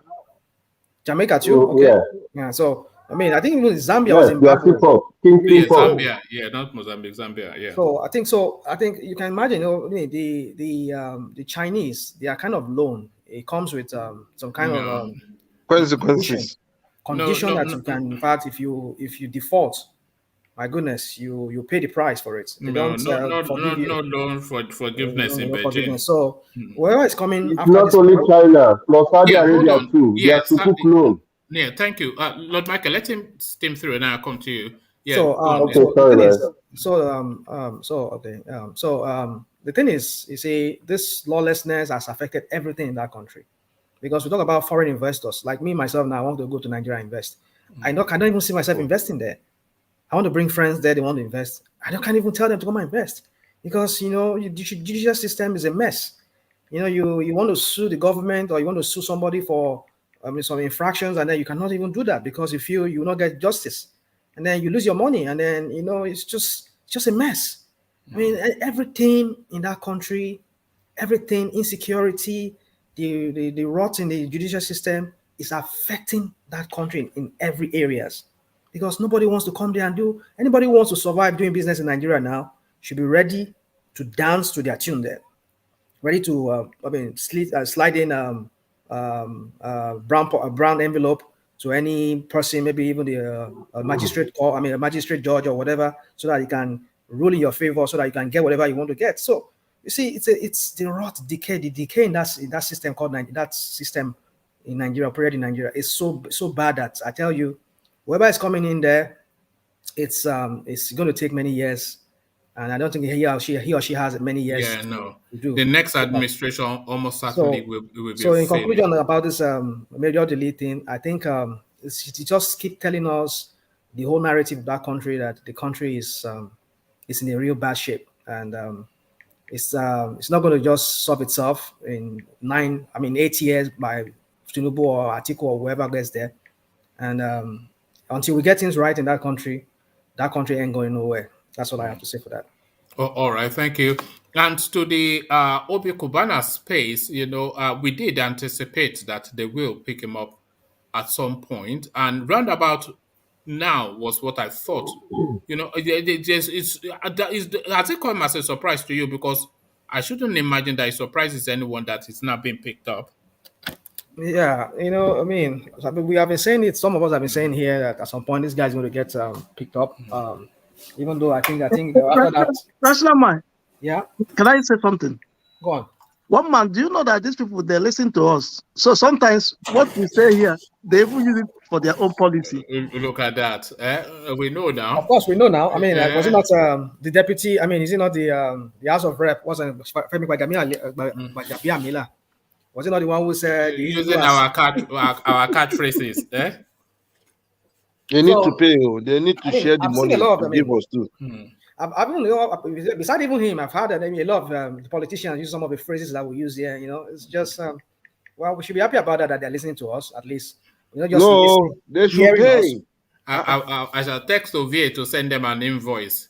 I'll get my agents to go and not just hearing us. Don't worry, I'll handle that aspect. Yeah. We want them to act on some of the things where they hear from our platform here, so that they can act on it. But that's Nigeria. I hope they have enough of a sense to have an understanding of what we are doing here. I just hope so. What we are saying is the country must be better because all the ingredients are there for it to be better.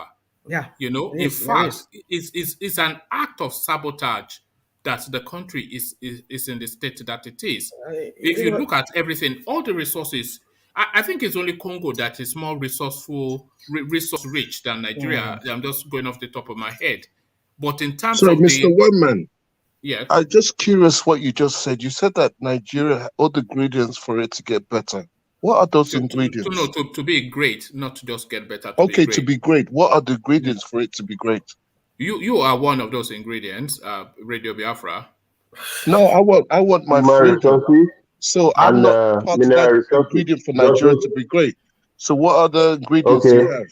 Yeah, no. Okay, plus freedom too. Freedom is part of greatness. Sorry? Lord Michael, can you repeat what you said? Okay. I say freedom is part of greatness. If you have everything working for you, you are free. If every law is for everybody, then if there is justice, you are good. But I'm not free. This is why I'm agitating. So it's the same thing with what one man has said. Okay, we're coming to that. I'm not free. This is why I'm agitating for freedom. Why are you not free? Have you committed a crime and you are incarcerated? No, it's because of the people I'm with don't allow me to be free. I cannot aspire to be president. I cannot go to another part of a country that's supposed to be mine, yeah? What do you mean you cannot aspire? You can aspire. Anybody can aspire. I can aspire, as I sit here, to be the president of the United States. Yeah, but I get threatened. If I aspire to be a president, I get told I cannot be president. Who tells you that? So how is that freedom? Even the Nigerian Constitution guarantees you that right. Forget what the Nigerian Constitution. Who pays attention to the Nigerian Constitution? The Nigerian Constitution, where did they say that the Northerners can have Sharia law? When they created Sharia law, did they go to the Senate to create the Sharia law? No, it was passed through law. What, through the Senate? The Nigerian Senate? I'm almost certain it would have been. No. You're almost certainly. They did not. That means you know it wasn't. Well, I won't say categorical what I don't know categorical, but if it's not legal, then it would not have stood. So it has some form of legality. Oh, their blood is boiling. Let me. Yeah, carry on now, rational mind. Wasn't that Obi Kubana we're talking about, right? Yeah, Kubana. So you see, I think I've said a lot even when I was chiming in between. The thing for me is, I just think, however he got this money. The one thing about me is this: you see, it's in our our DNA. Yeah. Both Yorubas and Igbos, but it's now left for the individual from any of these two ethnic tribes to kind of I don't know how to. I'm just groping for word right now. I mean, like kind of like your Bible would say, you know. So meaning if you're giving together, you just have to reinvent yourself. That's what I should use. Reinvent yourself. Because from a particular tribe, that this is how we behave and this is how we do when we are doing this certain celebration, and that's how I'm going to know. You can always change your own narrative for yourself. But then I think maybe because of the space he's in, he's into the entertainment industry, and he feels by making that noise, it will bring more clients or whatever to himself, and it will make his name known, his brand known, and all of that. And that will be more money for him. But this money laundering charges, I just hope it's not true.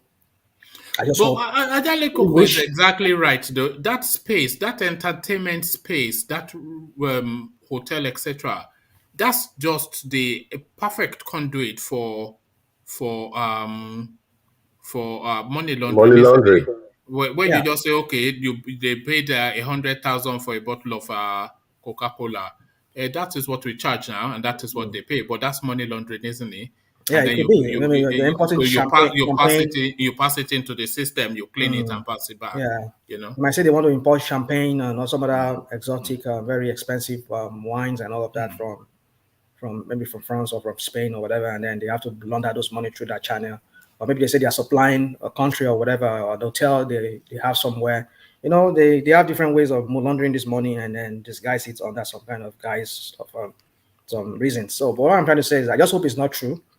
That is like we know FCC, they want to chop. They say want to chop. They want their own settlement. With their rig leader Malami, who has arrogated to himself the financial attorney general of Nigeria at the same time, because now every money that comes, any of those anti-graft agency they make or recovery or any loot, whatever they make. I mean, we heard about Diziani, even his bra. I think one of his bra that was cost about some $1 million. I mean, $1 million of naira. Rational mind. Yeah. So, yeah. I Rational saw that bra. mind. Yeah. I wish I could get that for my wife, so that my wife would be wearing it. Second hand underwear, though. No, well, I mean, it's just the gold and the diamond and everything that is. The way you pronounce the bra, I may see my wife wear that. I mean, that's something for me. No, that's what's wrong with everybody. This is you. This is your influence engineer. You always put that. No, it's the way he pronounced the bra. He said it in a different format of voice. That's why I'm a little bit worried. All right. Okay.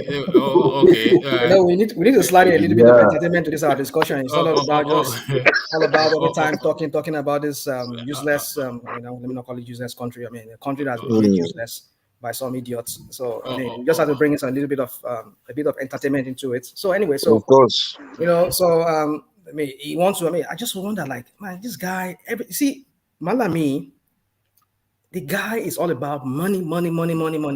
All the, like when he was speaking in New York the other time when they went to United Nations, whatever they went to do this last time, they interviewed him in New York, and he was talking about the money, as was it the money they were expecting to get from one laundered money, and by the past, maybe it was Abacha loot or something like that. The guy is just when anything about money in that country, it's not even EFCC, and I mean. These days we don't hear. You know, he has brought in EFCC under his portfolio. Of course. They report to him. Yeah, that was why the report some time back says that. And that was why he got rid of Magu, because that one is so strong-headed. What my rumor says that that guy is his son now, the chairman of that EFCC. That's his son. I know they're from the same home state, but they're from the same Kebbi state or wherever. I mean, is it Kebbi or Jigawa? So Kebbi. I mean, they're from the same state. That was why this. It's not his son, but he raised the boy up. I think it's his nephew. It's not his biological son. He raised the boy up. Oh, okay. But I know they're from the same state. That's what they said. I mean, is it Issei Osage, one of these professors, Issei Osage, who was, I think, advisor to the president on whatever the financial, whatever crime, whatever. How can all those things? How can something like that even be going on? It's not right to have two people from the one state heading an anti-graft agency or a law agency, and then the one next to the other agency under his control. It's not right. And that agency then goes after people's money. And then you are saying they have to be reporting all them. Oh God! Yeah. And you know what amazes me in all of these things is the conspiracy of silence when the process is going on. Everybody keeps quiet. Then when it's done and seen, then you now start to have nobody keeps quiet. Look, but they don't do nothing. No, but what is the Nigerian Bar Association doing? They should sue immediately. Look at what are you talking about? At least make some noise. What noise? That tells you what is going on that we're seeing. It shows you just how important the Nigerian space is. You say the Nigerian Bar Association, the second most senior justice outside of their tribesman. Look at what they are doing to her. So does that not then tell you, when they say impunity, this is what they mean now, this impunity. You just act as you will. And they are quiet. What do you mean they are quiet? Can you not see what is being vested upon the My judiciary brother, space? Lord Mike, Are we the not thing with that discussing the same country, topic? if you come out to tell them the truth, you see what happened now. See our brother Nnamdi Kanu, see our brother Sunday Igbohu. Anytime you come out to tell Nigerian government the truth, my brother, they will hunt for your life. This is what is happening. And it's not as though the people in the judiciary are squeaky clean. They will just, Of come course, on, you know, man. look at how they've been using the judiciary. They've, like we talked about ODILI'S a while ago. I mean, they're trying to bring the woman on no doubt, maybe intimidate her, so that she can always act on their women caprices or whatever they call it. You know, so it's, for me, it's just I just see it like it's a way of bringing the judiciary under their control, which already they've been doing it, because so many things they've done. This administration, Buhari administration, have done that should have resulted to somebody being sent to prison. Not even the DSS boss flouting court ruling and court judgment, and then not releasing people, and then they should have sent somebody as an example. But then, you know, why would it happen? Who controls the means to violence? Are they not the ones? The executive does that. So the three hands. You see, that means to violence that you say, that is the one and only thing that they hold and they use. You know, so they just know that, you know, we control the violence, and if we don't get our way, we'll just finish Nigeria it. is not a federal state. It's not a true federal state, because the system, the democracy we're practicing is not. I mean, the three arms: judiciary, the executive, and the legislative. I mean, none of them is. I mean, judiciary should be independent of the executive and the legislative, but it's like the executive now are the one appointing. That's one thing I think they need to fix. I mean, if I thought they have to redo any constitution, they should take the appointing of chief justice out of the hands of the executive, so that way it will be within them. They mean judicial council. They can elect whoever will be the chief justice of Nigeria. You know, I've said that in myself in instances. The chief justice of the federation, the INEC chairman, should never be a presidential appointee. Yeah. How can that be? And you say you are running an election. How can I appoint somebody to go and superintend something that I'm competing with, and then you tell me that that person is going to do it in a way that would not favor me? Is that just Can I just interject? Beyond stupid. Can I interject? Yeah. INEC chairman, INEC rules and regulation is you serve 2 terms and vacate. You will never come back, which is 2.5 years. First term, second term, another 2.5 years, which is 5 years. This man served for complete 5 years. But guess what happened? Buhari tell him to come back to the seat. That's when I know that everything Okpari, it's unbelievable, it's you know. Finished. So and you are telling us that that person is going to run a free election, a fair election. Forget about it. It's a nonsense. The judiciary should be totally free. You know, we're talking about Obi Kubana. I just hope it's not true. But then if it's true, well, let him face the music. Let him face the justice. He will have his day in court, and they should not bring in anything. But you know, this is Nigeria. See, sometimes I get tired of just talking about that Nigeria. It's just the only thing I just talk about here is just so that we talk about ideas as to move it forward. It's just so annoying. It's annoying. You see other countries moving forward. That country is retrogressing at a fast. I mean, faster than it has ever. It's a real pain, you know, rational mind, because you say other countries are propelling forward, but Nigeria, with the mix that is Nigeria, we should be propelling forward too. And not only should we be propelling forward, we should be catching up and intimidating those people that claim that they rule the world. I'm talking about the Chinese, I'm talking about the Europeans, you know, because there is nothing that we lack that we shouldn't be like that. But we have just something, you know, it's unbelievable, you know, sometimes. You're right. You almost want to shed a tear sometimes, you know, when you look at the ridiculousness of it. But thank you, Rational Mind. Let's go on to Lord Michael as we start to huddle towards the end. So Lord Michael, to that space then, your homeboy, Voodoo Money, So they've now nabbed him now. He's chained to the desk in what is Ibrahim Well, Power's office. E-money. well, as engineer said, he will go and give them some bundles and he will bounce back. That's it, isn't it? It's just It's as normal in straightforward as Nigeria. that. It's trade by barter. Eh? I hope so. But sometimes there are some people, they don't want your money. They just want you down. Everybody is kidnapping. Government pays some people. But when it came to an Igbo man, he's still rotting in jail. They don't even want to pronounce him guilty or give him a jail term. Evans, the kidnapper, is still there. But meanwhile, Gumi is somewhere negotiating and paying other kidnappers from the north. So there are two set of laws for one country. Yes. They have and they have nots. Yes. So there you are. And to the ODILI'S space, your thoughts? Well, it is what it is. We always know we are being hunted. 4 months ago, the husband traveled out of the country. Coming back, they seized his passport. For what? Nothing. Until he challenged it in court. And at the end of the day, the immigration owned up, they took his passport that his name was on the DSS watch list. For what? They wouldn't say till today. So I don't know if he finally got it back, but it has been a tussle.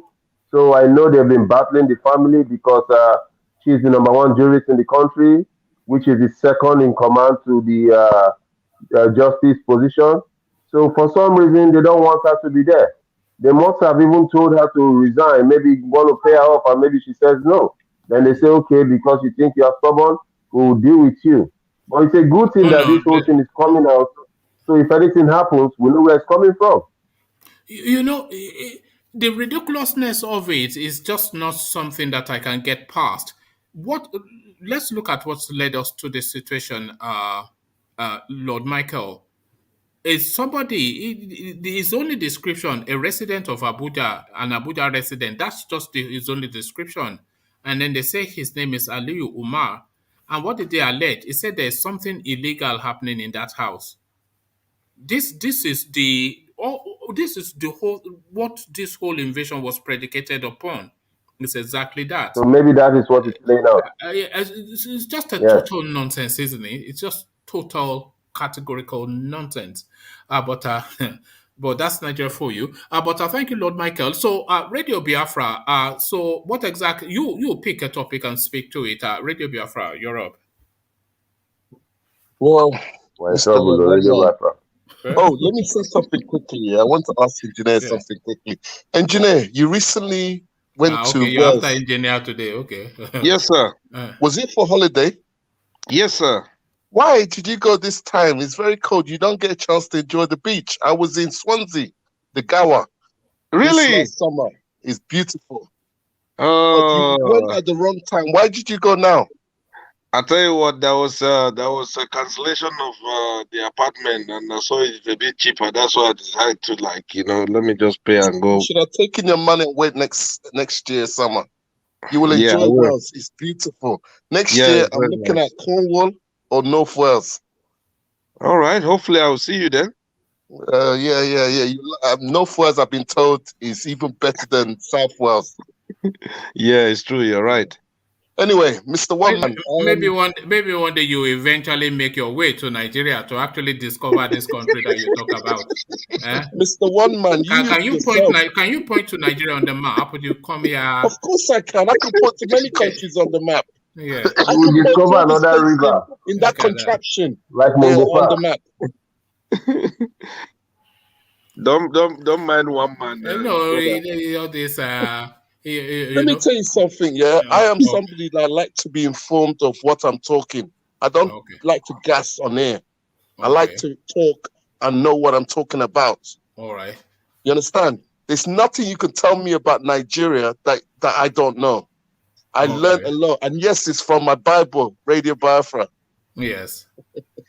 But anyway, Mr. One Man, Biafra is our religion, and this is where we worship.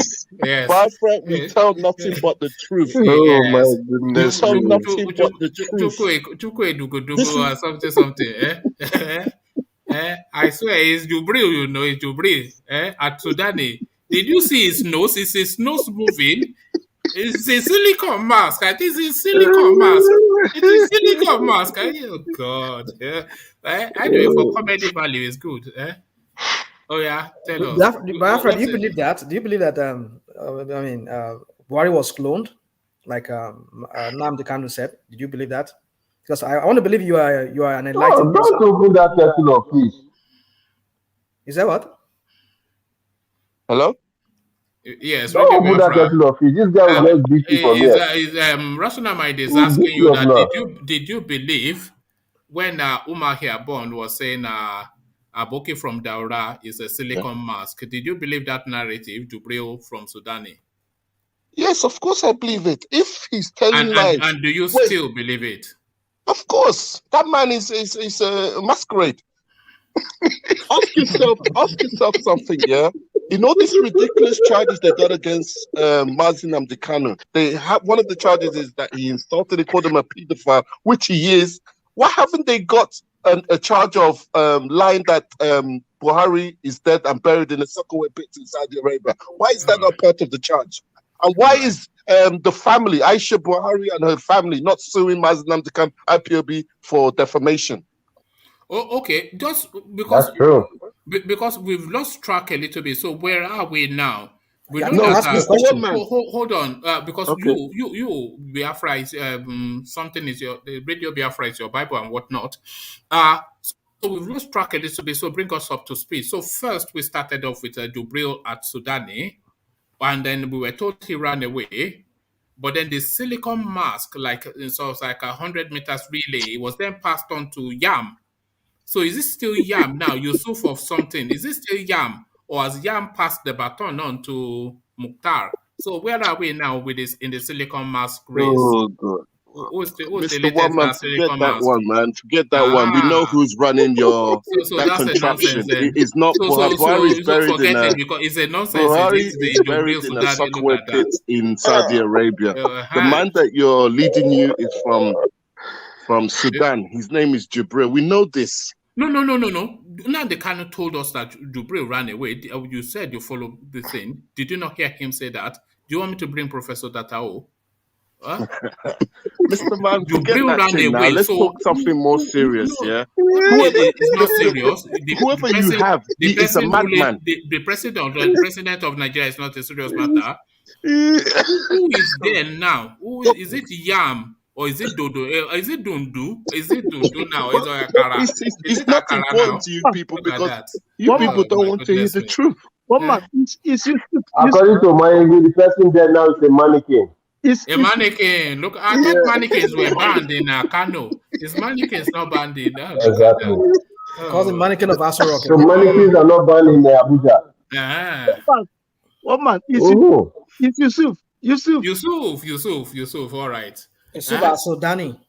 So Radio Biafra, do you not see the ridiculousness of it? It does sound ridiculous to you as well, doesn't it, really? But if it's ridiculous, why is this not being taken to international court for defamation? Yeah, because ask yourself ridiculous. This. Because it is ridiculous. If it's ridiculous, put a stamp to it and sue him and end it. Because it will validate ridiculousness. No, it will stop the nonsense. Not see how everybody is it will laughing? Stop the ridiculous of the allegations. No. Don't you think? No, then it will stop you guys making the fools of yourself, wouldn't it? And they don't want you to stop making fools of yourself. Oh, so that's why they went an extraordinary rendition from Kenya. We are making a fool of ourselves. Nigeria are having problem buying weapons. They have to go to the black market in many countries to get weapons because of us. The United States is not Yoruba. It's not from the United States is not a black market. It's they from just supplied a bunch of the Biafrans that are fighting to show Nigeria for what it is. They got weapons from Pakistan. What I can't hear. Who said what? I don't know. What did you say? That we are being ridiculous by bringing this Jubril thing, but this ridiculous from us is putting Nigeria to the limelight. There are people that are asking questions about this country. Or so-called question. Asking questions, should this country exist? This is why the Fulani government went and kidnapped him from Kenya. He was arrested. Oh my God. Oh, in what court was he arrested? It was a No, fleeing one man saw that fugitive. he wasn't arrested.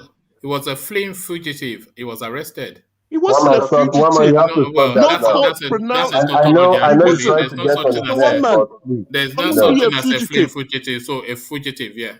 He's not a fugitive. What do you mean? said that He's he on the run. broke He's his on the run bail. for the. He bail. He jumped bail. Conditions from the court. He jumped bail. No, hold on. Where did the judge pronounce that he had broken his bail bonds? Bail conditions. What do you mean pronounce? The bail Since conditions. today, the judge did not declare him wanted.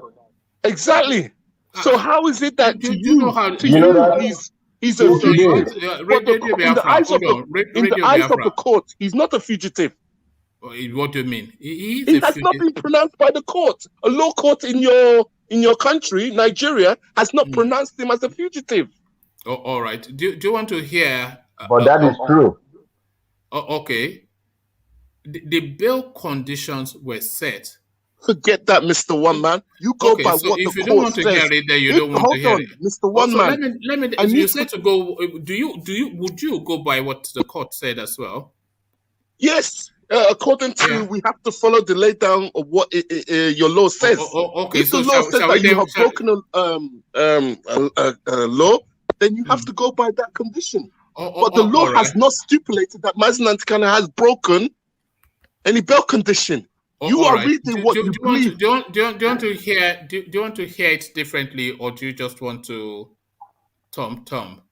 I'm going by official lines. Anybody can say anything. Not, though, are you? You are not. No, Mr. One Man. You go by the court's pronouncement. You don't go by what he said. You are going by his pronounce. What did the court pronounce? What did the court pronounce? But they did not pronounce that he had broken any bail condition. Do you want to listen, or do you just want to? Okay, carry on. Let me hear what you have to say. So the court set parameters for his release. Those are bail conditions. The moment the parameters are already set, so they don't then have to reset to. So the moment you flout that, then you've broken the bail conditions. That's just it. You don't then need the court to come and say you've broken the bail conditions, because otherwise then there's no. Then woman, you're wrong. No, are you a lawyer? You don't need to be. But you're wrong. I don't need to be a lawyer to know the law. Okay, the moment the state flouted the court orders by going to his house to try to assassinate him, they broke the bond. And Abaribe was not arrested. He was only questioned, and he was in court challenging the jurisdiction of the court to pronounce the person he signed the shorty for as a fugitive. The matter was still in court before this extraordinary rendition came in. The court never pronounced Nnamdi Kanu as a fugitive. All that was happening was the media trial. If you say you're not a lawyer, then don't speak to matters. If you say you're not a lawyer, then don't speak to matters that you don't know about. No, you don't know what you're talking about. You don't. So don't speak to things that you don't know. You don't. Mr. One Man, are you a lawyer? I am speaking to what I know. You are not. You are not.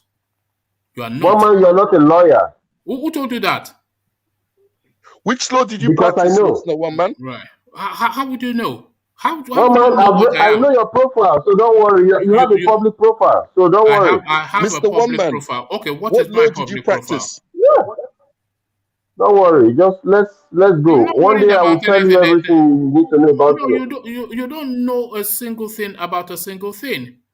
So don't. Okay, don't worry. Let's leave it like that. No, I'm not leaving anything like that. You don't know the first thing about me. All right, Mr. One Man, let me ask you a question. What do you understand by...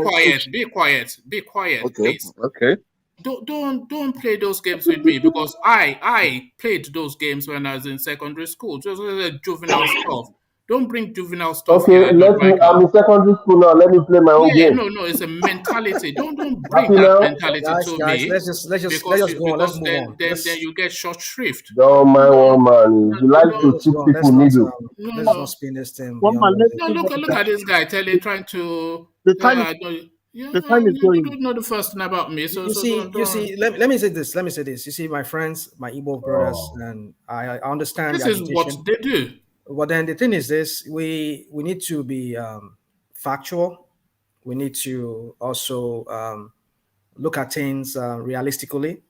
Because for me, I'm a realist to a large extent. But then you see this whole narrative. I know Nnamdi Kanu did say some things that today we're all seeing that were happening before our very eyes. What's But that? does What's not that, make Mr. him. Rational Mind? Is that what? What did he say that you said that is playing now that he has Talking said? about the Fulanis, Yes. the Fulanis invasion of the South and this whole Islamization and everything, Okay. Even though we knew about it, but we never really appreciated the magnitude, the scale at which Nigeria is going to experience that. And until we've started experiencing it right now, I've come to realize that Nnamdi Kanu was right.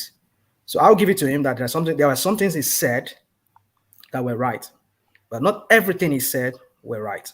Like what? I mean, some of it. We just talked about one of them, which is this Sudani thing. And then we talk about there was a time he was talking about he was so-called is it Sudani himself during the COVID. Oh my God, forget that one. That one is not really. Hold on now. Forget one with. Hold on now. You're asking me a question. Let me answer your question. Oh, I knew you bring up that one, but anyway, carry on. So talking about going to Cuba and all of that, he was being taken to Cuba. They were throwing pictures of he giving us reading out his address from Cuba, all of those things, those times, No, let's be realistic. Hey, come on. Are you people call him a prophet? I don't see him being a prophet. Like, for example, now we were talking about Fela, even though people refer to him as a prophet in some ways. But I don't see him as a prophet. He's a man who had foresight, who saw beyond his time, who were able to describe people, describe situation, and talk about people. Those are the kind of people. But when people label him as a prophet, our prophet of our time, I think it's making it look so ridiculous to me. Like, he's a man like you and I. Nnamdi Kanu is like a man. He's a man with blood running through his veins. He's not a spirit. He's not a superhuman. But the way you people idolize and pedestalize him, like, we know he did a great thing. By telling the people, informing his people of what is to come, we know. But hey, he's a human like all of us. But the way people carry him, like as if it's some kind of a godlike person. To me, that's where I see the ridiculousness coming from. I see him like a godlike to me. You know why? People can choose their God. Exactly. People can choose their God. Yeah, I know against some people don't believe in Jesus. You know that? Well, no problem. Some people worship their pastors. No problem. Some Biafrans see Nnamdi Kanu as their savior. Some of them don't. Some of them chastise him. Do you know why we see Nnamdi Kanu like God? That's why I do myself. Do you know why we see him like God? Oh, okay. Nigeria has never had somebody with the kind of muscles to speak and tell the Nigerian government the truth and tell the people the truth. Every leader of every region in Nigeria, they are all corrupt. They're in there for themselves and their family.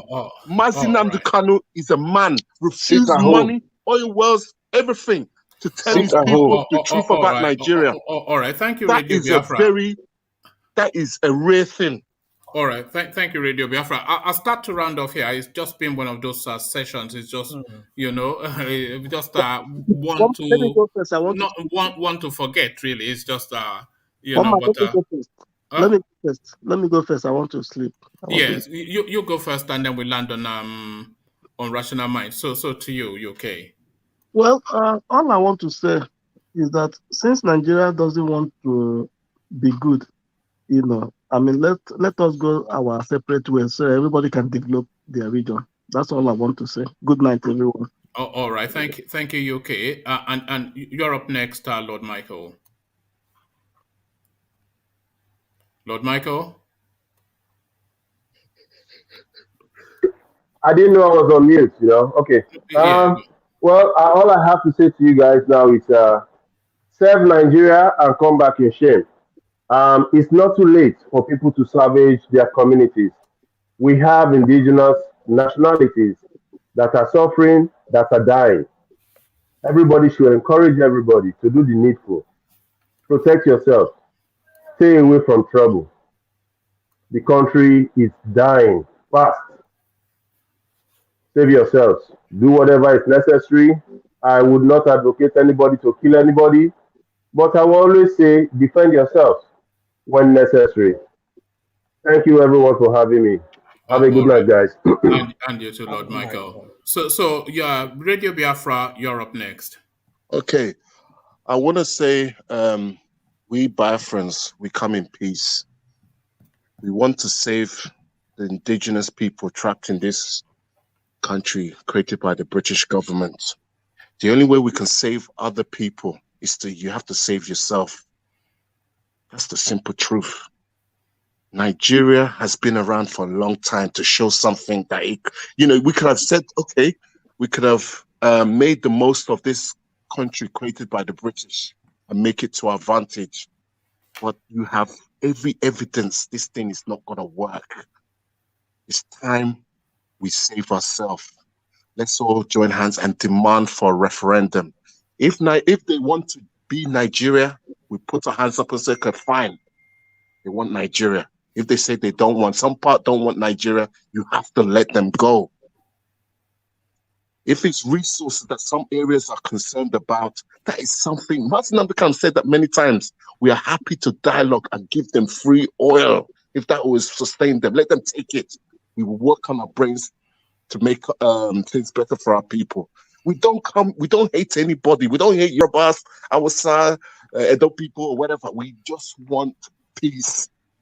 Everybody needs peace. Nigeria, you hate too much killings, too much of this madness going on every day. Did you see a viral video of these young little kids in swampy water singing the national anthem for a country that's put them in that situation? This is the norm. When I was back home, I saw debilitated schools. You cannot believe our schools. This is a country that calls itself the giant of Africa. Can I just say something quickly before I go? I need to say that. Do you know why I said that? I called my name, Ovi, I know your game. I wish he was here. I want to say directly to his face because I know this guy's game. He has accepted Islamatization and Fulanization. And I think there was one time I heard him say that if he had a chance, he would carve his own part of Edo State and give it to the North. That is all you need to know about him.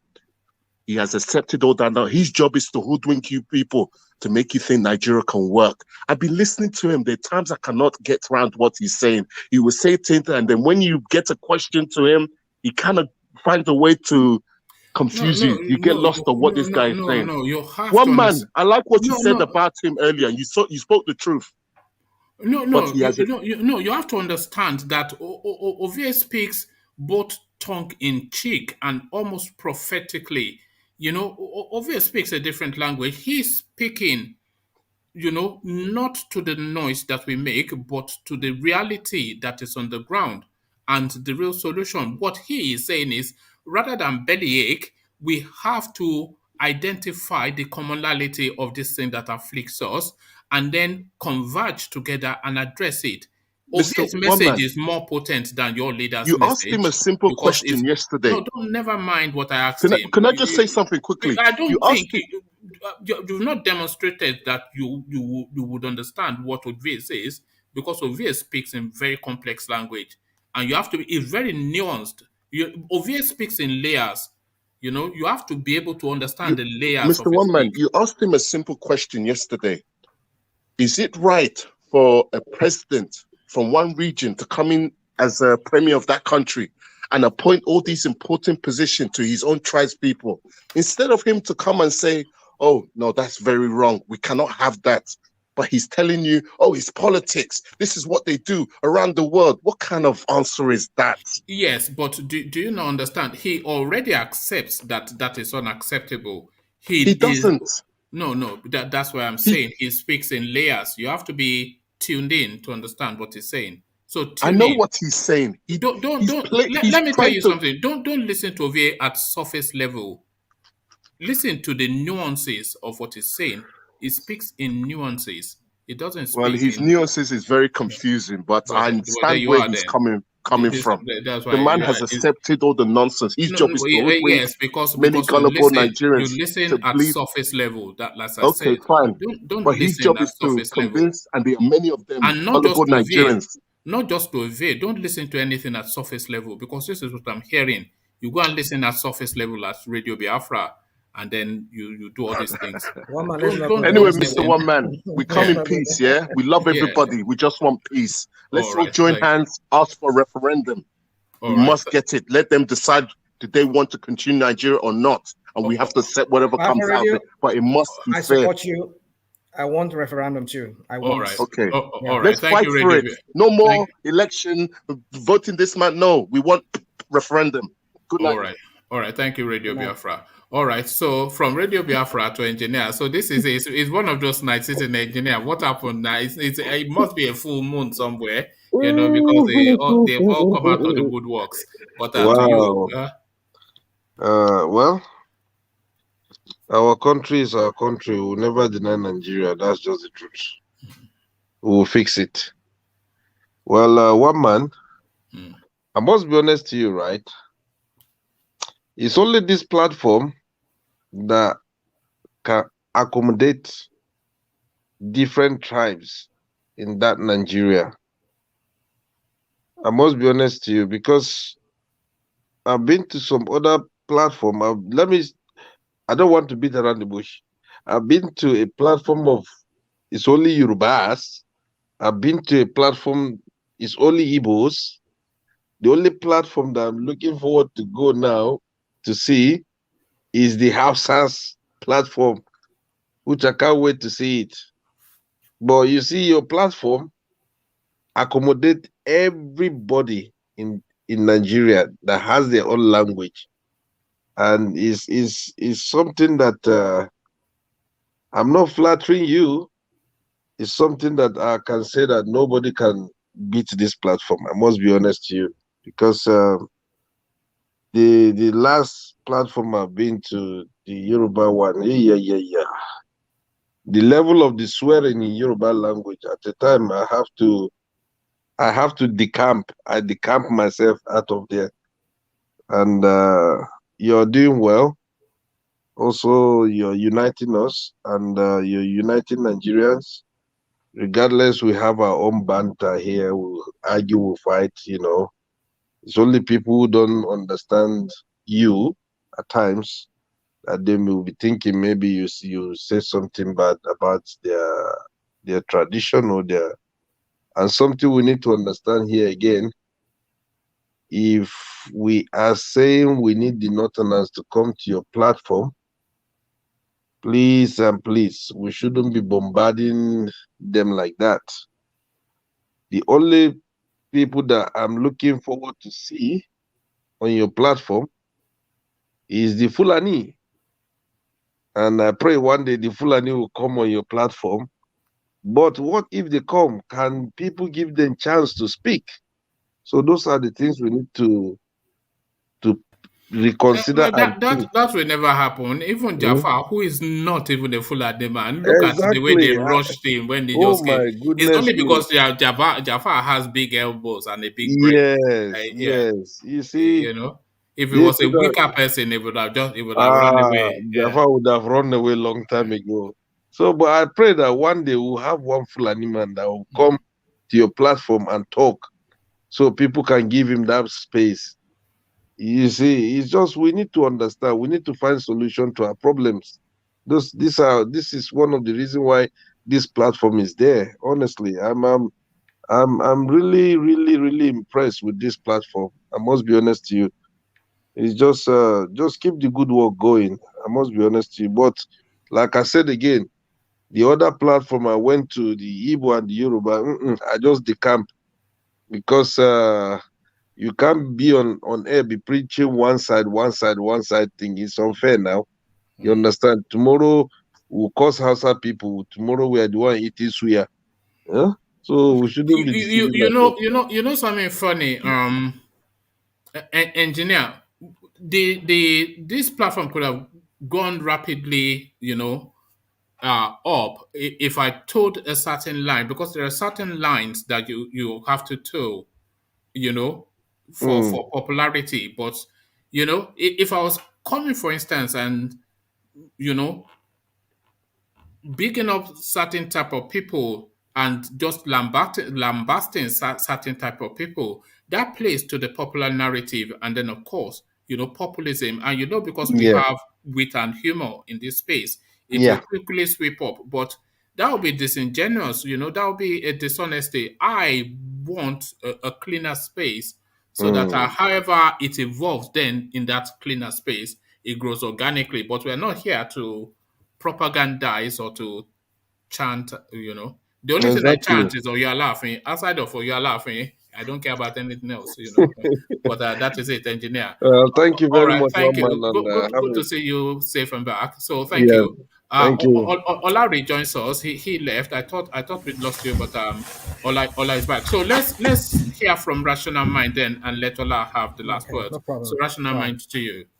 Thank you, one man. I must thank you and thank everybody who are listening and watching.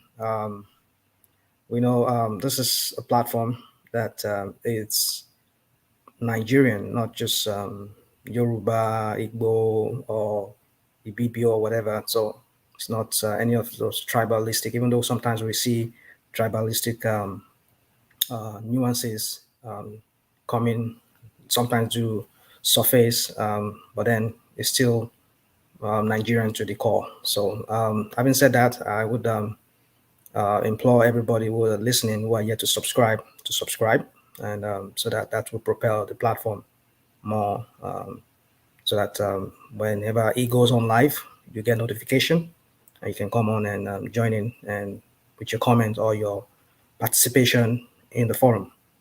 For me, my last word for today would be on the whole madness when it comes to designating the herdsmen or the Fulani herdsmen as a terrorist organization. We've seen former Senator Sani saying that if you can designate these people, terrorists, why don't you just call them a civil servant? I think it's right, because if you don't want to designate them terrorists, and which is what they are doing actually, terrorizing the whole nation, not just the northern part. We've seen it down south.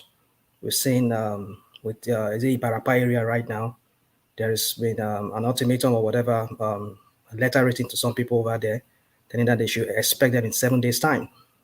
These are the Fulanis. They said they've cited about 70 of them, fully armed to the teeth, moving into the forest there. And they've said 7 days' time to be striking. And they are pleading to the CPS,